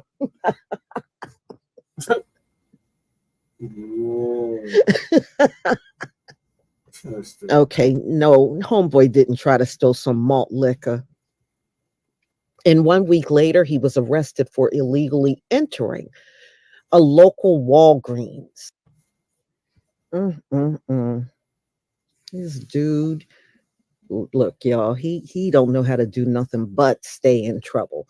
So he got arrested for selling clothes without a permit.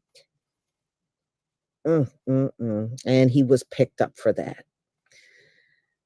I bought the clothes from another person. This is what he claims, and I'm selling it to make money for my kids. Prosecutors once again dropped the case the next day. For Valoria, his 10th arrest, in which the officer was injured, the judge has reportedly permitted his release under the condition of an electronic monitor. Now, you know, the illegals, they cut them things right off and don't care. That's why they have had a hard time keeping track of them, because they won't keep those monitors on at all. So in many ways, I love $29 donors more than I love those big, fat, beautiful $1 million donors. So Chicago has become an epicenter of America's migrant crisis since Governor Greg Abbott of Texas began busing thousands of illegals into the northern states to share the burden with Democratic governors. A large amount of state and city dollars have been allocated to migrants, has caused tension in Chicago's Black community, who are feeling the pinch of limited social services. Well, the bottom line is, you know, apparently, in order for somebody to get arrested 10 times and keep getting charges dropped and get thrown back out in the public, and he's going to keep showing you that you keep putting him out there, he's going to keep committing crimes. He doesn't care, you know? And this is more proof of what everybody is saying. You let a criminal element in here, you know, for the sake of trying to fudge the numbers, because y'all can't give birth anymore. So you're fudging the numbers at the expense of the public. That sounds like you. So y'all, I tell you what, it couldn't be anybody in our community getting arrested 10 times. And first of all, they wouldn't drop a charge even if it was fake on our people. But on these migrants, they sure are getting the red carpet treatment. Everybody is looking the other way as they commit all these crimes. But they'll look you in the face and talk about some whining. No, we're not whining. We're telling your butt the truth. That's what you don't like. So, y'all, you're going to have to tell me what you think about this story. Please leave your comment and subscribe. Don't forget to hit on the notification bell. And I'll see you on the next video. Peace, family. The same for Frontline Black News. All right, thank you, Lisa, for that. So yeah, I have to admit it. The dump was right when he said back in 2020 about these illegal immigrants. And anybody that shared that sentiment was demonized, still demonized. They call you xenophobic and all this other nonsense. And no, it's turning out to be true. So a broken clock is right twice a day. But they've been allowing this shit. We've had the same type of shit going on here in Denver and Aurora, Colorado. And these Democrats just keep saving face for it. They allow these months to take over the city council meetings for the past, 3 months with their nonsense. They even came to the mayor with demands, none of which were answered. But they came to the mayor of Denver with demands. So, yeah, these mothers are very emboldened. So they can just do no wrong, all they're doing is wrong. First of all, by breaking into the country illegally. So this doesn't surprise me. So the next clip I'm going to play is, your boy, Sleepy Jim Crow Biden, y'all president. He has allowed 350,000 of these mugs to the country. And they're dismissing their asylum cases. So I was dating this guy, Chris, for years. I wanted to buy a house. Chris didn't. Well, tonight in the podcast. So this must talking about they're seeking asylum and all this stuff. And Biden is just going to let them come on in. He's going to dismiss their asylum cases and make them naturalized citizens.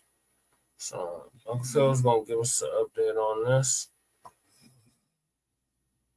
Podcast, ladies and gentlemen, while most people was paying attention to Trump and his guilty verdict and all his counts, Biden did something when people wasn't looking. Look at the screen. The Biden administration offers mass amnesty to migrants as it quietly terminates 350,000 asylum cases, according to sources. Now, let's really get into this so you can know exactly what Biden has done. And I just have to ask a question. Do you want to vote for more Biden? Because this is what he's doing.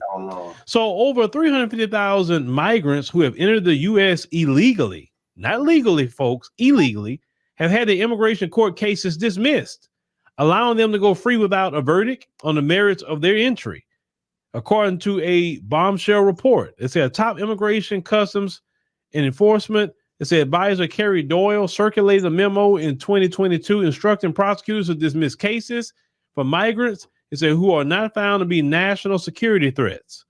According to one report, it said as a result, that year, nearly 103,000 migrants had their cases dismissed, allowing them to walk free into the U.S. without an immigration court judge's verdict on the merits of their asylum claim. Later in 2023, that number dismissed cases skyrocketed to 149,000. So far in fiscal year 2024, 114,000 cases have been terminated without a verdict, according to a report. And under Biden's leadership, a whopping 77% of migrants who claim asylum have been allowed to stay in the U.S., according to a Transactional Records Access Clearinghouse. That's a nonprofit that scours immigration court filings. He said, in fact, under Biden's tenure, the most popular way for migrants to be allowed to remain in the country under formal asylum proceedings is not being granted relief by a judge, but rather having the judge dismiss the case entirely, following the guidance of Doyle's 2022 memo. They said this is just a massive amnesty under the guise of prosecutorial discretion. They said a former immigration judge now working for the Center for Immigration Studies, Andrew Arthur. He said, you're basically allowing people who don't have a right to be in the United States to be here indefinitely. ICE officers who spoke to the media indicated that though these migrants' cases are dismissed after being found without criminal records, they still commit crimes after being released into the U.S. Interior. They said this forces these officers to then start removal proceedings anew. It says sometimes taking years and surely costing taxpayer provided resources. And say if the migrants who ICE no longer controls or monitors commit crimes after dismissal, ICE will have to start all over and issue a new notice to appear in court and start the clock all over again, according to one ICE official. They said, please let everyone know what's really going on. That's what an ICE officer said. They said currently the backlog of asylum cases in the U.S. is around 3.5 million. And so they highlighted how annually removing over 100,000 cases from the system without rendering verdict helps with the optics for Biden. It said after the cases are closed, the migrants are cleared from their removal proceedings, which is automatic classification for all migrants admitted to at the border. It said once their removal proceedings are closed, these migrants are no longer subject to deportation, meaning they can stay within the U.S. It said these migrants are also excused from ICE oversight and will no longer be monitored, unlike those who are still undergoing asylum proceedings in court. As it's still after the cases are dismissed, migrants as they can reapply for asylum while in the U.S. Trying to get granted asylum is helpful for migrants because it enables them to get work permits and a U.S. provided benefits. So every year, Biden has been just letting them in constantly, letting them in through the means, but not even going through the process. So let me ask you a question, ladies and gentlemen. You mean to tell me that's what you're going to vote for? You're going to go vote for him to keep doing this? And guess where the migrants are coming? To your neighborhood. Guess what resources they're getting? Your resources. So you mean to tell me that Biden, he's a lot better for the country, right, than Trump? He is. I'm just trying to say, figure that one out. So, okay, you don't like Trump? Fine. So you want a bunch of people that's just taking your resources, but you know, some people, what I realize, are so invested, they don't care about their resources being taken away. They don't care if they dumped in their communities. They don't care because they are so hardcore Democrat. Biden can do no wrong. But to the people who actually got common sense throughout this country, you go vote for Biden in November, you better believe he's going to continue that and then some. Now, listen, you put him back in there and now he know that's his last term. Oh, he really going to mash the gas then because he ain't worried about getting voted back in. He don't care what y'all say at that point. You better believe that. He won't care what you complain about or whatever. He going to dump all the migrants on you he can and give them all the resources that he want to give them because he's not worried about getting voted back in. He's not worried. So go ahead, put him back in. I told y'all, remember this. I told y'all months ago, if y'all gonna put Biden back in there, I'm not gonna say nothing bad about Biden after that. I promise you I won't. Every time Biden do something, I'm gonna lay it at your feet. You voted for it. You must wanted that. You wanted them to be in your neighborhood. You want them to take your schools. You wanted that because you voted for them. So obviously that's what you wanted. That's what I'm gonna keep saying to you the whole time. Biden doesn't do this. That's what you voted for. Trust me, that will be my message. That's what you voted for, and you get what you deserve. The whole time. I won't say nothing bad about Biden. Nothing. I won't say nothing bad even about the Democrats at that point. Some of you will get your wish. But I'm gonna lay it in your lap. Oh, I'm gonna lay it in your lap the whole time. The whole 4 years that man is in. Everything that happened bad in this country, I'm blaming y'all. I'm not blaming Biden if y'all put him back in there. I'm blaming you because you wanted that. That's the deal. But it's just y'all can just explain to me, how do migrants benefit the Black community? Let's ask that question too. How do migrants benefit Black America? How do they make our lives better? Well, our tax dollars is going to migrants. How is that when we're the group of people that's fighting for reparations in the form of cash payments? Do you think we're gonna get closer to reparations? All the migrants that Biden keeps stacking in this country. I mean, do you really think that? I'm just saying. ICE officers are saying, "Hey, man, look, this dude doing some stuff, and like our hands are tied." I told Black Americans when Trump get in there, you need to go get some of them good ICE jobs. Trump will hire you if he get back in there. That'd be some good government job for you. If he gonna have the biggest mass deportation, he say in American history, why not Black Americans get those jobs and be a part of it? Why not? Every country throughout the earth, you got to come in there legally, or they getting your behind right on out. They catch you, they getting you out. And it's not fair to the citizens of a country that people could just come in their country illegally and taking resources. That's not fair. Right. You come in the right way, you do things the honorable way, and that's it. You can't just jump the line. That's not right. The people that actually is in line. Because Biden is basically cheating. Yep. He's cheating people who's doing it the right way. But explain to me two things. We're gonna wrap this up. How do migrants benefit Black America? Number one. And if you're gonna go vote for Biden, is this what you're gonna vote for? Just two questions. The city's latest figure shows a 44%. Yeah, I agree with Uncle Phil. You definitely get what you vote for. So y'all voted for Sleepy Jim Crow in 2020. And if y'all F around and do it again in 2024, you only have yourselves to blame. So continuing on with the illegal migrant news, Walgreens in New York is now leaving as a result of all the crime that the illegal migrants are doing, meaning they're stealing out of all the stores, including this Walgreens. So now they're having to close on 8th Avenue in New York City. So Cash Jordan is going to give us the update on that.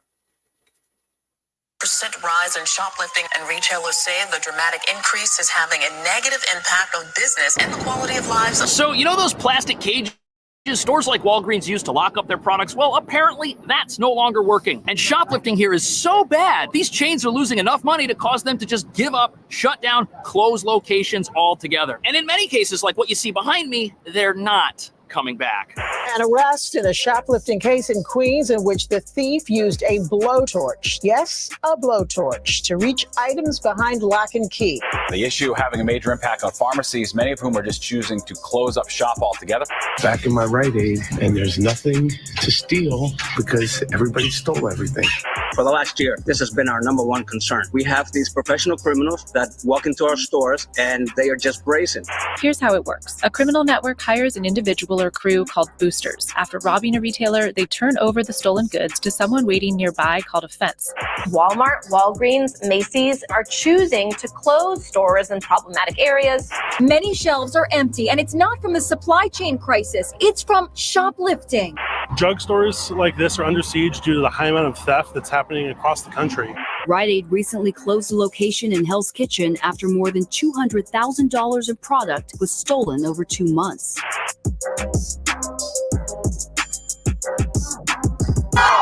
Whoa, we got an arrest over here. I have nothing else. What's in there? Please.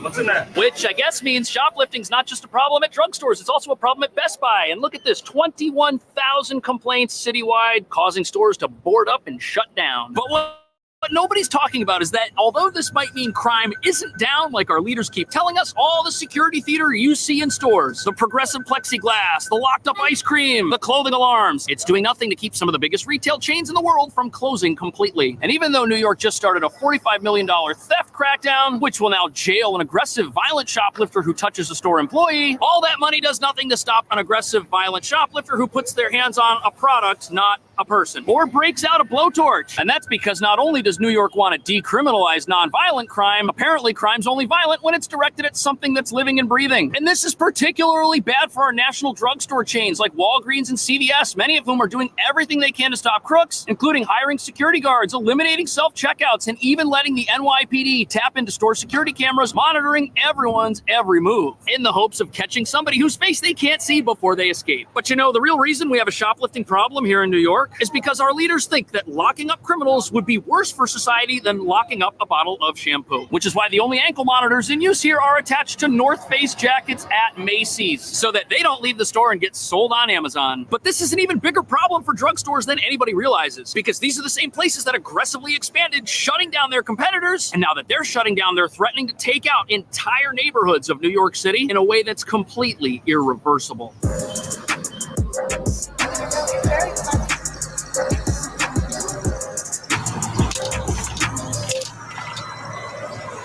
I guess nobody told the electronic door for this CVS that it has shut down and is now closed. And the reason for this closure, quite controversial. The store is located on Lexington Avenue, step away from the subway, in the heart of Manhattan's Upper East Side, a massive neighborhood. Now, when a local outlet asked CVS why they were closing, they got a generic response. But look closely here. The store has newly installed windows on parts of it. And that's because late last year, a hammer-wielding maniac smashed these in, and they had to be replaced. And this kind of lunacy is happening all over the city, not just here. An arrest in a shoplifting case in Queens in which the thief used a blowtorch. Yes, a blowtorch to reach items behind lock and key. That thief using the blowtorch to steal $450 worth of skincare from a Walgreens in East. Yeah, so if you want to know why these stores are shutting down, look at that. Somebody using a flamethrower to open cabinets and steal skincare products that they were going to resell? Come on, a guy with a mask, that's not for him. Stores are closing because the city's not actually doing anything about stuff like this. There's a new $45 million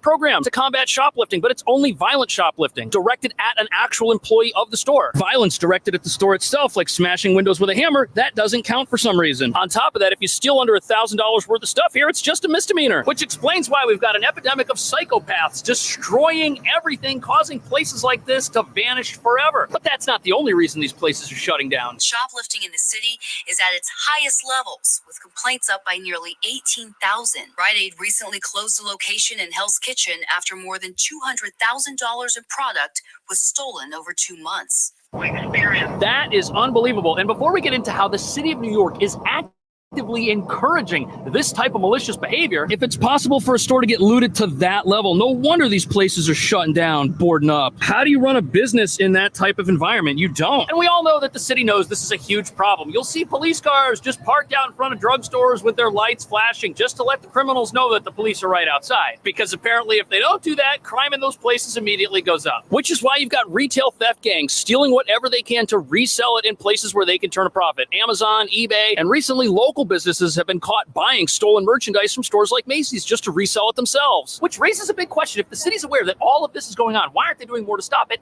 And why is there all of this in-store security, all of this plastic, all of these guards up to stop stuff from getting stolen if it doesn't actually work?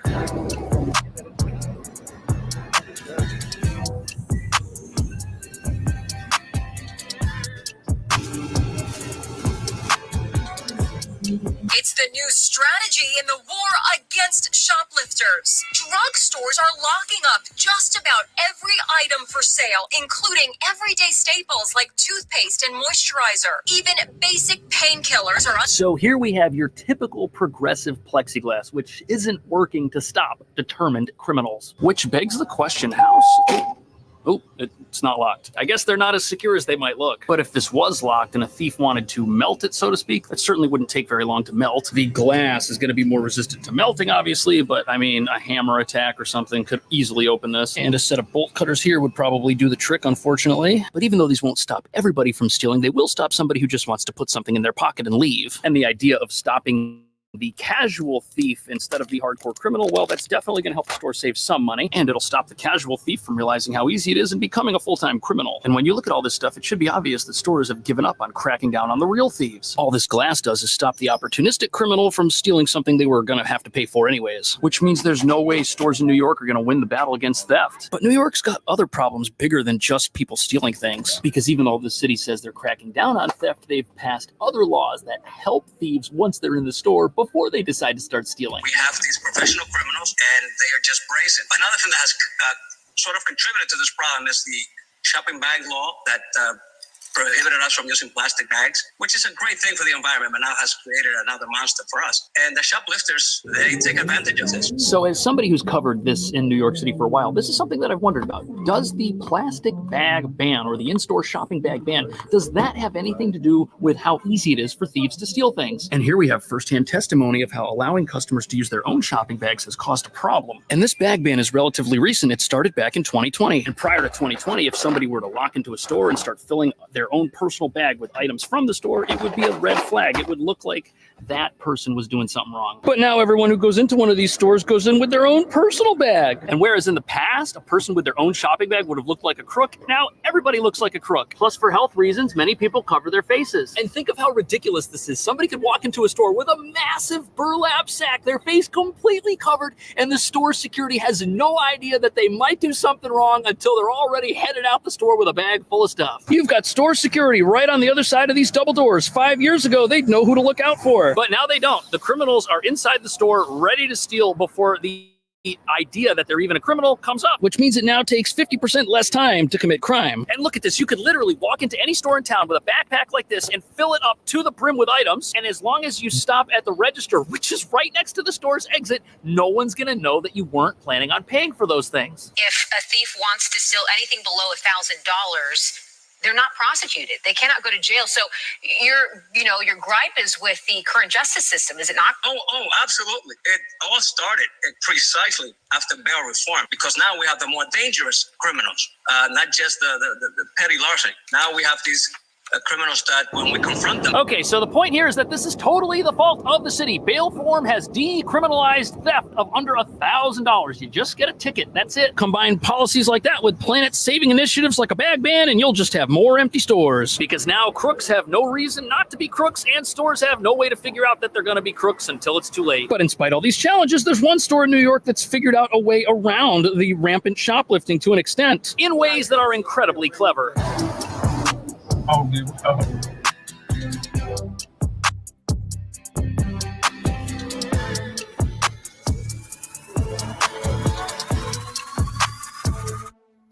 So Home Depot, believe it or not, the perfect target for thieves, but they've been doing something here special to try and get rid of them. This is professional shoplifting. 100%. Big box stores like the Home Depot have been hit especially hard. They tell us they're investigating hundreds of cases this past year alone and losing billions. The retail giant showing us exactly what's being targeted. This is what we refer to our billion-dollar aisles, billions and billions of dollars worth of sales in this product. And then, so as you can tell from all of the locked shelves right here, security is top notch. And I mean, it kind of has to be. This stuff is so popular to sell online. Everyone's looking for a discount on tools and electronics. And not only are they using padlocks on everything, these are metal gates with bars. And look at this, plastic, so you can't reach a tool in there and mess with anything, which makes sense. I mean, if you could find expensive tools online for super cheap at some discount place, you'd buy them if you needed them. Plus, there are specific things about just the way a Home Depot is designed that makes it easier for the bad guys to do bad things. First of all, these are not confined spaces. You've got super wide aisles, lots of room, because most of the merchandise here is massive. It needs to be brought out to your car, which at a lot of places, stores will let you do. They'll let you just roll the cart right out to the street, which makes sense. You can't exactly take a 300-pound capacity ladder onto the subway with you. But not only have stores like this drastically stepped up their security, there's something else they're doing, which has to do with tools like this that criminals don't really expect. If you were to try and roll this out of the store, the wheels on this cart would lock.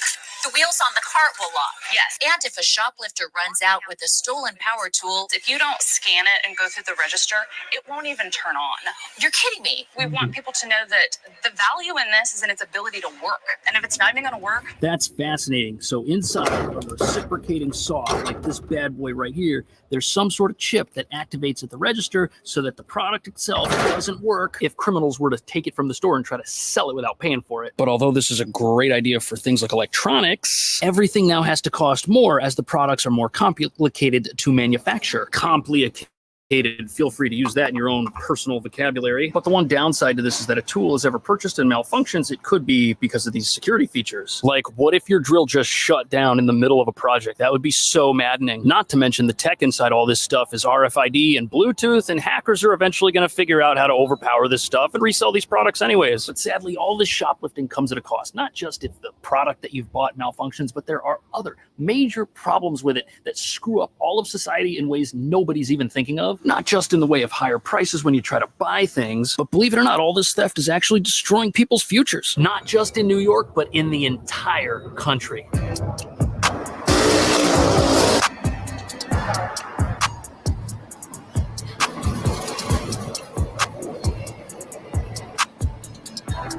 About 70% of in-store purchases are impulse purchases. People, if they can't get it easily off the shelf, they're not going to purchase the product. And in many cases, we're seeing customer counts decline dramatically at stores. Thousands of stores are closing across the country, and those retail jobs are a path to the middle class and a great way for young people to get the skill. So it turns out shoplifting's not just bad for Walgreens or for New York or for whoever owns this place and can't find a tenant. It's bad for society as a whole. And the problem is that the more crime goes up, the more people need to get hired to try and deal with and eliminate that crime, forcing prices up because all those costs have to get paid for by me and you. But it gets even worse than that. Once stores shut down, you've got another problem, which is that those jobs have now vanished forever. And jobs at other stores like this nearby bank vanish as well when they shut down because of lack of foot traffic. And all these empty storefronts, they're hurting the economy because not only is it a place you or I can't work now if we need a job, how on earth are young people who've been failed by the education system in this country supposed to go out and get a job if the stores that were going to hire them in relatively low-skilled positions are all closed? What are they going to do? Retail jobs in a flagship New York City may in fact not be the most prestigious or the most technical, but these are jobs that many people rely on, and now they're gone forever. Which means that in a city like New York, when you see rampant crime, nobody's taking into consequence how this is relegating families to lives of poverty because they can't work. If these jobs aren't around anymore, it's going to be tough for people to climb the country's economic ladder and make better lives for themselves. And what that means is shoplifting has more victims than any politician wants to admit. And the reason they aren't likely to admit it anytime soon is because when something is non-violent, it's so heartless to lock somebody up for that because they used a crowbar to steal all the skincare at Dwayne Reed and now it's gone. That attitude is why all of this in-store security is completely worthless. Our laws don't punish anybody. If they did, would that stop crime? Would flagship stores like this decide to finally reopen? And what role, if any, are retail giants like Amazon that have an online-only presence playing in this whole thing? Because every single purchase that is made online is a purchase that doesn't happen in a store. And the more stores have to combat retail theft and make things inconvenient for their customers, the more those customers will do what I do and just buy everything online. On top of that, recent laws that have been passed forcing online retailers to crack down on who sells on their platforms because these might be criminal gangs running retail theft enterprises, those also hurt companies like Amazon and eBay, which means there could be a war going on behind the scenes over retail storefronts that you or I do not see because it happens in Washington, D.C. Let me know what you think. Thank you so much for watching. I will see you in the next video. What if you could do SEO smarter and faster? With Wix, you can edit your meta tags page by page. First and right now. I think you Cash Jordan for that update on what's happening in New York with the illegals and all the theft. So moving to the mile-high income and illegal migrant flooded city, Denver homeless advocates call for an end to civilian team. Now, anybody that's been following Frontline Black News has known, and the revolutionary agenda, and even Shabaka's Black Experience Enhanced, about this set team, street team enforcement team that the DPD has created under the Hancock administration and just rolled all in to the Johnson administration that are professional snitches for the police. And they're basically snitching on the encampments and what's going on in the encampments. And now that's affecting the illegals. Now it's a problem. And it was affecting our Black unhoused neighbors, actual citizens who were unhoused. They didn't, the council, the people that come to speak at city council didn't have no issues with any of that. We had a whole campaign that we can we can do better, and we want to overturn the urban camping ban and give people the right to rest, right to survive. And then Hancock, before he left office, created this damn set team. It basically goes around harassing our unhoused neighbors, my term, and letting them know when there's a sweep scheduled for their area or their encampment. And they take inventory of who's in what camp, and if they have warrants and all of that stuff, like they work hand to hand with the police, with the DPD. So, like I said, now it's affecting the illegals, illegal immigrants in these camps. Now it's a problem. For 5:30, a group of advocates for the unhoused in Denver says enforcement of anti-homelessness laws is up almost 50% under Mayor Mike Johnston. Yeah, Hell's Action Network Denver shared new data today and held a rally calling. It's the group that was formerly known as DHO, Denver Homeless Out Loud, that I and others, such as even Lady Tables with them briefly, by way of me and our brother, our former brother, he's a traitor, Jerry Burton. And now they're known as HANDS, or House Keys Action Network, but it's the same group. They just changed the name, but it's literally the same group of people. On the city to do better. Fox 31's Gabrielle Franklin explains. Yeah, HAND and other advocates for the unhoused community in the city are highlighting enforcement of what they call the city's anti-housing law. And new this afternoon, they are now calling on one of the city's enforcement teams to be dissolved. DPD and SET, the street enforcement team, are not taking a much more compassionate, lowered approach. House Keys Action Network released new data with the help of Newman McNulty Law Firm. The group saying the numbers reflect what they've been experiencing over recent months. Where the general public looks and doesn't see large visible encampments, it's not just through getting people into units. It's primarily through policing. The DPD stats in the data show 1,017 incidents where Denver police made contact for unauthorized camping happened between January and March of this year. That's up 46.5% compared to January through March of last year, when DPD only recorded 694 of those incidents. Reading real-life experiences from their peers, folks in the unhoused community saying the enforcement gives the city the illusion that unhoused people are off the streets when they are instead being shuffled around. They kind of just forced me to be out of the public eye. It's public property. When told to leave, you just kind of go. They brought the police with them. They said that we can't be in tents, but we can't be in the park. So I don't know where to go. The group says data around SET, or the city's street enforcement team, makes the situation worse. Data showing all the encounters from the team made up of civilians involved homeless people. Advocates are now calling for that team to be dissolved. And we're calling on him to drop SET, change course, and invest those resources instead with the on-the-ground community. That's our cop Mala Harris, if you will. It's only black when it's convenient. Who are already doing the work. And just before we came on air with you all, just a short time ago, the mayor's office got back to us with a statement about these new findings. I want to share with you all what they said, saying in a statement, quote, "Our first priority is always to connect people with resources and housing first, which is why we've strongly prioritized encampment resolutions that bring people directly to individual units." Now, that group that we just showed you all in that story, they are testifying right now before city council members. We will be keeping an eye on how this all plays out. But for now, we are live in downtown Denver. Gabrielle Franklin, Fox 31. Gabrielle, thank you. The only police officer. Yeah, so that's some Johnny come lately stuff. Some people, they were part of the whole. So been pushing this a long time. And now all of a sudden that's affecting the illegals. Now it's a problem. They were at city council earlier yesterday now testifying about this stuff.